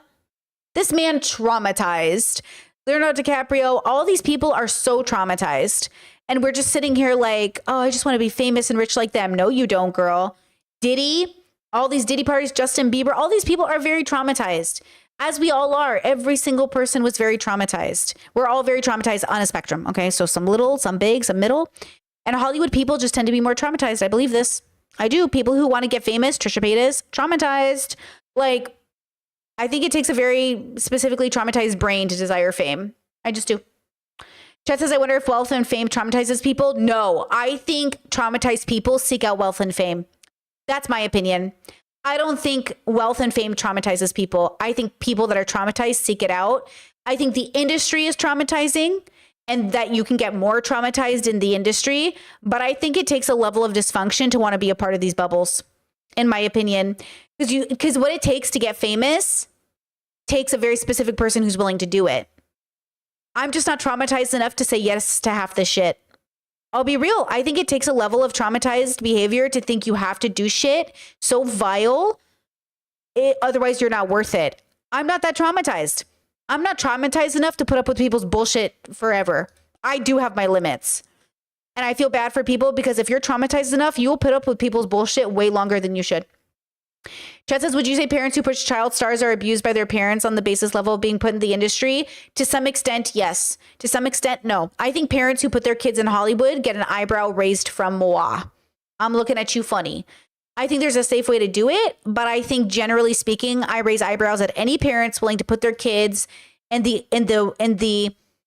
any kind of awareness of these fucking perverts in any of these industries, modeling, Broadway, I don't give a fuck what it is. If you're not there 24/7 with your kid and you just trust random adults to take care of them, my eyes are eyebrow raised at you. Schools have cameras. Schools have regulations, and schools still hurt your children. Priests, like anyone who's in charge of children, I'm looking at you. Because the idea is people who go into fields with children must care about kids. Oh, they care about kids plenty. Sometimes too much. Sometimes too much. Don't assume just because a person is working with children, they must be a good person. I'm looking at you with an eyebrow raised. Man, woman,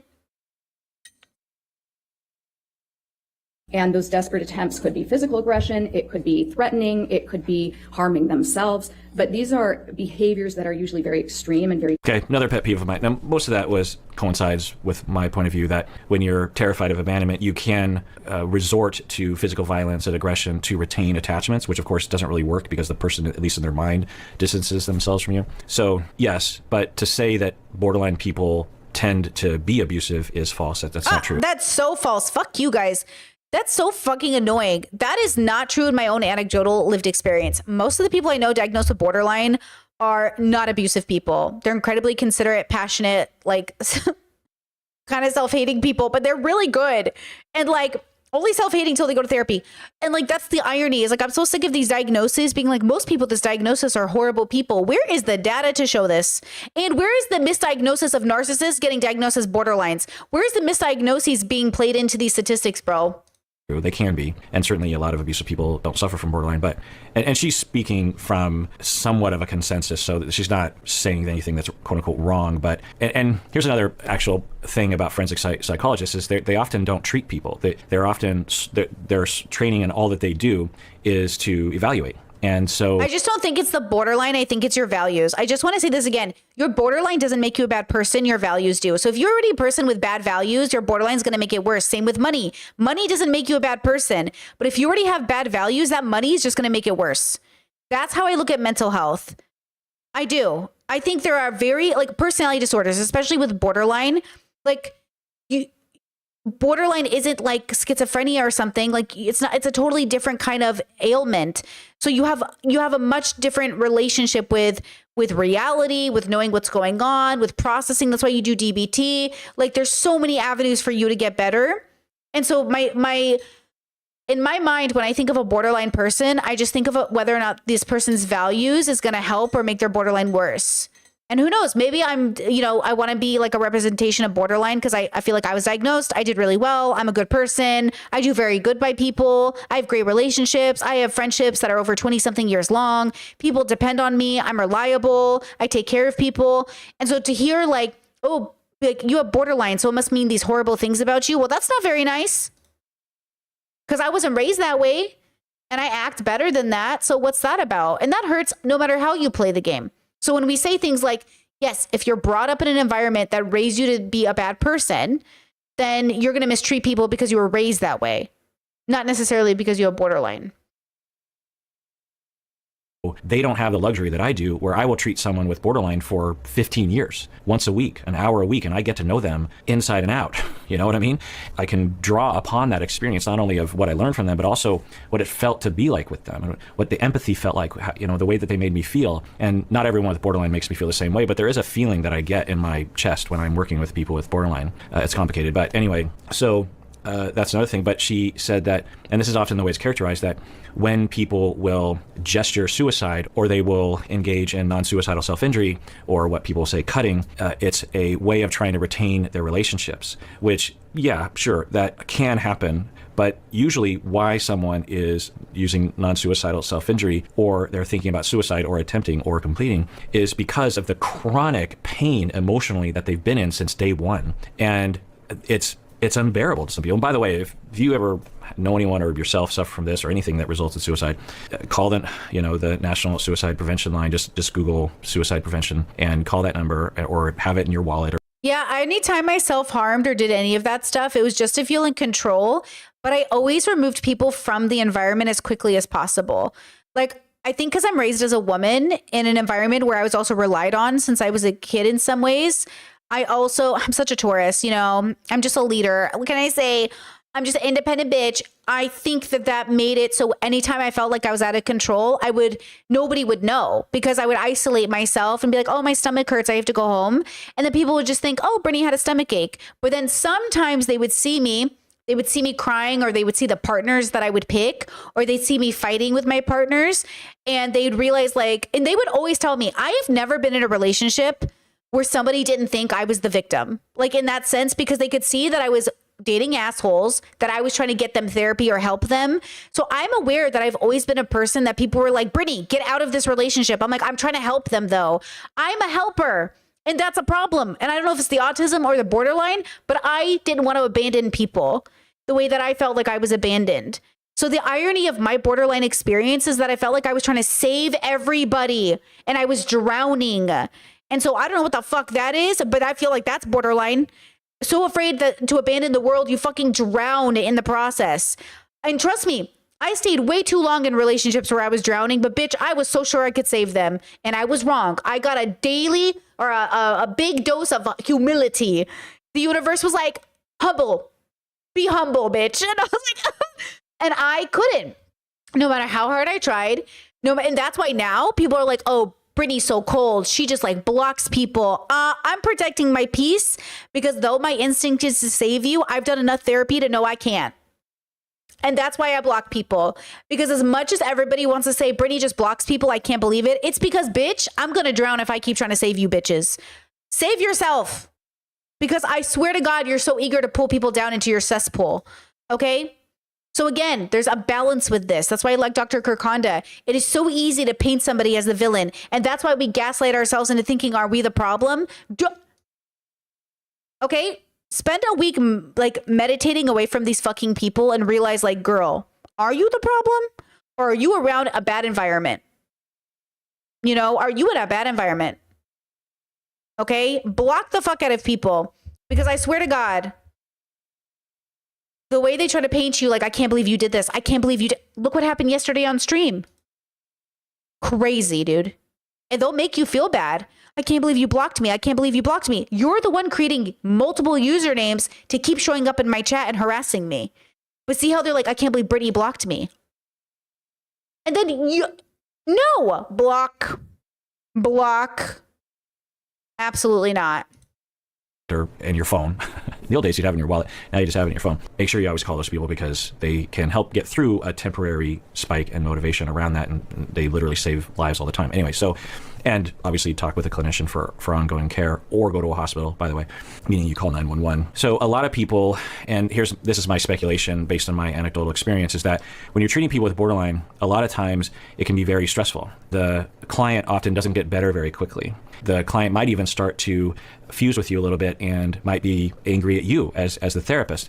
I did a study about difficult clinical moments for therapists, seasoned therapists, and a lot of them cited examples in their clinical work of working with people with personality disorders and the aggression and the anger that they would get from their clients and how scary it was or distressing it was. And so that can happen. And so for a lot of clinicians, as they treat people with borderline, they will have a negative view of their clients and they'll have a hard time empathizing with them to the point where my therapist was so good. Oh my God, I'm so lucky. That's what I'm saying. I think my therapist would say to me, oh my God, you are so like, she's called me high functioning. I don't know if that's the right word, but she's like, oh my gosh, you're so capable. You're working, you have relationships, you have all these things. I was like, yeah.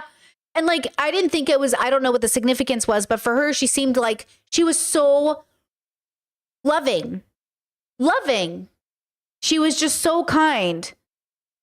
And I'm so lucky that my professional therapist was so professional and caring and empathetic. And I credit her for helping me on my journey for my mental health because I got so much better after working with her. And it didn't take very long. We were together for just like a year. And it was great. The greatest year of my life. When the client talks about non-suicidal self-injury or suicidal thoughts, the clinician will see it through a negative lens and say, oh, you're only doing that to manipulate me, instead of taking it seriously, which it more often than not is a serious issue. Concerning to the people around them. The anger is typically sadly, it's counteractive, right? So the thing these people fear most is being abandoned, but over time, the explosive anger that they show when somebody is needing space or when somebody's really not doing anything wrong, because a lot of times they read into things that they perceive as being a slight to them or being somebody. See, none of this is relatable to me, but in one way it is. Are you ready? This is the only thing in my life that I think I relate to this, but I'm not sure it's borderline. I actually have a theory about it. I sometimes get anxious that when people don't respond right away, they're upset at me. And that's the only way otherwise I do not think about people. I think my hyper independence and Taurus energy led me into being so hyper independent, which was like a cope, that I didn't exhibit typical borderline behavior. That's my theory about myself. I would love to talk to Dr. Kirk about my borderline, not as a clinician, but as like, tell me I have borderline or not. Not in a clinician way, but like I was so hyper independent that when I was dating people and they'd be like, okay, I'm going to leave. I'd be like, bye, bitch.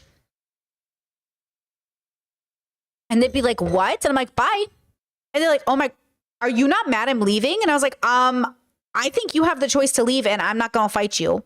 And I still don't fight people when they want to leave. But it would come off like crazy to people. They're like, aren't you going to fight for me? I'm like, no.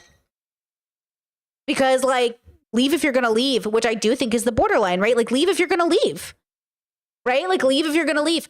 But also, I don't like the games people play where it's like, I'm going to leave. I'm like, okay, like, be chill, bro, or don't be chill. Be chill or don't be chill. Now, of course, now that I'm more healed, it's not like I don't shut down. I don't disassociate. Like, you know what I mean? I don't like turn my feelings off to be like, bye. I just simply go, hey, I don't know what's going on, but you're doing this thing where you're like threatening to leave and I'm not sure what's going on. Did you want to leave? Do you not want to leave? Like, I am much more healed now so I can have the conversations with people, you know? But also, a lot of streamers have this anxiety because I get DMs from people who are like, hey, girl, I haven't heard from you in a few days. Are we good? I'm like, oh, you're good, dude. Like, it just takes us a few days to respond. So I know it's a normal anxiety also that people worry, but I don't have these things. You know what I mean? That says, do you read into voice tones too? Like someone responding with slightly less excitement and interpreting that as being upset with you? No, but I use that as an indicator of what they're feeling. Not what they're feeling about me, but what they're feeling about the situation. So like if I hear a tone change, I'm like, oh, your voice changed. Do you want to change this conversation? Do you want to talk about something else? And Discord Great Point says, I wonder how much of this is overlap with autism. Because no, people think I've been cold in the past from moving on abruptly from relationship to friendships. But in my mind, stuff is over. It's over. Exactly. How much of my brain is just like, okay, I accept what's happening. And people are like, what do you mean? But I've also cried over breakups. I've like my heart has felt so impacted by falling in love and breaking up with people that I'm like, oh my God. But in my adult life, I've only had 3 adult relationships. 4th one I married and we're very happy. But I'm not a serial dater. I haven't had a lot of partners. I'm like, my therapist asked me, like, do you have a lot of promiscuity? And I was like, what's a lot? She's like, 20 partners or more. I was like, no. And she's like, do you, like, she asked me a bunch of questions and I was like, no, I don't do any of that. And I go, oh, I do spend a lot of money. I make a lot of money though. Cause like, that's the thing. I make money, but I also spend a lot of money. Right. So like, that's the thing is like, I love to spend money. I've gotten better. I officially have a budget. Look at me. I've never been able to budget my whole life, but it was like every time I was out of control, I'd buy something. Every time I was feeling very upset with my life, I'd buy something, or I'd cut my hair, or I'd get a new, but I would always do it in a positive way, like girl week. You know what I mean? Like when I shaved my head, I was like hairdresser, $60 appointment, $120 appointment. Like I would pamper myself. When life got out of control, I would hurt myself. I didn't cut, but I would hurt myself when things were getting out of control to feel like I was in control of my life. So I kind of always twisted it into a positive. So people would always see my life and think, oh, Brittany's really out here living her life. Oh, Brittany's buying herself new stuff. Brittany's going on vacation. Brittany's working so hard. So they wouldn't process it necessarily. Now, I can't speak for everybody in my life. My siblings knew, like, Brittany's in her mood again. Brittany switched. Brittany's going through her mood. But Brittany was also triggered by living in a household where people would ask rape victims, what did you do to warrant that? I think it's okay to get a little fucking upset when you live in an environment that asks rape victims, what did they do for that to happen? And that's the problem we're dealing with. How the fuck are you supposed to grow up in an environment where people ask rape victims, what did you do to deserve that? Or what did you do to make that happen? And not get upset. And then when you get upset, they're upset again. So that's the other problem is like, how do you know it's your environment and it's you? And how do you have a relationship with that, right? Frustrating. Chet says, did you experience splitting in the past? You know, I really struggle with that definition. Hold on, I got to reread the definition of splitting because it confuses me. Splitting, also called binary thinking, black and white thinking, all or nothing, is a failure in a person's thinking to bring together a dichotomy of both perceived positive and negative qualities of something in a cohesive, realistic whole. I feel like people accuse me of black and white thinking, but I think it's only when it comes to my morals. I think I must have had these things happen at some point, right? Like, hold on, I gotta read the definition again. I'm trying to give real life examples of when I know this maybe happened. Hold on. I need like an example. I trust you. I want nothing to do with you. Yeah. Okay. Yeah. I would say maybe like during breakups or bad relationships, I'd be like, okay, I trust you with everything that I am. But if something went wrong, I'd be like, never mind. We need to break up. Like, I don't trust this. Maybe something like that. You know, Chet says, how do people accuse you of black and white thinking? You're so nuanced. Thank you. It's the way that I talk. It's the way that I talk. It's like the way that it's the autistic way that I talk. People think I'm being black and white, but I'm not. I'm being very nuanced. So like, that's the problem is like, I know I would be in relationships where one day I'd be like, okay, this is it. I love this person. This is our relationship. But then something abusive or bad or toxic would happen the next day. And I'd be like, okay, I need to break up with you. You know? And then I'd get confused. And I think that's the problem is like, what part of it is black and white splitting? And what part of it is literally you're being abusive? And I don't know what to do about this. And it's out of my control. And that's what's scary about life. And that's why it's really scary when people are like, Brittany's splitting, Brittany's black and white thinking, Brittany's doing these things. I'm not having the experience you're describing. This is why my therapist and I had like an interesting time together because I'm like, what are you explaining to me right now? Are you explaining me this? And I'm very well read, you know? I'm very well read, so I'm not sure like how much that played into like me recovering as quickly. I would love Dr. Kirkanda or Dr. K should examine me. Because I think my brain is interesting, but I don't think it's like, I don't know if I've been categorized correctly. You know, I will say this. There is somebody in my life somebody in my life, a family friend who's a therapist said they might have borderline. I was like, they can't have borderline because I have borderline. And that was at the time when I was like very monolithic about my thinking. Because I was like, I don't know diversity amongst borderlines, right? I was just being anecdotal. And this person was like, wait, you got diagnosed with BPD? I was like, yeah. They're like, oh. I'm kind of surprised. I was like, oh, yeah, I got diagnosed. And they're like, oh, I think this person might have borderline, but I'm not their therapist, so I don't know. And I was like, oh, and this person I know is very black and white, very splitting, constantly like paranoid. Everyone's out to get them, constantly saying things about people that isn't true, like constantly ruining friendships, no stability, can't keep a job. Like they are the borderline that everybody's afraid of. But I'm not afraid of them. They're just like, what are you going to do? That's what I wonder is how do we have the same diagnosis or possible diagnosis? They were never formally diagnosed. Why would we have the same diagnosis? And it's because maybe it's a spectrum. Maybe it looks different. Maybe everyone, maybe it just looks different. I don't know. But this person really struggles, you know? And so I don't know. I'm not the medical professional. I'm just the person who had the diagnosis. But I don't relate to any of these things. Like when people describe this, that's why it's so frustrating to get a diagnosis that nobody understands. Because then people are like, oh, well, Brittany's borderline, so it means she's splitting. I'm not splitting, dude. I'm being factual as fuck right now. And like I am not splitting. And then people are like, you are. And I'm like, I'm not. But I know, yeah, I think all the behavior they're talking about, I see it in this like person that I'm thinking of, which is really strange because I don't want to hold it against them. I don't think it's their fault. I think it's their brain and their inability to introspect while being self-aware because they're a very smart person. They're very smart, but they're just so like, sure, the world's out to get them and no one's out to get them. But me, I'm the opposite. I don't think anyone's ever thinking about me because I'm busy. Like, I'm not thinking about you. I'm literally thinking about my special interests. I am so autistically focused on my special interests. I am not thinking about you. I'm not thinking about you thinking about me. I am thinking about my special interests. That is all my brain is ever thinking about. You know, that's all I think about. Chat says your experience is so different from mine, but I know a lot of borderlines that don't fit that box either. Love that. Yeah, I think borderline is unique and different for all of us and nuanced. I'm also in the healed era of my life. So I can't go back and remember Brittany. I just remember being sad, self-harming, and feeling like I don't belong in the world. And I remember that being most of my life until I was like 30. But the last 5 years, I've been so happy and joyful that it's hard remembering what it is even to be depressed. Like, I don't even remember what sadness feels like in that way. Like the way that I felt in my 20s and in my teens. Like, I'm not that sad anymore. I'm not even sad at all like that anymore. So remember that you're listening to Brittany Who's Healed, and Brittany Who's Healed is going to have a different memory than Brittany who was pre-therapy, you know? So, good point. Chat says you and the person you're describing could also be different due to you being autistic. Hey, that's a great point. Because this person's ADHD, but they're not autistic. Hey, and ADHD is fucked. ADHD is one of my favorite fucky neurodivergency.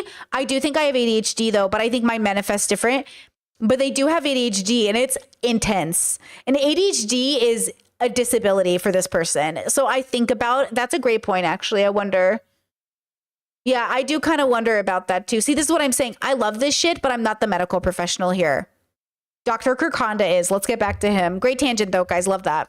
Intending to harm them that actually isn't happening. They'll exaggerate it. She's referring to what I was talking about earlier, which is true. I mean, it's a way of spinning it in a way that serves the legal case. I mean, I wouldn't emphasize this side of it, but I was saying earlier that people with borderline have abandonment and betrayal traumas, and then even when there isn't abandonment or rejection or hostility from other people, they will see it where it doesn't exist, or they'll see a tiny little bit of it and then they will blow it up, and they will feel as if they're being slighted, and they will feel righteous in their anger towards you. But there are plenty of, like on the internet, there's a growing term called quiet borderline quiet borderline. I don't know if that's doesn't do this. I actually am not a fan of. I mean, I'm not gonna say I'm not a fan, but this implies that people that aren't labeled quiet borderline are loud borderlines, if you will. And I don't like that connotation. What I would like to do is, because the quiet borderline community, I think, likes to identify as quiet borderline because they're trying to. Ooh, wait, chat. Great question. Chat says,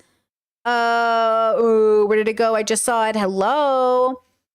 What? I just saw it. Where did it go? Oh, that's really interesting because that's not really how I personally see splitting, just as black and white thinking, but like extreme hateful thoughts that I don't mean. I'd love to hear your thoughts. Your experience is so different from mine, but I know a lot of borderlines that don't fit that box either. Hold on. I read your comment earlier, but not the first half. Okay, hold on. But thoughts I don't mean. Hateful thoughts I don't mean. When I'm really, really, really overwhelmed, I definitely will say things I don't mean, or I'll think things I don't mean. But I mean to say something, but I say it in the worst fucking possible way. Is that what you mean? Like, if I'm trying to say, I'm really hurt because everyone is comparing this thing to this thing, but like, this thing feels worse to me because it happened this way. It might come off sounding like I don't care about this person's pain because I care more about mine. But it's more like I'm trying to express that I feel like everyone's giving this person like empathy, but no one's like giving me empathy because I come across like a cold, hard bitch. And that makes people feel less empathetic towards me. And so I'll say things like I don't mean, as if because I just want to express that like, hey, cold, hard bitches also, like I know I'm a Taurus and I'm super independent, but like and I know I come off like I'm super secure about everything, but like I'm also a person who has insecurities like everybody else. And so sometimes I can come off sounding like I don't care about those people because I don't have the spoons to be empathetic. Maybe, but I don't know about really hardcore thoughts about people. I don't know if I experienced that. I experienced a lot of thoughts about myself, like not anymore, but like in my teens and 20s, I would think like I'm worthless. I don't deserve to be here. I don't have a place here. Nobody loves me. I don't love me. I'm not good enough. I'm too cold. I'm unlovable. Like I would think those things when I was really upset with myself, but I wouldn't think them every day or all the time. I would think them when I was really upset, and they would be like intrusive thoughts. And then I would feel so out of control, I would hurt myself in order to almost like wake myself up. And then of course I would try to like drown in my bathtub or, find ways to be reckless in hopes that I would die. And then I would still go to work the next day. And everybody would be like, hey, Brittany, can I tell you about my problems? And then I'd go to work every day and people would just tell me about their problems all day because everyone was like, Brittany's so thoughtful and empathetic and she listens to my problems. Well, I was like going home at night and wanting to die. It's weird being that person. And my friends saw me cry. Like people saw me in pain, but they also know me as Brittany. And you would have to ask my friends and family how they feel about me or the way that I've reacted or what their perspective was versus mine. Because obviously I can only tell you what I felt like from me, but I don't know what they felt like from theirs. I was also told by my therapist that BPD is like feeling regular emotions times 10. And so it doesn't invalidate the emotions. You just have to have a reasonable reaction about those emotions. So she would tell me, like, you might feel love 10 times more than somebody else, or anger 10 times more than somebody else.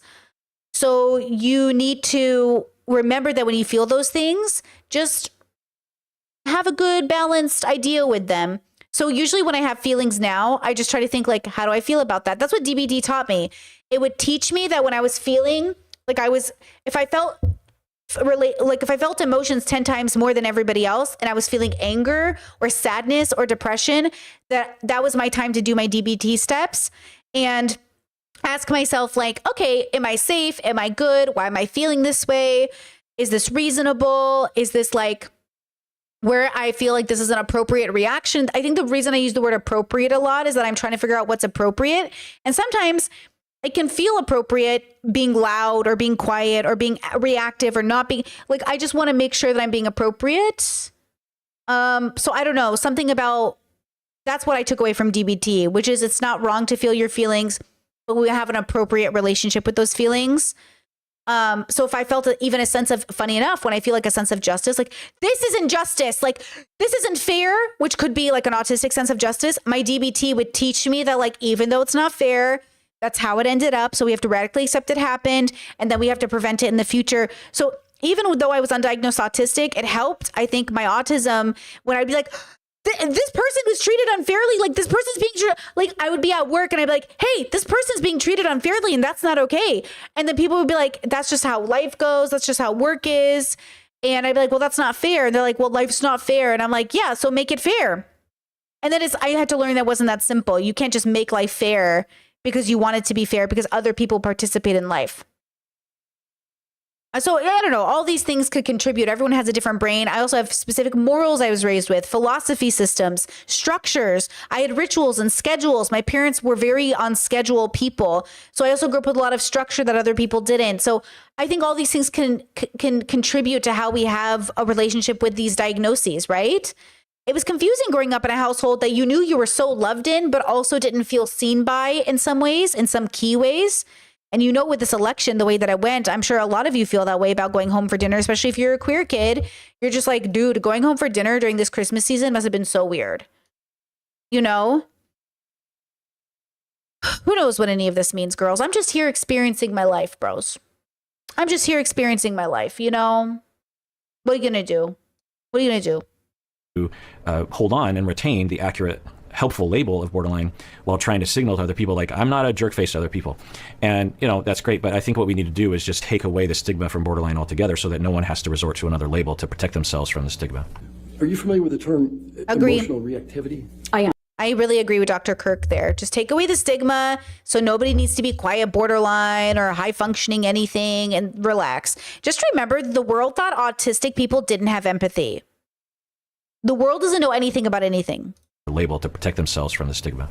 Are you familiar with the term emotional reactivity? I am. What is that? So emotional reactivity is very common in the diagnosis.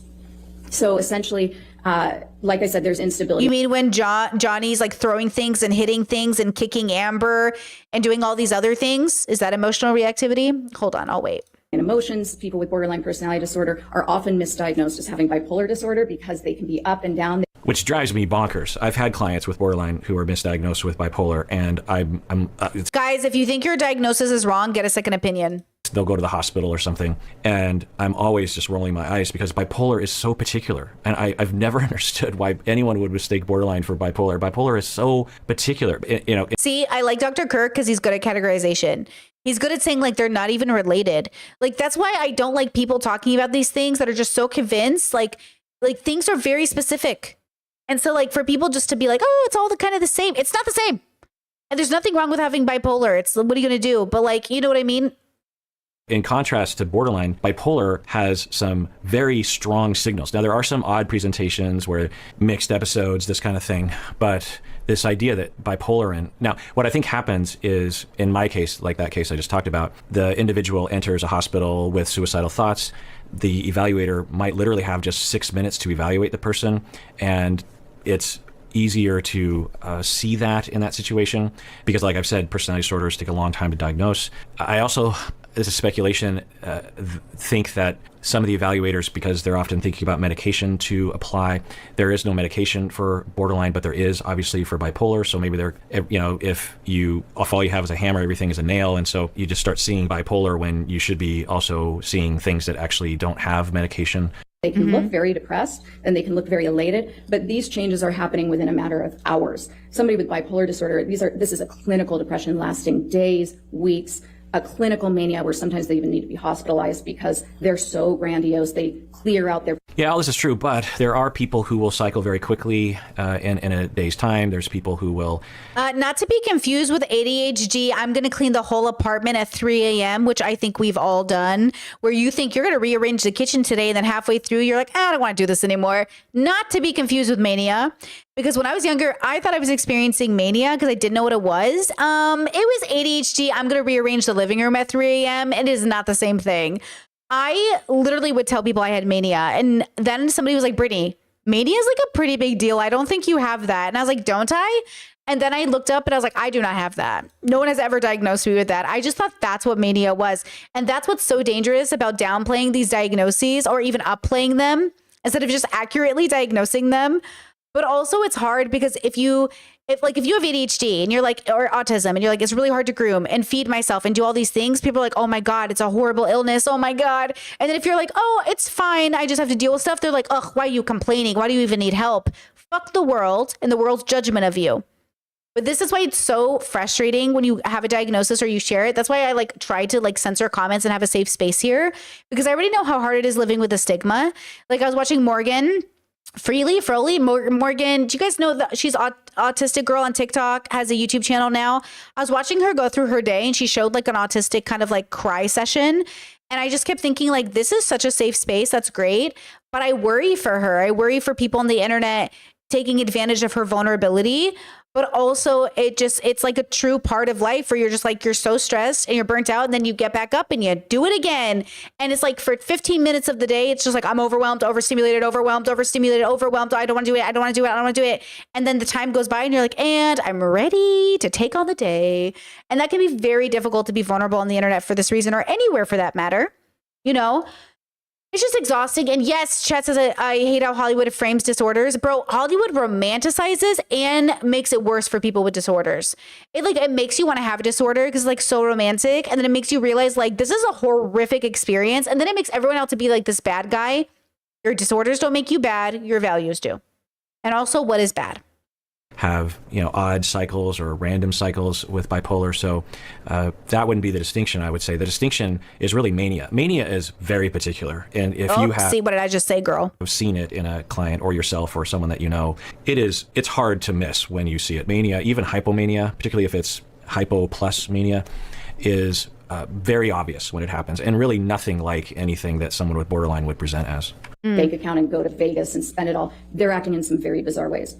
With borderline personality disorder, you're having these fluctuating moods constantly. And again, this hypersensitivity to being slighted or feeling offended. She's saying that with borderline, you're having fluctuating moods constantly, she said. And for some, keep in mind, I was so stable. I worked with people's children and I did a pretty damn good job. The one time I had a problem with a family, it was a very stressful family. It was 2 families and they were very stressful, but I was burning the fuck out. I was not sleeping. I was in a toxic relationship. So I would work 12 hours, come home. At first I would deal with those families. Then I would come home and deal with my partner. And then I would come back to work and I was just dealing with people's problems. And then I just burnt out. Called out sick. It was a whole thing. And that was the worst time I ever had with a family. It was just very stressful. And they basically fired me because I wouldn't provide medical proof that I saw a doctor and that I was sick. And I know that sounds weird for your nanny to call out sick so often, like, you know, for a few days in a row. And you're like, can you prove that you were sick? And the dilemma is like, I don't want to prove that I'm sick because I'm having like a breakdown, but it's not going to impact the kids. It's just going to impact me. And then it was like, I can't provide that. And so it's like, okay, but if you can't provide it, that sounds suspicious. And now we're going to have to let you go because like, why aren't you providing it? It's not that they legally can require you. It's that it's the stigma of telling your boss, like, I'm just having like a breakdown, dude. I'm too stressed from work or too stressed from life. It wasn't a reputation. I would rather get fired than have that reputation when I knew it wasn't permanent. So it's like, it's very frustrating, I think, when you live in a world that doesn't give way for taking time off. And they like nannying did give me like 5 days off, but I was taking more than 5 days. So I wasn't even showing up to work. Like I would call out sick appropriately. All of this to say I did not perform the best. I was not performing good. They had a right to let me go. But I think the reason they let me go sucked. It was the idea of like not being able to provide my medical papers. Like that is the stigma I'm talking about. That sucks. Because if I just had a cold or if I had a fever, I would give them my medical paper and they wouldn't judge me for it. Do you know what I'm saying? It's not like I saw a doctor. I just knew I needed to sleep and recover. So all of this to say, stigma suck. And I would love to live in a world where you're like, hey, dude, I'm like literally shutting down, autistic meltdown. Can I like fucking take the day off? Can we figure out something? And then if I really am doing it so often, I can't show up to work, fire me because I get it. Right? I totally get like people have to have reliable workers. I just wish the stigma wasn't there in the first place so you could get those accommodations, which I guess is the whole point of every movement, is trying to make accommodations for people's limitations. But, you know. That's true for many. That's not. The way that people tend to talk in the forensic world about these disorders is it's like it always presents that way, because if you add the caveat, well, maybe not, then I think it diminishes your argument or something. The reason why they have those fluctuating moods is because of what I was talking about earlier, is they wake up in the morning and they haven't been triggered yet. And so they're fine and they're walking around. They might be really happy and they go to work and then someone criticizes them. And for the record, I was at a point in my life like triggered constantly, but I noticed that I got triggered more, that I didn't sleep, I didn't eat, and I was in a bad environment. Once I changed those things, my triggers went down way less because I wasn't as sensitive. I wasn't walking on eggshells. And then it was so weird being somebody who was so reliable to people and also being a person who got triggered. Like I've literally always been the reliable person, but also I've been triggered and I cry a lot. And I've been through stages of my life where I'm like, oh my God, like and people be like, you're so sensitive. We didn't hurt your feelings. Get over it. I also grew up in a bully household. So a lot of the time the feedback you would get back is like, oh, you're so emotional. Suck it up. Like, suck it up, buttercup. Do you ever hear that?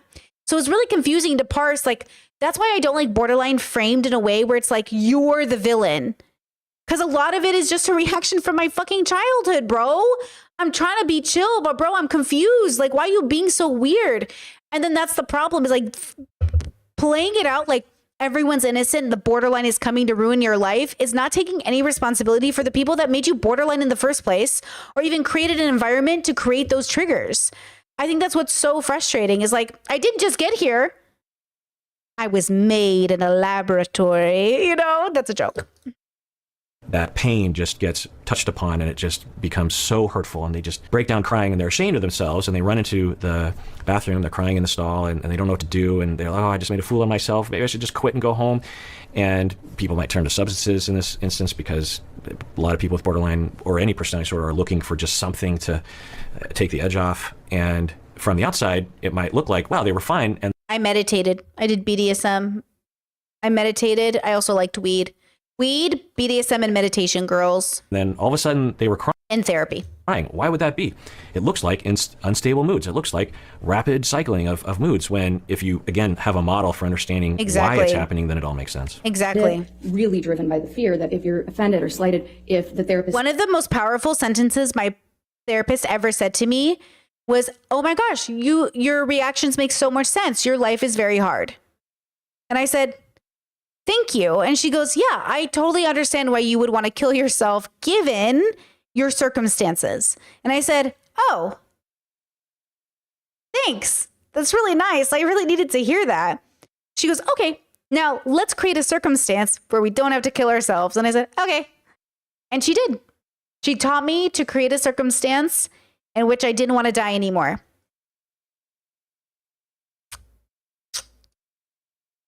Comes in 2 minutes late, or if somebody shows up to dinner 2 minutes late, that they might be abandoning you. Yeah, I have a lot to say. When I started watching this video, I thought, I don't know what I'm going to be able to say to this. And it's like, boy, it's just triggering all sorts of things. Yeah, so things that I often don't get a chance to talk about. I had a client once that had that reaction. She's saying the client might feel very slighted if you reach an appointment late as a therapist. Although I'm very punctual, so that never happened with this client. But there was one time when people with borderline become, once you show that you are a secure emotional attachment, they become extremely clingy and extremely attached to you, which is actually a good sign that therapy is working. And it has its complications, but it means that they're actually absorbing the experience of being treated warmly and with empathy without exploitation. And through that experience, they can actually learn and change their neurons such that they can believe in themselves and get to know themselves and feel safe enough to kind of relax but have trust in other people. And that's where the healing and the change begins in the personality. Because there are certain cognitive behavioral techniques, DBT techniques, that can help temporarily for borderline and are very, very helpful. But if you're really going to have long-lasting change, you have to have these corrective experiences. So when she became very attached to me, this is early in my career. I was 27, very novice therapist, but learning quick. And she wanted to talk with me in between sessions, and I didn't have time for that. And this is a frequent thing that people with borderline will ask for because they just want to be with you all the time, which is natural because they've never had. See, this is how I knew I grew up with more stable relationships. I never thought about my therapist this way. I never wanted to talk to her outside of sessions. I never wanted to do anything extra. I never had like a favorite person. I had best friends. I had people I could rely on. I called my friends a lot in my 20s, but they also called me. I had really stable friendships, really stable relationships my whole life. I've known these people since I was a kid, so I'm really lucky. I don't think I ever had to worry about making somebody my favorite person because I already had besties, girl. Shout out to the besties. Shout out to the besties. And the besties that would call me out on my shit, besties. The bestie would be like, girl, this messy girl. And I'm like, you messy. The besties that call you out. Those besties, that's why they last 25 years, girl. They're there for you for your 2 a.m. calls. They call you out when you're dating a shitty person, and they call you out when you do shitty things. Shout out to my besties. Had anyone who was empathetic and warm and non-exploitative, you might be the first relationship going back to when they were born. So they have almost a 1-year-old version of need for attachment, which is natural. And so I didn't want to reject her entirely. And so what I said was that she could call me at the office. And if I happen to be available, then I will talk with her, with whatever time. And I would tell her, look, if I'm in between clients, I'm not going to have much time at all. Or if I'm doing paperwork, I'm going to have to get back to that. And she was always nice. Yeah, I totally get that. And so she called one time, and I was in the busy waiting room with all the clients coming in and out. And there's the office workers that are there. And one of the office workers answers the phone and says, Kirk, it's your client, so-and-so. And I was like, okay, normally I would say I don't have time, but I was like, I actually better take this phone call. And I care. I don't want her to feel rejected. So I went over to the phone. I'm in this busy waiting room, picked up the phone, and I took a deep breath and said, make sure this is a test, and it's a worthy, understandable test. Can I be trusted? Do I think about her in between sessions? It's fine. Yeah. And so I answered the phone. And I was kind, and I felt relaxed. Maybe relative to my normal state, I wasn't as relaxed, but I, listened. We talked for maybe a couple minutes, and I said, I'm sorry, I'm in between sessions right now. I have to go. I'm really sorry. I'd definitely like to pick this up when we talk later. And she was like, yeah, totally understand. I get it. Thanks for answering the phone. Okay. So I thought, actually went well. I think I actually passed the test. Good. For months, we talked about, she would accuse me of having completely betrayed her on that phone call by blowing her off, for example. Okay. So why does she believe that? Well, because deep down, that's how it felt. And the feeling is so large that it eclipses her logical mind. She was a logical, smart individual, but when we have feelings that are, all-encompassing and overwhelming, then it will take over our ability to reflect logically on the situation. For you people that are claustrophobic, you might be in a very tight space and you literally think you're going to die or you can't breathe. But in all actuality, you're having anxiety, which is understandable. It's so illogical that I can't watch movies with certain scenes or videos, or I start to feel like, oh my God, like I can't, like it's so much. Like I have to basically, airplanes are like, I have a whole ritual with airplanes just to get through it. If I could never fly again, I would never fly again. But I know I have to fly, so I cope. But ooh, the ritual I put into place to get through an airplane ride, girl. And if you talk to someone in that state as they're confined, that they're okay, they're saying, no, I'm not okay, because the emotions are overwhelming. And the same, it's analogous to what happens for people with borderline. It felt like I abandoned her because I wasn't as available to her as I normally was when we. I felt this way with my parents. So, okay. I felt this way with my parents, and after therapy, I could rationalize and understand my parents' perspective, where I would be like, they abandoned me. They don't love me. And my therapist is like, you think your parents don't love you? I was like, well, how could they love me and do this to me? I was very sure I would never talk to my parents again. I was like, this is my 5-year stint in Seattle when I was like very sure. I was like, they don't love me. I'm not talking to my parents. But I really loved them and I wanted their approval. And I really desperately wanted to believe they loved me. But I was like, I was confused on how this was love. But then I knew because of my childhood and the good memories, there must be some love. And my mom even came to see me in Seattle and I came to see them. And it was really awkward. But I remember my therapist recontextualizing my parents for me in a way that allowed me to see them as just people, not my parents, but people. And I was like, oh, all right, I'm good. And she was like, yeah. And I was like, yeah, I see that they love me. But before they're my parents, they're people. And people are going to people. And it really allowed me to realize before the world is your partner or your sibling or your parent, they're just people. And expecting your family to be this magical group of people that are unlike everybody else is so unrealistic. As much as we all like to sit here and think we're better than everyone else, we're just people. And we're just no different than anybody else. And so it makes you realize why was I pedestaling my parents? Because that's what people convince you to do. I'm your elder. I'm your parent. I know better. You can trust me. You're just people. And people, regardless of age, make mistakes. And people, regardless of age, are ignorant. And people, regardless of age or education, can be wrong. And I need to take my parents off this pedestal that I put them on, where they were these people who were supposed to be good and know everything. So then why do they hate me for being gay? And then you're like, oh, they hate me for being gay just because their religion literally tells them that's how you should do it. And they picked a religion that fit into that bias. It has nothing to do with me. They feel the same way about their gay kids as everyone else who's gay.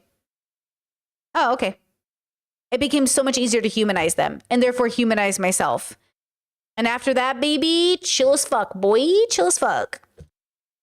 We have a full hour of a session. Now, I know some of you clinicians out there would be saying, well, you probably shouldn't answer the phone because it's such a risk. And yeah, eventually we pulled the frame back so that they wouldn't have that risk built in, because it was very triggering for her that I was only able to talk to her for a couple minutes. But anyway, so when you understand that, then you understand why people with borderline will exhibit that sometimes. They don't always exhibit that. And it's not as if the borderline is considering themselves abandoned in that moment, but they just know that they have this overwhelming emotion and there are no attempts to control that emotion. There are no attempts to regulate it. Well, that's a weird way to say it, because it implies the individual is capable of controlling it, right? And either doesn't know they can or is refusing. Exactly. It's not like I thought everything happening to me was just how I was. But until you realize it's not that you have a choice, but you have a choice once you have the tools, but it's not a choice that it happens. It's not that you choose when you're triggered. You don't choose when you're triggered. You eventually get the tools to make different decisions when you're triggered. It's like when you're having an autistic meltdown or you're really sad. It's not like you choose to be sad. You evoke the tools to be appropriate when sad, or when autistic meltdown, or when borderline episode. That's the thing, is it's going to happen. And then you get to react. You are reacting to yourself.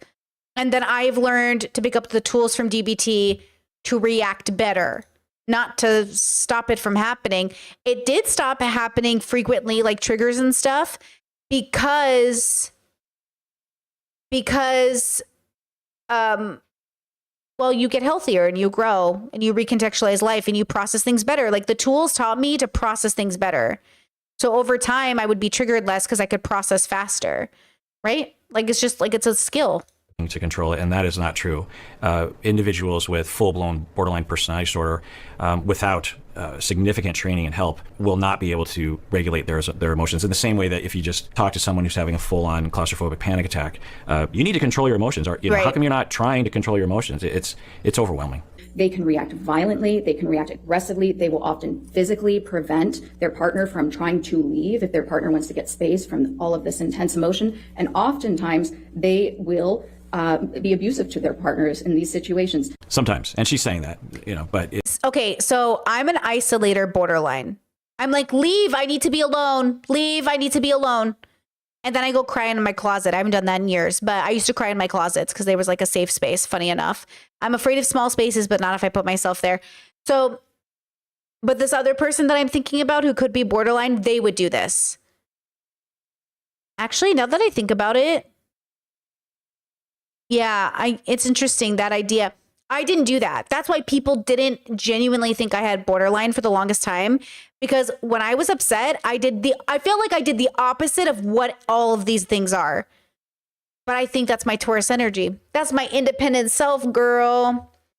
That's my get out of my house. I need to be alone. I'm going to watch TV. Leave me alone. And then people would leave and be like, man, Brittany just kicked us out for no reason. She's just going to watch TV. But I would be like sitting in my room crying and feeling like life was over. I really didn't want people in my business. Like, I didn't want people to be burdened by my shit. But sometimes I couldn't control it.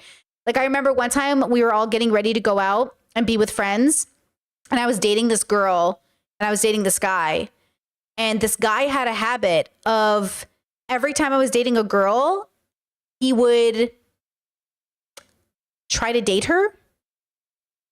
And I remember one time I fell asleep, and when I woke up, he was doing it again.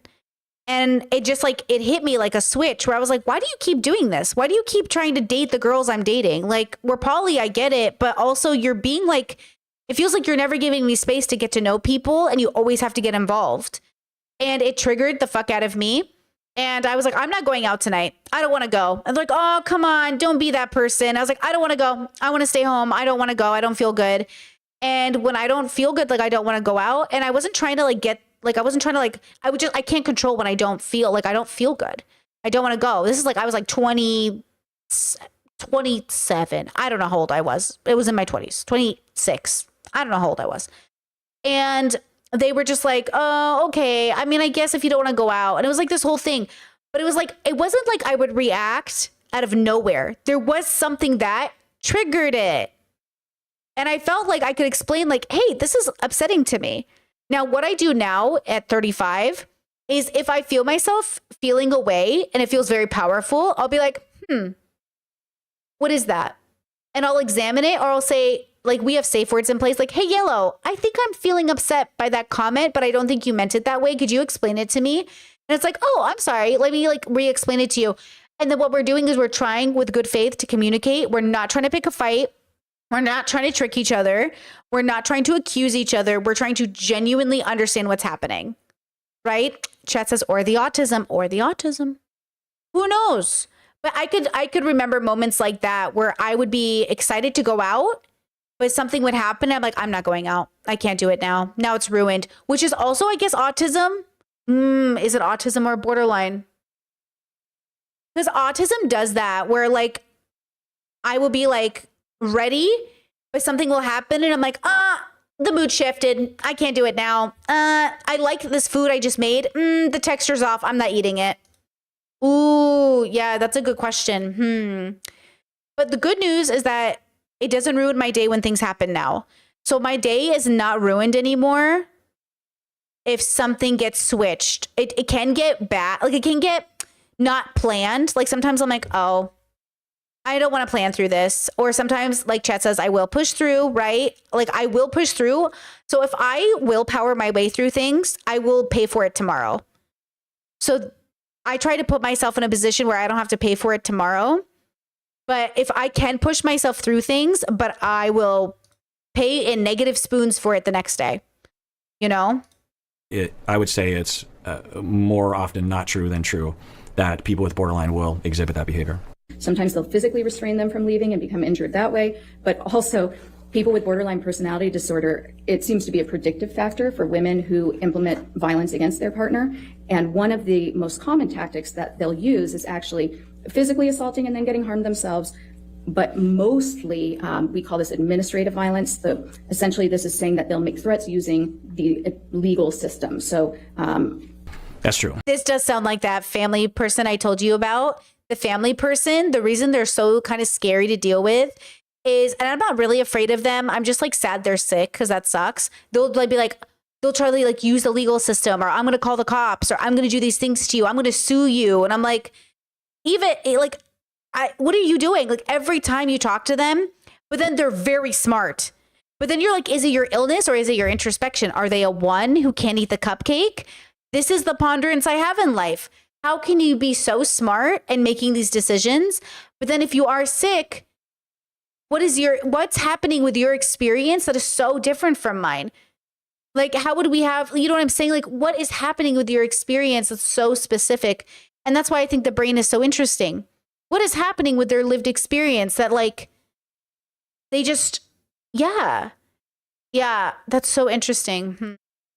Again, with a minority of individuals, will threaten lawsuits a lot. In fact, it's one of the reasons I was talking earlier how a lot of clinicians in my field have a very distorted view of borderline personality disorder, and/or will refuse. See, that's the thing is like I learned that when the person threatened a lawsuit, like after the 80th time, I was like, okay, bro, look, sue me or don't sue me at this point, but also like take a deep breath. No one's trying to sue you. No one's going after you. They're like, oh, I will take you to court. And I'm like, girl, please. Take a deep breath. And they are incredibly difficult to deal with, right? Open, but with boundaries. I just know they're sick. So it's hard for me to see them as the villain, but also I'm not as empathetic to them as other people are like, don't you feel bad for them? I feel bad for every single one of the people that is stressed about them. Because remember, like I feel bad mostly for the people that have to deal with them, if I'm being honest, than them personally, but I also feel bad for them. Even work with people like this because they are associated with an increased risk of suing you because they feel slighted by you as a clinician and will become delusional to some extent, meaning that they will remember things that actually didn't happen because of the way it felt, like I was saying earlier. Mm-hmm. And a lot of clinicians either don't know how to defend themselves or don't know how to avoid stepping on those landmines with clients. I'll tell you, as a person who actually specialized in borderline, because when you specialize in personality disorders, you tend to get a fair amount of people with borderline because they tend to seek therapy because they're trying to seek that secure attachment that they always wanted and deserved. Thus, I've worked with many, many people with borderline, and I've never been threatened to be sued by anybody because I just knew what I was doing in the beginning, or meaning in the beginning of the relationship. It tends to happen in the beginning of a relationship with a therapist because that's when there's a lot of uncertainty in the relationship for both people. And I'm not bragging. I know a lot of people who specialize in borderline who also have never been sued. So I say this because of the stigma that just is associated with people with borderline.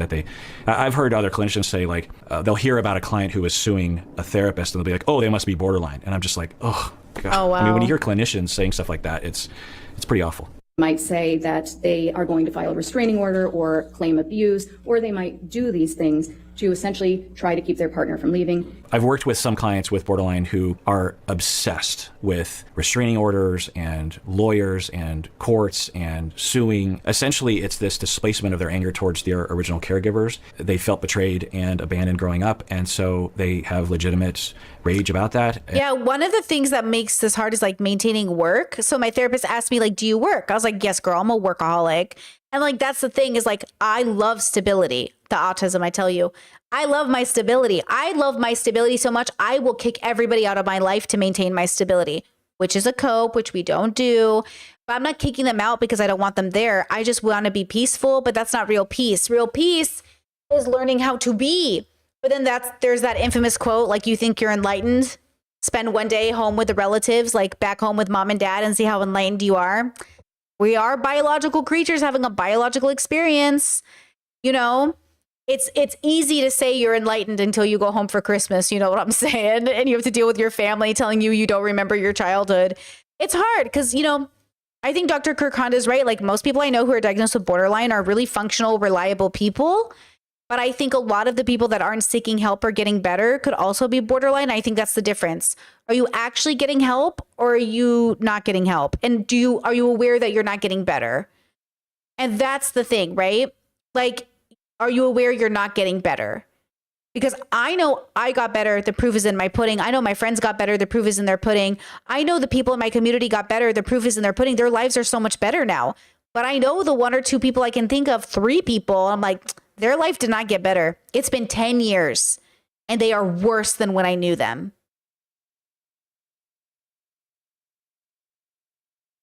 Well, let me rephrase. They're worse than when I was in their life. Because like I don't talk to people anymore, right? Like this family member I'm talking about, I haven't talked to them since 2019. Like they're just, they're too unsafe to deal with, but also like they're sick. So what are you going to do, right? Like that's just like they're sick. The dilemma is, how are they so smart but won't get that? They're so smart. I can't brag, and not even brag. It's just a fact. They're very smart. See how smartness isn't all you need? You need to be able to introspect. You need to be able to calm yourself down and say, okay, what's really happening? And that's the thing that I'll always be befuddled about people. That's why I created the levels as an understanding of like, what do I do with this person? Is it their illness that's making them this way? Or is it literally their inability to introspect? But is it their illness that's causing them not to introspect? Or are they actually refusing to do it because, hell, when they want to observe other people's faults, they're really good at it.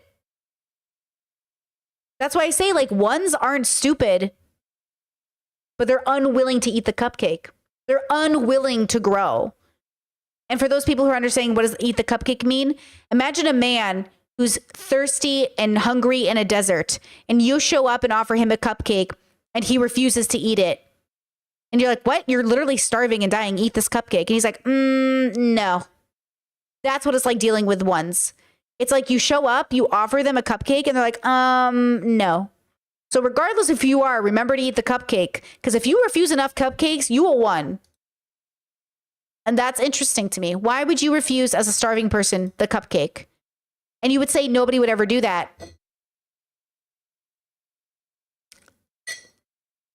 And then explain Boogie. Explain Boogie. Because that man won't eat a cupcake. And I know the fat jokes are coming around the corner. He'll eat everything else, though. Focus. Because he won't eat the cupcake. And that's really interesting to me. Why?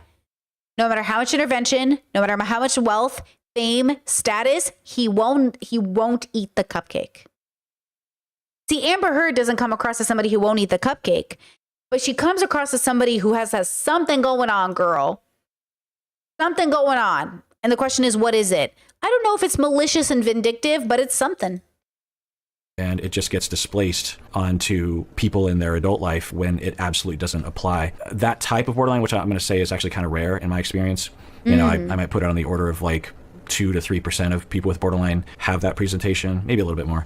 It's really hard to get them out of that cycle because it's so destructive to them. Not only are they just losing a lot of money on legal costs, but they're neglecting everything in their life, oftentimes their own kids. Yep. In the moment, again, they're not consciously thinking, I'm going to keep my partner from leaving right now. They're just thinking, I can't stand this. I hate my partner. They went from idealizing to suddenly devaluing because of the hurt, and they'll do anything to express that big emotion of anger. I need to say this out loud.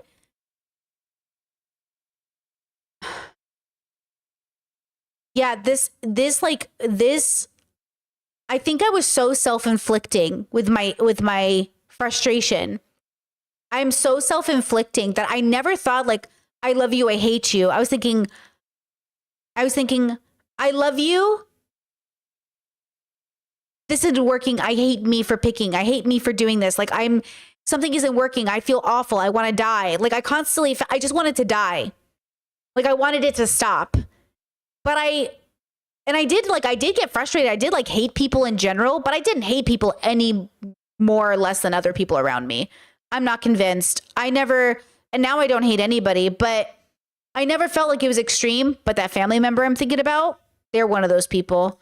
But that's a category of borderline. That's why I love categorization, because like this person's still like, you know, I would love this person healed. This person healed's a great person. I'm sure, you know, they'd be a great person.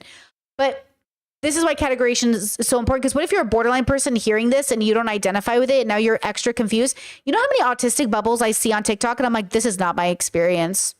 But then I find some bubbles and I'm like, this is the experience. I feel so seen. Sometimes I watch a TikTok and I'm like, this is me. This is my category. And then I watch another TikTok and I'm like, what is this? What is this? This isn't me. And that's what's so important about categorization is like nothing is a monolithic experience. Being a man isn't, being a woman, being non-binary, being queer, being anything isn't monolithic. It's not a universal experience. So make sure when you're evaluating yourself, give yourself the love and compassion and the ability to categorize yourself accordingly. So you can know what to do moving forward. Idealization is, like I was describing earlier, of just like, oh my God, you're a secure attachment. I never want to leave you. You're the best ever. I love you so much. I love you so much. Sometimes this can be seen as love bombing, potentially in the beginning of a relationship. And it's legit from the individual. That's how they feel. They feel like you are the best thing that's ever happened to them. And they feel that way and they're expressing themselves to you in that way. And then they get triggered and the hurt is so big and the displaced rage is so big that you become the enemy. The other thing that is present is when we're children, we're black and white thinkers. We don't see nuance, and thus we retain that mindset into adulthood because I felt like I was a pretty nuanced kid. I'll be real with you. But I think a lot of autistic kids are actually pretty fucking nuanced. It depends on the autism and the relationship with self. I feel like I meet so many, when he says like kids aren't nuanced, does he mean like 8-year-olds? Because I feel like 8-year-olds can be very nuanced. I've nannied a lot of kids and some of them were very nuanced.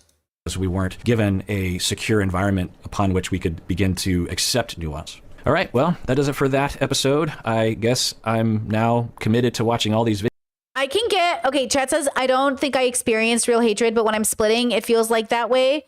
Or feels that way. And then when I'm grounded, I know none of that was true, but my brain is completely fogged. I can feel extremely frustrated with people. Like I remember in my 20s, I could feel so angry.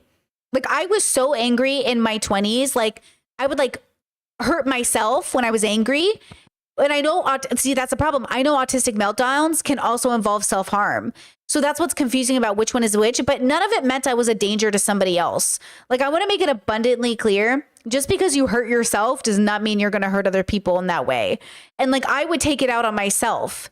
And that's the thing that was so hard. Like I would go kick my own car. I would never hurt anybody else's. Like I don't think I have the right to ruin other people's day, which was my values keeping me safe. My values showed through my diagnosis. My values never allowed me to purposely hurt other people. My values never allowed me to cheat, never allowed me to do anything. I had very strict values I had to follow because even when I was angry, I was like, you can kick your own car. You can't kick anybody else's. You can hurt yourself. You can't hurt other people. Like I had very big rules about who I was allowed to take my anger out on. And it was like basically yourself. And that's really difficult. That's really weird. Like, but that's self-harm for you, right? Like I was the one I got to take my pain out on. I was the one. And I think that's important to recognize is like, I think that speaks highly of my character in some ways, that when given the opportunity, I didn't seek revenge. I didn't seek to lash out at people. I didn't seek I was always reactive. And I think that does speak to the way that I maybe was raised or maybe the way that I felt about my life. I'm not sure. So this was Dr. Kirk Honda, Psychology in Seattle. He's got other parts to this series, but the reason I wanted to see his reaction is one, I respect his opinion. And two, I thought he'd be more nuanced about it. There are so many more videos of his we could watch on this particular subject, but also I do want to watch tomorrow, not today, because my spoons are definitely drained from yesterday's 8-hour show. Tomorrow, I want to watch Johnny. And I want to watch some more therapist stuff because I think the mental health stuff is the most interesting. So tomorrow we won't watch Dr. Kirk Honda, but we'll watch the other interrogation between the other therapists, the other ones you guys mentioned, and we'll just have a mental health day tomorrow. That's what I think would be really good, is to sort of have that perspective, because I think really this comes down to our understanding of people and ourselves. Honestly, the whole reason we're going through this court case again is just to ask ourselves, do we know ourselves, other people, how we're viewing things? It's so strange to me, I think, because we want to be so empathetic to people, but sometimes we can't be. So you want to be empathetic, but not at the expense of yourself. You want to take care of yourself, but not at the expense of others, right? You want to help people, And make sure you remember that you're people too. You know? Silver says, I'm so grateful you did this. It's turning out to be profoundly humbling and eye-opening experience in a multitude of ways. I'm going to be unpacking this and reflecting for a while, I feel. Bro, same, bro. It's like, it's just so nice to re-examine this with you guys as well. I think it's been such a important moment for me. And hey, wait until we review Frenemies, because I have a feeling we're going to have a lot to say. I have a feeling we're going to have a lot to unpack with ourselves, but what an opportunity. So tomorrow we'll do mental health stuff, more court case stuff. Yeah, wow. Chat says, I feel like we need to find a word besides spectrum. It describes to describe these things. Spectrum to me refers to the same behaviors on different levels rather than different behaviors of the same diagnosis. I mean, spectrum is construct. It means two different things, right? Autism spectrum is usually in a circle, and then linear spectrum is, so there's circular spectrum and linear spectrum, and both are spectrums. I just feel like we should add more language to our vocabulary instead of taking words away. So like add clarifying statements, maybe? I don't know. But I feel you on that. People envision different things when they hear spectrum. They think little autism to more autism. But that's not what that means. And so it's kind of funny. I actually want to redo the levels video, but I want to make it a spectrum in a circle. I want to make it a circular spectrum because I think ones can be very self-aware, but no introspection. Or I think you can be very good at introspection, but you're not extrospecting. I actually think it'd be really cool to do the levels in a circle because it was never meant to be linear, but it'd be really cool to show people like how being a 1 doesn't mean you're a bad person automatically, or being a 5 doesn't mean you're a good person automatically. It's a framework to understand how you're perceiving something. Like that's the point. So I'm gonna work on that. Who knows how long it will take me, but I'm putting together like little charts. And I'm definitely like, yeah, it's gonna be interesting. When do you plan to do Frenemies? So once we finish Amber Heard and Johnny, we'll do Frenemies. So basically, we're gonna get through this week, probably wrap up Johnny Depp and Amber Heard, and then next week start Frenemies. You know, I think that's the goal because I think we'll get through it. I don't think our goal is to watch every court case that happened with this. Our goal is to get to a point in this Johnny Depp Amber Heard story where we feel like we're coming away changed people. I think that's really what we're trying to do is like really challenge ourselves this week. So I don't foresee it moving into next week. I think we'll probably get through it this week because what's today? Today's Wednesday. So we have Thursday and Friday. I feel like that's going to be more than enough Johnny and Amber for the rest of our life. Kyle, thank you so much for gifting a membership to Lindsay. Congratulations. Okay, girls, I think we did it. Girls, gays, theys, we did it, ladies, gentlemen. Thank you for being here today. I really appreciate it. Oh wait, chat says, I remember like 4 or 5 years ago when I was watching, I thought, would this be better as an umbrella circular spectrum? I feel validated. Feel validated, girls. Ugh, I'm so weak I can't even flex. Ugh, that 8-hour stream was wonderful, but oh my gosh, I'm feeling it today. Also, obviously, no podcast this week because I overpromised and thought I could do both, and I cannot, girl.